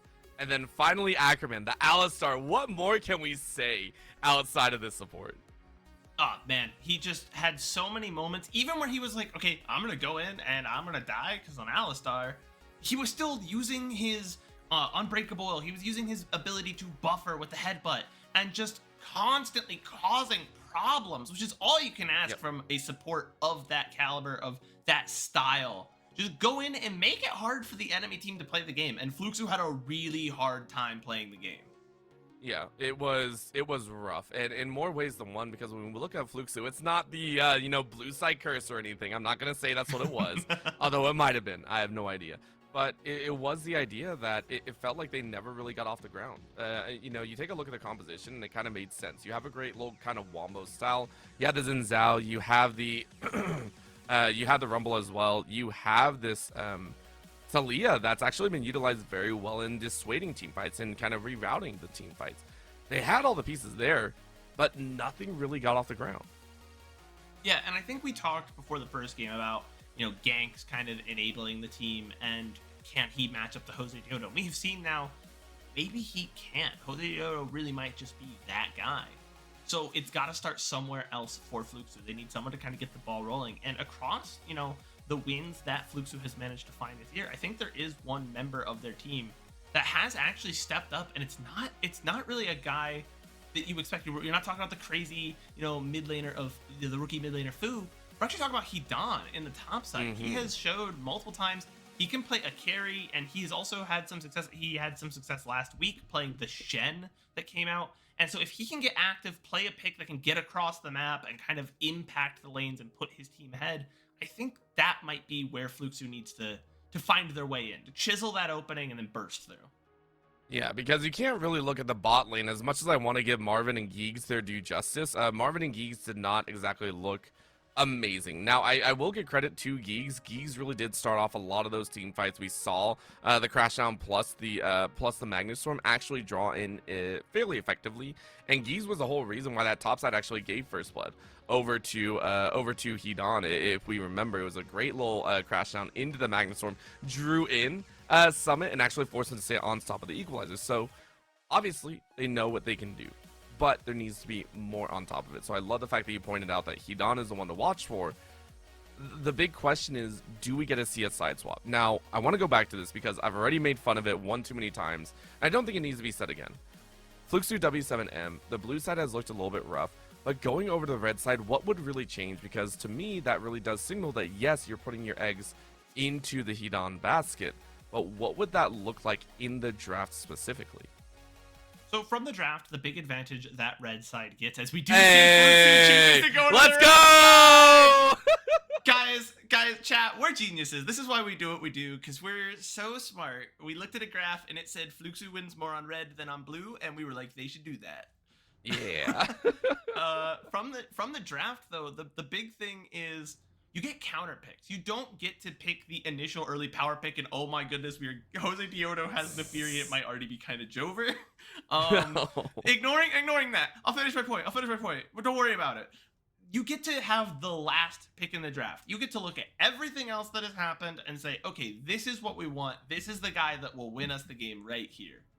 And so it has a lot of power, especially if you are looking towards that top side. If you want your top laner to kind of pop off, make it so they can't get counterpicked. It's a big deal for your top laner. And I think they also kind of get it in the first rotation. So let's see. Yeah, well, for the side of Fluxu, they're going in a completely opposite direction, though. They triple banned out the ADC role. They said, hey, let's bring back game 2 of the previous series, and then let's immediately snap up our ADC. So there's been such an interesting choice, as now we also get to see the Wukong coming into play here. There's such a mix in how this is changing things up. We're now going to go ahead, take a look at a little bit of the early skirmishing again from IE. Whoa! Whoa, hold up, back up. We got an Annie in LTA South. What the heck? So there's a saying about Annie that Annie is one of the basic champs. She teaches you how to play mage, right? She's the quintessential mage, and so when she is good, she must have too many numbers, and they turn her numbers down. That's really all you can do to Annie because her kit is so simple. Does Miryu know something we don't about the Annie numbers? Because 0 picks, 0 bans, no presence, and here it comes in a series-deciding game.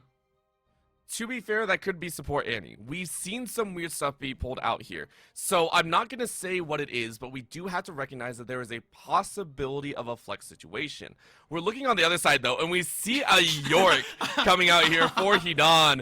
And this draft is already out there. We said we wanted fireworks. We're getting fireworks. That's now the 4th unique ADC ban, the 5th ADC taken away off the tables if you count the misfortune.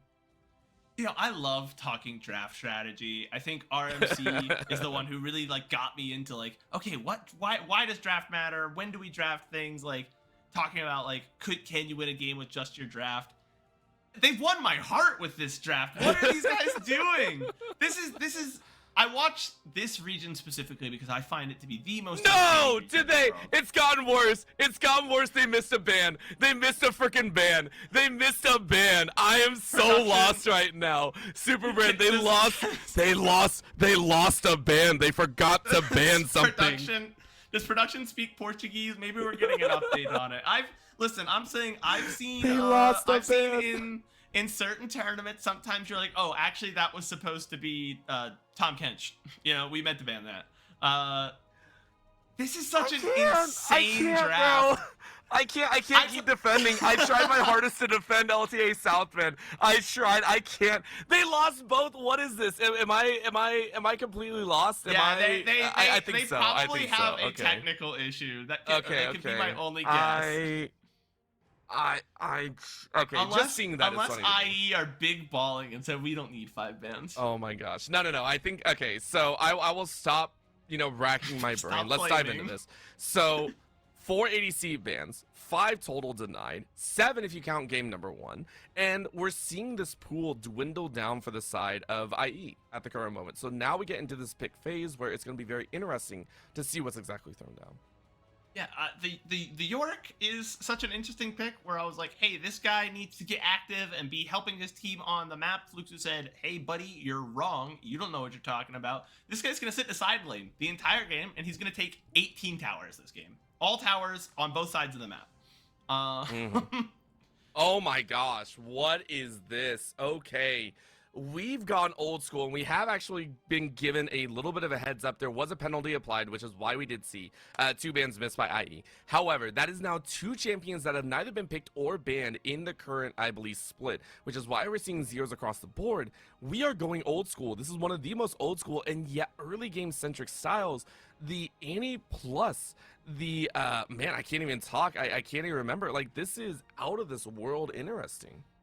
Well, Senna did just get an ADC buff, and I think ADC Senna was already playable prior to this most recent patch, and it got a buff that makes it a little bit better. You get a little bit more souls as ADC, farming. You also get it's just a little bit nicer, a little bit of quality of life for poor little ADC Senna. And on the flip side, we see this setup where, okay, we talked about positioning in the first game. The positioning for the second game is, do you get caught by bullet time? Do you stand in an alleyway and let Marvin just shoot you in the face with no response, no solar flares? And if you don't, I think IE probably wins, maybe? I don't know how to respond to the Yorick. I don't think about him very often. I try to forget he exists sometimes. They gave him a hat recently. I know that. Yorick fans are very happy about him getting a hat. Yeah, there's something to be said, but I think fundamentally it still comes down to what we saw back in game number 1, right? Game number 1, we saw IE kind of dominate in the early stances, really exerting their force, getting a lot of the global objectives, and making sure they played a decent early game. Their entire composition here still kind of speaks to me like that.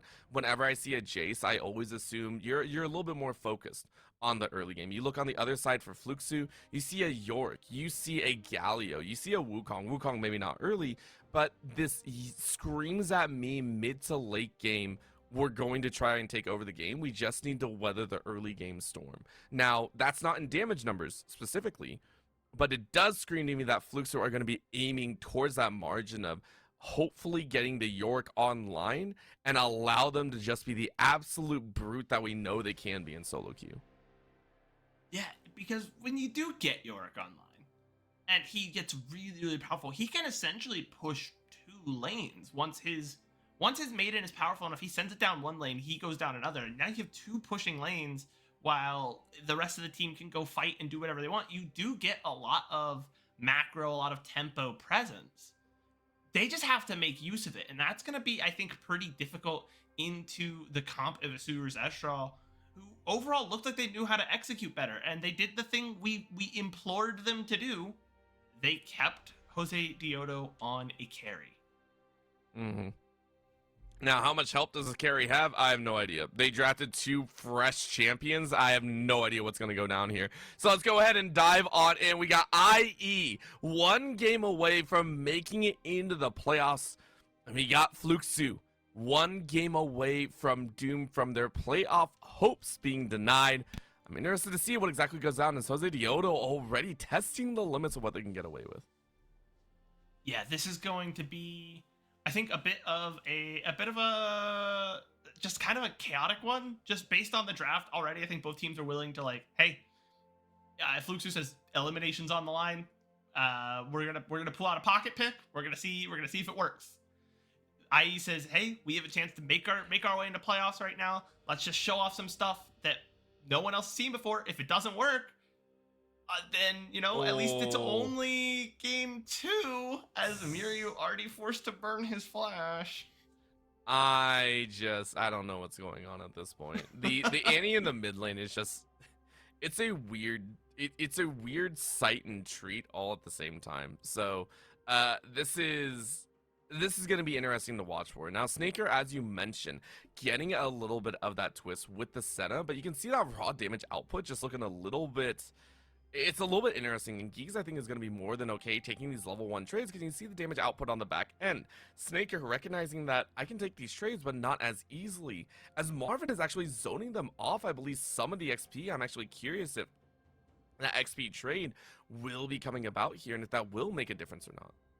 Yeah, and the barrier already used by Snaker there, which means, like, he gets caught out by Geeks once, which once you hit level 2 on Rakan, you have no reason not to just regularly battle dance out and see what happens.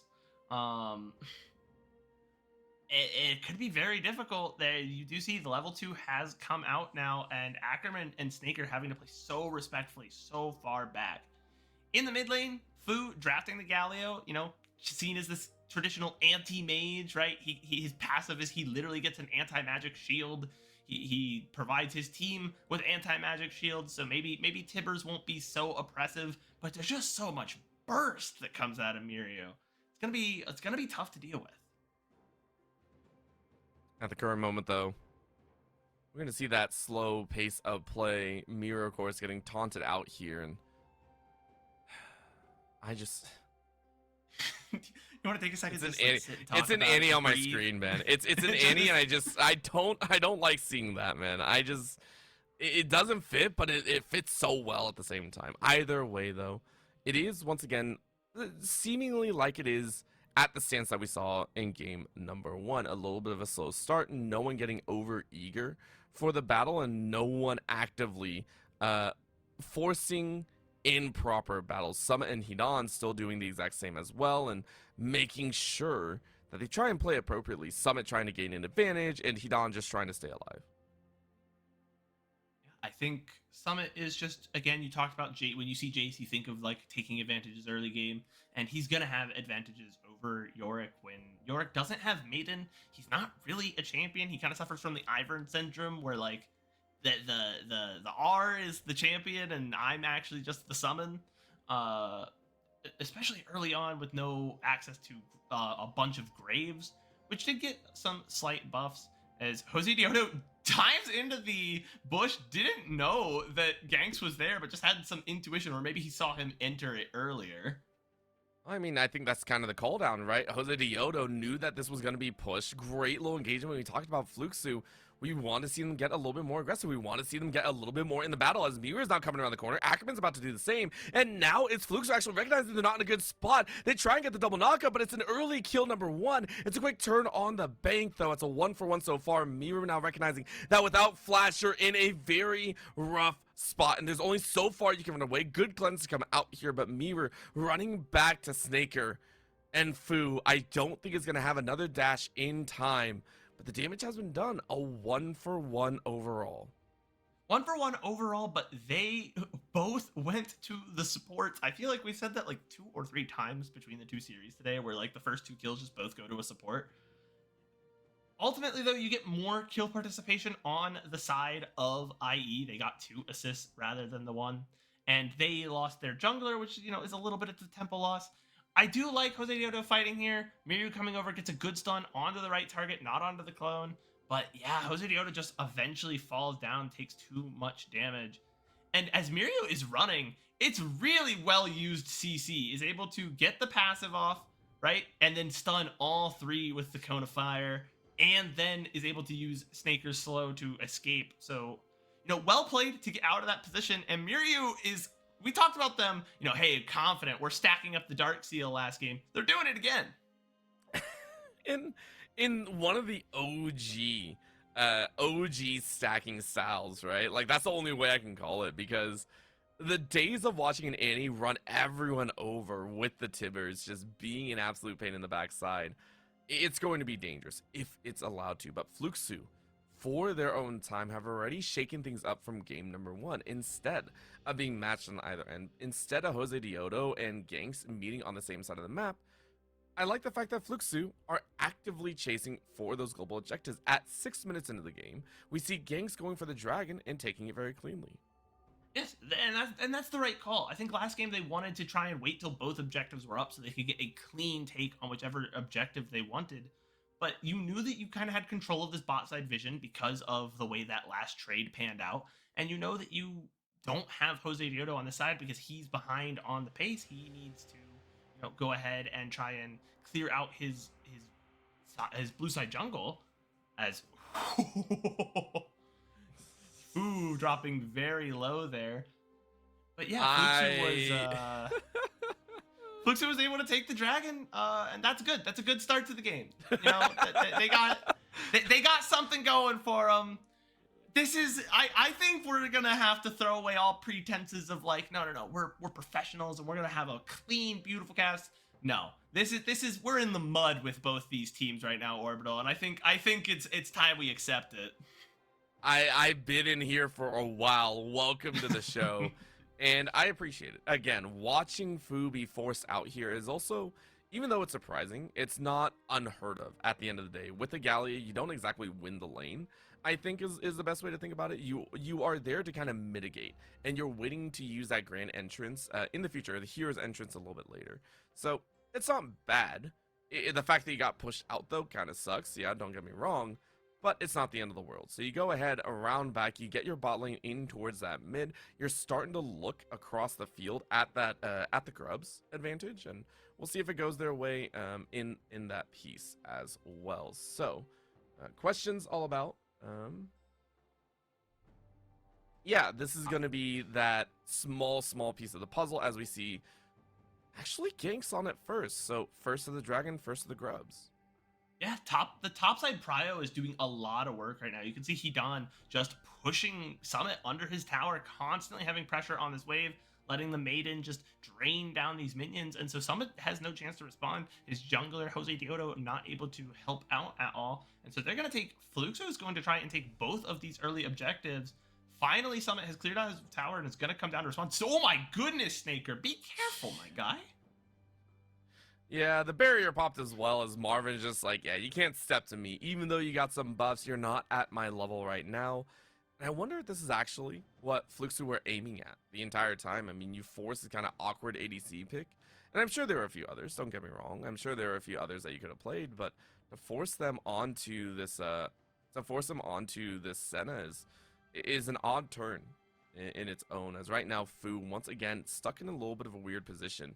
Around the side, Ackerman is looking. Are they actually going to dive this good sidestep to come out here? And Fu just denying that type of push. How much longer are they going to stay though? Ganks and Geeks both on the wings, ready to bring some pain. Ackerman over the wall though, watching Jose Diodo jump, and now they get the twist, but level 6 actually being hit at just the right time means this is a CC chain, and Ganks is the one that is ganked, and Jose Diodo is now chasing for Geek's life. What a twist and a half. The Dawning Shadow was perched, and guess what? One last auto, Jose Diodo gifted to no way they go for more, right? Man, out of nowhere, we saw this. Okay, great sidestep from Fu. Okay, we're going to wait to try and collapse on this bot side, see if they overpush, punish the dive. But you showed yourself on vision just a little bit too much. Now Jose Diodo knows where you are, and he is actually the one flanking you. And yeah, great level 6 timing for Ackerman. Snaker dropping the Dawning Shadow over top meant it was a very, very well secured fight. And that is the feat of warfare over to IE. But unfortunately for IE, they're not really close to either of the other two feats. Already 2 objectives secured by Fluxu, which they still have that to hang their hat on, but they are now sitting at a gold deficit 10 minutes into the game. It hurts to see, honestly, for Fluxu. That is kind of rough here, but eyes out at the same time. This is still IE starting to roll in to their game. It's still Fluxu being willing to kind of step up to the challenge. They still have 2 global objectives in the name. They got the grubs in the first dragon. Second dragon will be up here shortly, but Miru is like, I want to do something, man. I want to play. I want to get more than just 2 assists. And that scares me. At the end of the day, they are actually going to find yet again Fu, and the chain CC is brutal. You have flash, but you ain't gonna get to use it, and the kill is gift wrapped over to Jose Diodo's hands. Yeah, I'm not really sure what Fu was doing there. He steps up, he steps forward, but like, to what end? What are you defending? And gives over a kill, and now IE is gonna look to try and grab that dragon. It is up. Fluxu W7M perhaps going to push them off, is able to successfully push Jose Diodo away. So that buys them some time to, let Hidan establish top prio. Maybe someone will have to respond to that. Fluxu W7M can look to take the dragon. Oh. Well, Summer being denied yet again is actually a little bit of a surprising turn. I mean, you understood that I think Hidan was gonna back away, so both top laners actually leaving. But man, you're playing with fire up there. Hidan is already getting to the point where you can start breaking down the tower a little bit more, which is understandable. It's a good reason to have. But Summit going ahead and getting that spear, having it handedly in your hands. While Hidan is still sitting on a couple of components, you're still trying to go for that Triforce. Jose Diodo actively looking for a chance and a half. As they find Geeks in the wrong spot, someone was able to TP back, so it's actually plate status over to the side of IE. So Hidan and Geeks not able to actually stand in front. Well played by IE to kind of turn this top side. Needless to say, though, they are giving up a lot here on the bottom side. Instead, for the dragon, if this is actually a good give, I'm not so sure. Yeah, it's almost exactly like I called it. They're going to apply pressure to this top side, force someone to respond. That someone happened to be Jose Diodo, and without any smite on the bottom side of the map, they said, okay, we're going to take this dragon. There's no one that can respond to us, and they get a second dragon on the board for Fluxu W7, and they get the Mountain Drake, which means we have an Ocean Soul coming up, in at minimum 10 minutes. We're still quite a ways away from that. But a good play from a macro perspective for Fluxu W7M to get another dragon on the board and pick up the feat of objectives. And now it all comes down, if you want the special boots, you got to take the first tower. And I want to ask you, right now, if we're taking a look at this, is that the right call? You give over 2 dragons, you give over the grubs as well. You're giving Fluxu, I feel, a lot of late game pressure, which Hidan specifically, I think, will enjoy a lot, especially with Ocean, if you're able to gather those dragons as well. Is this the right call for IE to actually sacrifice that in lieu of what, maybe a 1k extra on the gold lead? Yeah, I think it's definitely an interesting choice for sure. And I would generally be on the side that no, I think you should have tried to contest some of those objectives. An Ocean Soul, all that region for Hidan to just sit there and continue to apply sidewave pressure. The counterpoint to that is they are kind of getting ready to get in position for that mid-game kind of explosive exit, because 3-1 is Jose Diodo, already has his Spear of Shojin. Same with Summit, an item that synergizes very well for both of their champions. And so they do have angles. IE has gotten gold onto the people they want, the 3 assists onto Annie, 3 stacks on the Dark Seal. And so they haven't given up so much that it's, a terrible decision, that it would never be the right call. But it remains to be seen, because look at that damage.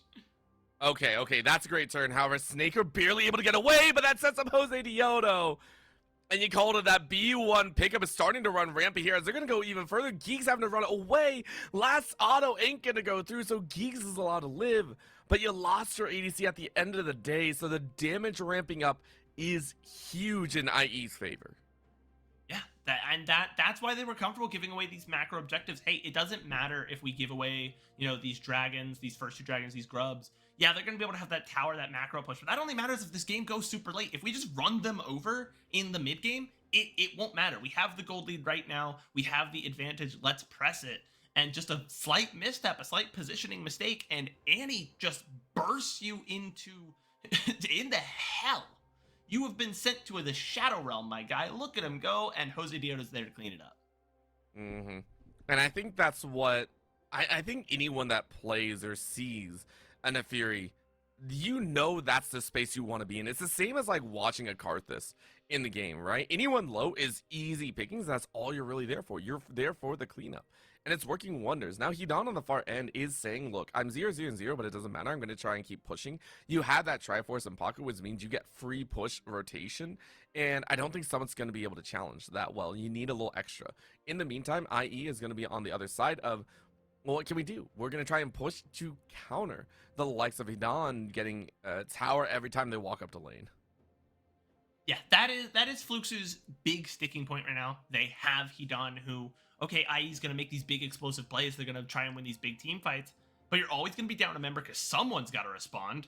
And Hidan's probably going to have push on your lane anyways. I think Hidan's ideal game state is that he is just 0-0-0 for 30 minutes and has taken 7 towers. That's what he wants to do. So if you're just going to let him not fight and take structures across the map, he's perfectly okay with that. IE has to make sure that they punish when they get those fight wins. You can't just get kills. You have to find tempo, objectives, structures off of the back of those. I think that's what we're going to be seeing here right now for Fluxu. You're still fighting for your split lives. You want to reach those playoffs as much as possible. And if you can, that's great. But I mean, that's going to take a game plus another. You need to win here and then win the third as well. For IE, though, coming in as this 3rd seed from Group A, you're saying this is pretty much in the hands. This is what we expected, and we're proud of the damage we've thrown down here. They've shown immense improvement when it comes to having that type of global pressure, to having that macro sense. This game 2 has been a little bit sloppier, but they got in the kills, and again, their composition does net a lot more damage. But they got ahead and grabbed yet another tower for themselves, matching it up to 2 and keeping that gold lead in their favor. What a flash forward, though, as this is a twist. Hidan flashed in for the E and was met by a Tibbers in response. And that's not that bad a cooldown. The dragon is up, and Oh, that's a twist. I wasn't expecting this one. Ganks returns that gank in large fashion. Is able to swing Ackerman straight into the ground. Summit now having to run for their life. Great ult by Fu, which gives a turn for Fluxu on the dragon. Yeah, and because Hidan ultimately flashed forward and ate that Tibbers to the face, there's no angle for Miryu to like run over, flash in, drop Tibbers into the team, and get this huge big burst to stun out ganks and prevent that dragon take. That is now a soul point secured for Fluxu. They are ready to go to maybe turn this game into a macro nightmare, but the fight is not over apparently. Well, we say that, and it looks like Fluxu were like, okay, maybe it should be over. Maybe we don't want to force that as we Summit. Actually don't like this anymore. Yeah, well, you know what Summit really doesn't like is a maiden. Went after that like a cat and a dog, just like, yeah, I don't want to deal with that one. But at the end of the day, I think what you called out is correct. That idea of passing over 2 dragons has now enabled Fluxu to put a lot of pressure on IE, because we know where IE are going to be in the next about 4.5 minutes. About 4.5 minutes, they're gonna be around that dragon. Yeah, and the thing is for Fluxu doesn't win that 5v5. If they go into the 5v5 at dragon, they probably lose. They don't have to though. They probably won't. They're going to say, hey, Fu has a lot of range. He can get away. He can, hero's entrance onto someone if he needs to. Hidan can just go split push, and we'll let them take that dragon. We're gonna take 2 towers in the meantime. Well, Summit is now realizing that maybe you don't want to be here. This is a heavy convergence on the poor Jace, and a Solar Flare just to answer. There's a TP on the back end, so IE can't do much more than that. Well done by Fluxu to find that kill. Fluxu finds a pick. Summit kind of caught watching a little bit, as he doesn't have a tower in that lane. Just retreat, who tries to go up the river, but teammates are too far away. And that's a free kill for Fluxu, and they'll take that. They expend a little bit of resources. You saw that the quickness was dropped on top, but ultimately, a kill is a kill. Fluxu need to kind of, the one thing where they are losing out is that kills and that gold, and they really want that so that once they generate this pressure, this macro advantage, they can use it to win fights and then win the game. Well, let's see if it comes down to it. Honestly, SuperBren, I'm curious where the rest of this game goes. I feel like for Fluxu, they're actively just like, we don't want to play the game until Dragon comes up. We just want to keep farming, we want to keep letting Hidan split push, and we just don't want to do anything else, which is, again, an answer. But IE, for their own, they're starting to get a little bit worried. I think they're starting to recognize that they need to apply this 4-1-1 Nefir to some battles, and they're not finding the exact right entries in. So you need to start looking for those awkward angles. Maybe instead of that 90% chance, it's a 70% chance. For Eyes, they are looking towards this bottom side of the map. Jose Diodo and Ackerman and Summit all saying, well, everyone's on the top side of the map. Let's go ahead and go straight for this Otacon. And I mean, it's a slow pace from Fluxu W7M yet again. This is exactly what you were saying. IE is saying, okay, we can't get these guaranteed fights that we want. And Fluxu, their strategy is entirely different from what you would expect from Pro Play League of Legends when you have a Yorick on your team. Like, you play the game differently now. Your win conditions are different. And so because of that, IE said, okay, what if we start the Otacon and they have to come rush to fight us and we catch them out in transition? And they realized very quickly, we don't have the sustain to keep up on this Otacon, and Fluxu's not biting. They're not leaving. They're not dropping teleports. They're just continuing to push their lane. You are 100% spot on. IE needs to find the way where they can force that 70% chance. You don't want to necessarily coin flip the game, but if you can weight the coin a little bit and then force a fight, that's the ideal, because otherwise, Fluxu does not want to interact with you. They want Hidan to sit up on this top side with his 30 creeps and hit towers. It's a little bit too real when you put it that way. Like, they just want Hidan to have the creeps and just smack away at everything that's available. It is a true statement. What we are going to see, though, is that minute left on the table. This is where we start to see the convergence of both the squads. As we mentioned, there's a soul point down right now, and it is a very scary moment. So Hidan is currently fighting off Summit. Meanwhile, Miru is looking for the perfect ult opportunity. And for Fluxu, saying maybe we can do something different. That's a catch and a half, and yet again, great entrance, making sure Gang stays alive, and you burn 2 ultis on top of it. So IE looking for a little bit more, but they don't have the raw CC and they don't have the great HP, so they have to back away. Gang's allowed to live with a sliver. Talked about that alt angle. There it was. Miryu got a bunch of damage down onto the Fluxu W7M jungler. And that does force, Fluxu W7M out of position a little bit. They were forced to burn an alt. What a wraparound as well. Outside of that ward. And Geeks is able to live, alive! but you're out of the fight.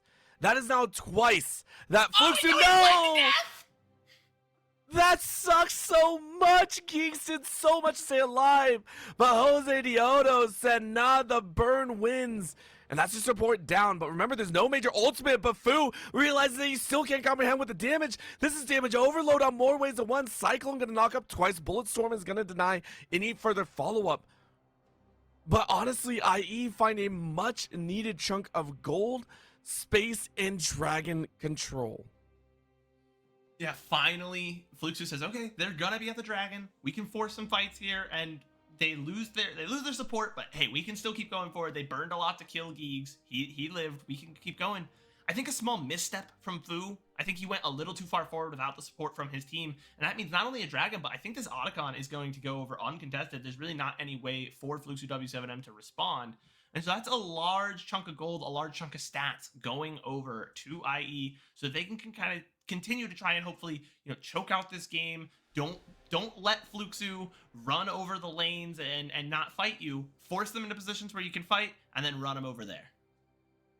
I would just like to point out, Miru is currently 0-0-6. At this rate, we are not going to see a Magi Soul Stealer, but it would be funny to see it. It is the slowest stacking Dark skill that I've seen in ages, but Miru has done so well. Like, we have to be honest. This is actually working out for the team. If you just don't die, then it doesn't matter if it stacks slowly. It's still stacking, right? So you just keep dropping, doing a bunch of damage, and with each little assist, that's a little bit more damage on that Tibbers, and eventually that turns into a kill. If they don't shut him down, it's gonna be really, really annoying in that late game when he just has to press one button remotely close to you. You're losing half your health bar. And you can see from the damage, Summit having the most damage, having just sat there and beat on Hidan for a while, but Miryu close behind with 14,000 damage on Annie. I think another part about that is IE are currently actively playing into this kind of Realm of Darkness style. I want you to take a look at the trinkets as well as the itemization in there. They gone full Dark Zone because they know that they have the burst damage. Maybe it's going to turn around though, as the answer has been made. Snaker running out to the top side. They're left alone. Meanwhile, Hodan on the bot side is pushing. So this is a 4v5 fight, and it's going to be a neutralization. That's Snaker down. That's a well-timed moment from Fluxu. Fluxu needed an opportunity for themselves, and they found it as we get a pause to come out. A short pause. Actually, it ended up being a 4v4 fight because while Hidan was on the bot side taking a tower, Summit decided, okay, well, I'll do the same, and went up to the top side and took a tower while that fight was going on. So you ended up losing Snaker, but you picked up a tower. Is that a worthwhile trade? It remains to be seen. But I think overall, they need to keep that macro, that pace of the game up, keep opening up towers to match whatever Hidan is doing on the other side of the map, because we are no longer in a position where we can send one person over and answer him. He is just going to probably win that 1v1 or break it off and just be perfectly safe. It is hard to answer him with just one champion. So now we need to overload one side of the map and win there. And like you said, a good response from Fluxu to kind of keep that fight even, take a kill, only lose the tower, and I'm wondering what we're going to look like after we come out of this pause, because it looked like both teams were breaking apart, resetting, getting ready to go to their next step of their master plan. But I think sometimes crazy things happen when we've had some time to think. Maybe I do want to fight, actually. I think there comes a point where you have to say, well, we got a stat check at some point, and that was never a better time to do so. The fact that we actually saw Marvin pretty much unchecked in that back line with that misfortune, just saying, hey, this is like one of the best bullet times I'm ever going to get. Being able to fire straight down range, being able to lock down Snaker. Snaker wasn't allowed to kind of help out. And it kind of leans into what I was talking about right before we got into that team fight, which I should have respected a lot more, but I didn't. It's the fact that we're seeing, I think it's quad sweeper plus a scryers on the side of IE.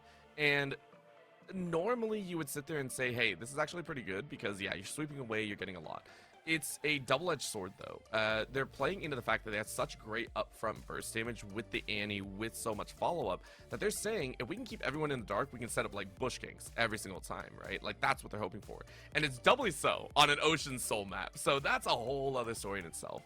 But it is that double-edged blade at the end of the day. If you cannot keep track of your opponent, if you are not sure where they're at, things go sideways very quickly. So I'm wondering if this is going to catch them out a little bit further on, because for Fluxu, you still have double scryers. You still have a warding trinket in the back pocket. So your vision encapsulation is still relatively decent at the end of the day. Yeah, and the vision advantage, you know, is pretty stark, especially when you consider that every time you clear out those wards and replace them with your own, you know, they're going to sit around for a while because there is only two scryers or two sensors on the other side to then delete those wards right back. But again, you talked about it, setting up those death bushes, double-edged sword. Not only do you have to get control of that space, you have to hope that this composition from Fluxu W7M doesn't just decide like, hey, we think they're in there, and preempt that. Because if you set up your death bush and it doesn't get that kill right away, if Fu is able to get a big shield off onto his team, if they are able to counter engage onto you, once your tools are out, the burst is done. Where is the follow-up damage? It's really on the back of Jose Diodo to be the sustained damage for the team at the moment, and that might not be so easy, because once he goes down, where is the rest of the team left? It's tenuous. I think tenuous is the right word here. I think it's a very good one to use here as we're stretching into the late game status here. We've entered the moment where it's about 28 minutes into the game, and all the teams are starting to recognize that things can go south very, very quickly. Level 16 being hit by Hidan a little bit further on other ends. Mirror's currently sitting at 15, Summit at 17. We're getting to the point where the game can really break open, but Hidan is like, I don't care if I'm level 16, 18, or 12. I'm going to be starting to hit that tower as soon as possible. And it is finally eliciting a response. Hidan is currently spotted out, and with that call down from the brush, really nice dawning shadow, you force the TP out from Hidan to join the rest of the team. Yeah, he's not able to back because of the dawning shadow, forced to use the TP, which means he can't, then go sit on the side lane and TP into a team fight, or even win a team fight and immediately begin applying pressure. That's something I see Yoriks do pretty often, at least in solo queue, is save the TP, win the team fight, and immediately be in lane taking an inhib. As maybe we're going to see a fight. The dragon is up in 20 seconds, Orbital. And Fu not enjoying the fact that you're down half HP. Now keep in mind, Fluxu don't actively have to fight for this. Technically, they can give it over without actually losing out on your own soul, right? But who wants to actually give double Ocean Soul to any squad? Who wants to give over a dragon when you're already sitting at soul point yourself? It is going to be a slow pace as mid lane was being pushed in. Mid tower will not fall for IE, but again, it's this death pressures. That's a catch only on one, and Ganks is starting to become that tank squad demo that you recognize you can't really ult down alone, as Tibbers shoot out almost immediately just as well. And that's a big tool. It's going to be on cooldown for a little bit here. If Fluxu can find the counter engage, find their moment, this would be a huge swing. If they can win the team fight here and pick up the Dragon Soul, here it begins. And that's going to be a side angle flank now as the rest of Fluxu try and bring that bottleneck, but the bullseye hits almost no one. So a lot of the upfront damage is actually gone. Ganks along the far end looking for a chance to get this steal, and that's what we're really watching for. But Jose Diodo still sticking on this dragon, recognizing that they have to stay here. Ackerman ready for fight number 2. Dragon still about 4k around the edge. Ganks comes in, swings hard, and they're going to jump on in. Dragon down to about 1.5. Who gets slighted? It is Ganks. Ganks is able to get it. That's Soul in favor of Fluxu as they keep their game alive. But that's Fu about to lose their life just as well. It's a double kill over to Snaker. Fluxu get the soul but lose the resounding fight. Yeah, and now that Senna is online, 2 kills, it's a lot of gold once they're able to go back, cash that in. And the thing is, IE didn't lose any members, so they say, okay, you guys got the soul, but we're going to go ahead and take this Baron, and you have no way to respond. You don't have any waves that are pushed out enough for Hidan to take advantage of. He doesn't have the teleport to get up to the top side. So ultimately, a winning play for IE. Yes, you don't have soul, and you're gonna lose that out for the rest of the game, and that is gonna suck. But you're gonna be able to continue to push this gold lead, and it might get to the point where all those extra stats from those dragons don't matter all that much. The twists and turns in this game have been out of this world, and I want to talk about the fact that Ganks and the rest of the team were able to kind of collapse in here. Look at how dangerous it got down to the last moment, and the fact that Fu was willing to try and turn back to help out Ganks, I mean, well respected at the end of the day. The main thing is, though, 2 kills for Ocean Soul. I think Fluxo are going to take that any day of the week, so very nicely done on their turn. But it's not just 2 kills for Ocean Soul, unfortunately. True. What you also gave over is this Baron, and look at IE already making some work with it. You know, you start with the plus 1,500 gold, so they're up an additional 500 at this point and pushing in these waves. And it's hard for Hedon to do what he wants to do for the next few minutes while the Baron buff is up. It makes it much more difficult for him to use the Maiden, use the ghouls to shove out these waves and maintain that tempo advantage. To take a look at the current pace, though, it is going to be IE recognizing that you can't allow this Ocean Soul to play for too long. Towers being broken down here. It's going to be the resounding, I almost want to say, rubble of these structures. With the Baron, you're able to kind of wreck through as soon as possible. I'm wondering if we are going to see this extra chance as well, where I am taking a look and I want to take count of who actually has a little bit of that grievous wounds. It looks like Snaker is the current one to have it on hand, so at least you got some. At least you already paid that tax. I think Ackerman breathing a little bit of sigh of relief earlier. He threw out the Zenith Blade, and there's like 3 members under their own tower. I don't think he wanted that one to hit, and it came very, very close.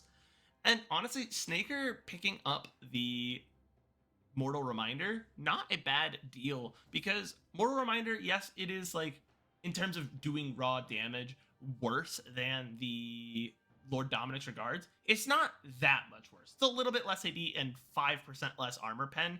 And I think there are many situations where there's not an Ocean Soul on the board, and you still might want to pick up that Mortal Reminder, because denying even that little bit of healing can make a big difference in the fights. It's a perfectly fine item in its own regards. So not too much of a tax had to pay. As you do see also now Jose Diodo and Summit have picked up the Executioner's Calling on the back. It's the price you gotta pay. You gave up the soul. It's unfortunate. Jose Diodo, of course, trying to dance away from this. This is why Nefiri is seen as one of the most annoying champions out there. Huge empowered shock blast, though, landing on Geek's back, forcing the rest of Flukes to actually run away. And Jose Diodo is the only one kind of standing at the front line. Another empowered shock blast forces Geeks even further. TP coming in to answer the top side, as Mew has actually been doing what Hedon has been doing the entire time. And we're seeing a fast-paced, frenetic action, a macro game styling, which does not lead to Fluxu's way. All of a sudden, IE are breaking down the base in challenging fashion. And this is what IE kind of wanted this whole time. They were willing to give up these dragons. They were willing to give up these early objectives because they knew that they were generating some gold advantage, and they were getting ready to push forward and scale forward in a way that is very difficult to match. And so now every time they have an advantage, they're going to try and press it as hard and as fast as they can. Like, this tower has a massive wave on it. It's not in danger because here comes Miryu. And again, IE used this, they sacrificed a lot in the early game, but I think it is finally paying off. They weren't just giving over objectives willy-nilly. It was sacrifice, and sacrifice has purpose. I think that's the right way to call it. Sacrifice for the team, sacrifice for the game, sacrifice for your chance at the playoffs. That is what IE is currently playing for. And they've done an exceptional job so far. Yet again, they have been in control to a decent extent. They have been comfortable in their stances and in their movements throughout this map. And I hope to see it go a little bit further as well in this game. In this game number 2, as we're about to have Elder on the table, SuperBren. We're about to have Elder here in about a minute, which you know is going to kick something off. Yeah, I think Elder is kind of the last big win condition. If Fluxu takes it and wipes, i.e. they are right back in this game. They are right where they want to be. They have the Ocean Soul, and they can continue to hard shove. If IE, wins that fight, doesn't even have to win the fight, just takes the Elder, I think that's already a winning position for them. They're already ahead. Getting Elder would be really just a game ender. And so this next fight, you can see everyone getting ready to go. playing around the vision in the bush and just squaring off. We are on a razor's edge, and one little misstep is going to be what triggers this fight. I just think it's going to be a whole thing as in goes Jose Diodo, but Jose Diodo hopping right back out, saying, hey, I got enough. Iron Maiden was already being used, but in goes the grand entrance. And I don't know if it's going to be enough. Great bullet time, but it doesn't really kill anyone. Fu now a little bit further away, and now you are denied. What a body block to come out of Ackerman. And now they dive. Jose Diodo's like, yo, what's up? Marvin, though, is untouched. Finally touching the back line, and they are going to burn through that ADC. It's a double kill. Make it a triple as you find Geek's life. This Senna, this random pick that we did not think had any sort of value, is able to find a triple. You can see the heads hung low for Fluxu as the mid lane wave is being pressured. Dawn can only go so far. Tibbers is out to play. That's 4 gone as Ganks is being chased.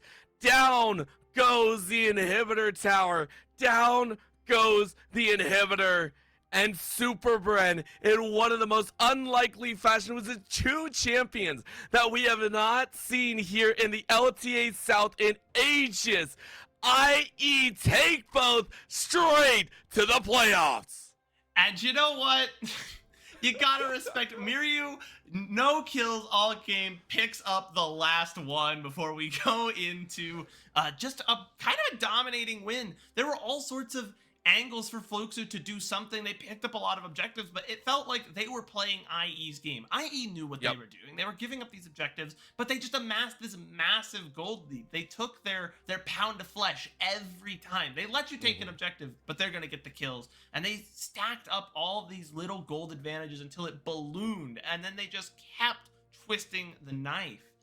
I talked about it, a few minutes before end. Once you're at this stage, it's so difficult to prevent just the explosive, kind of surge forward that comes from these teams when they're this far ahead.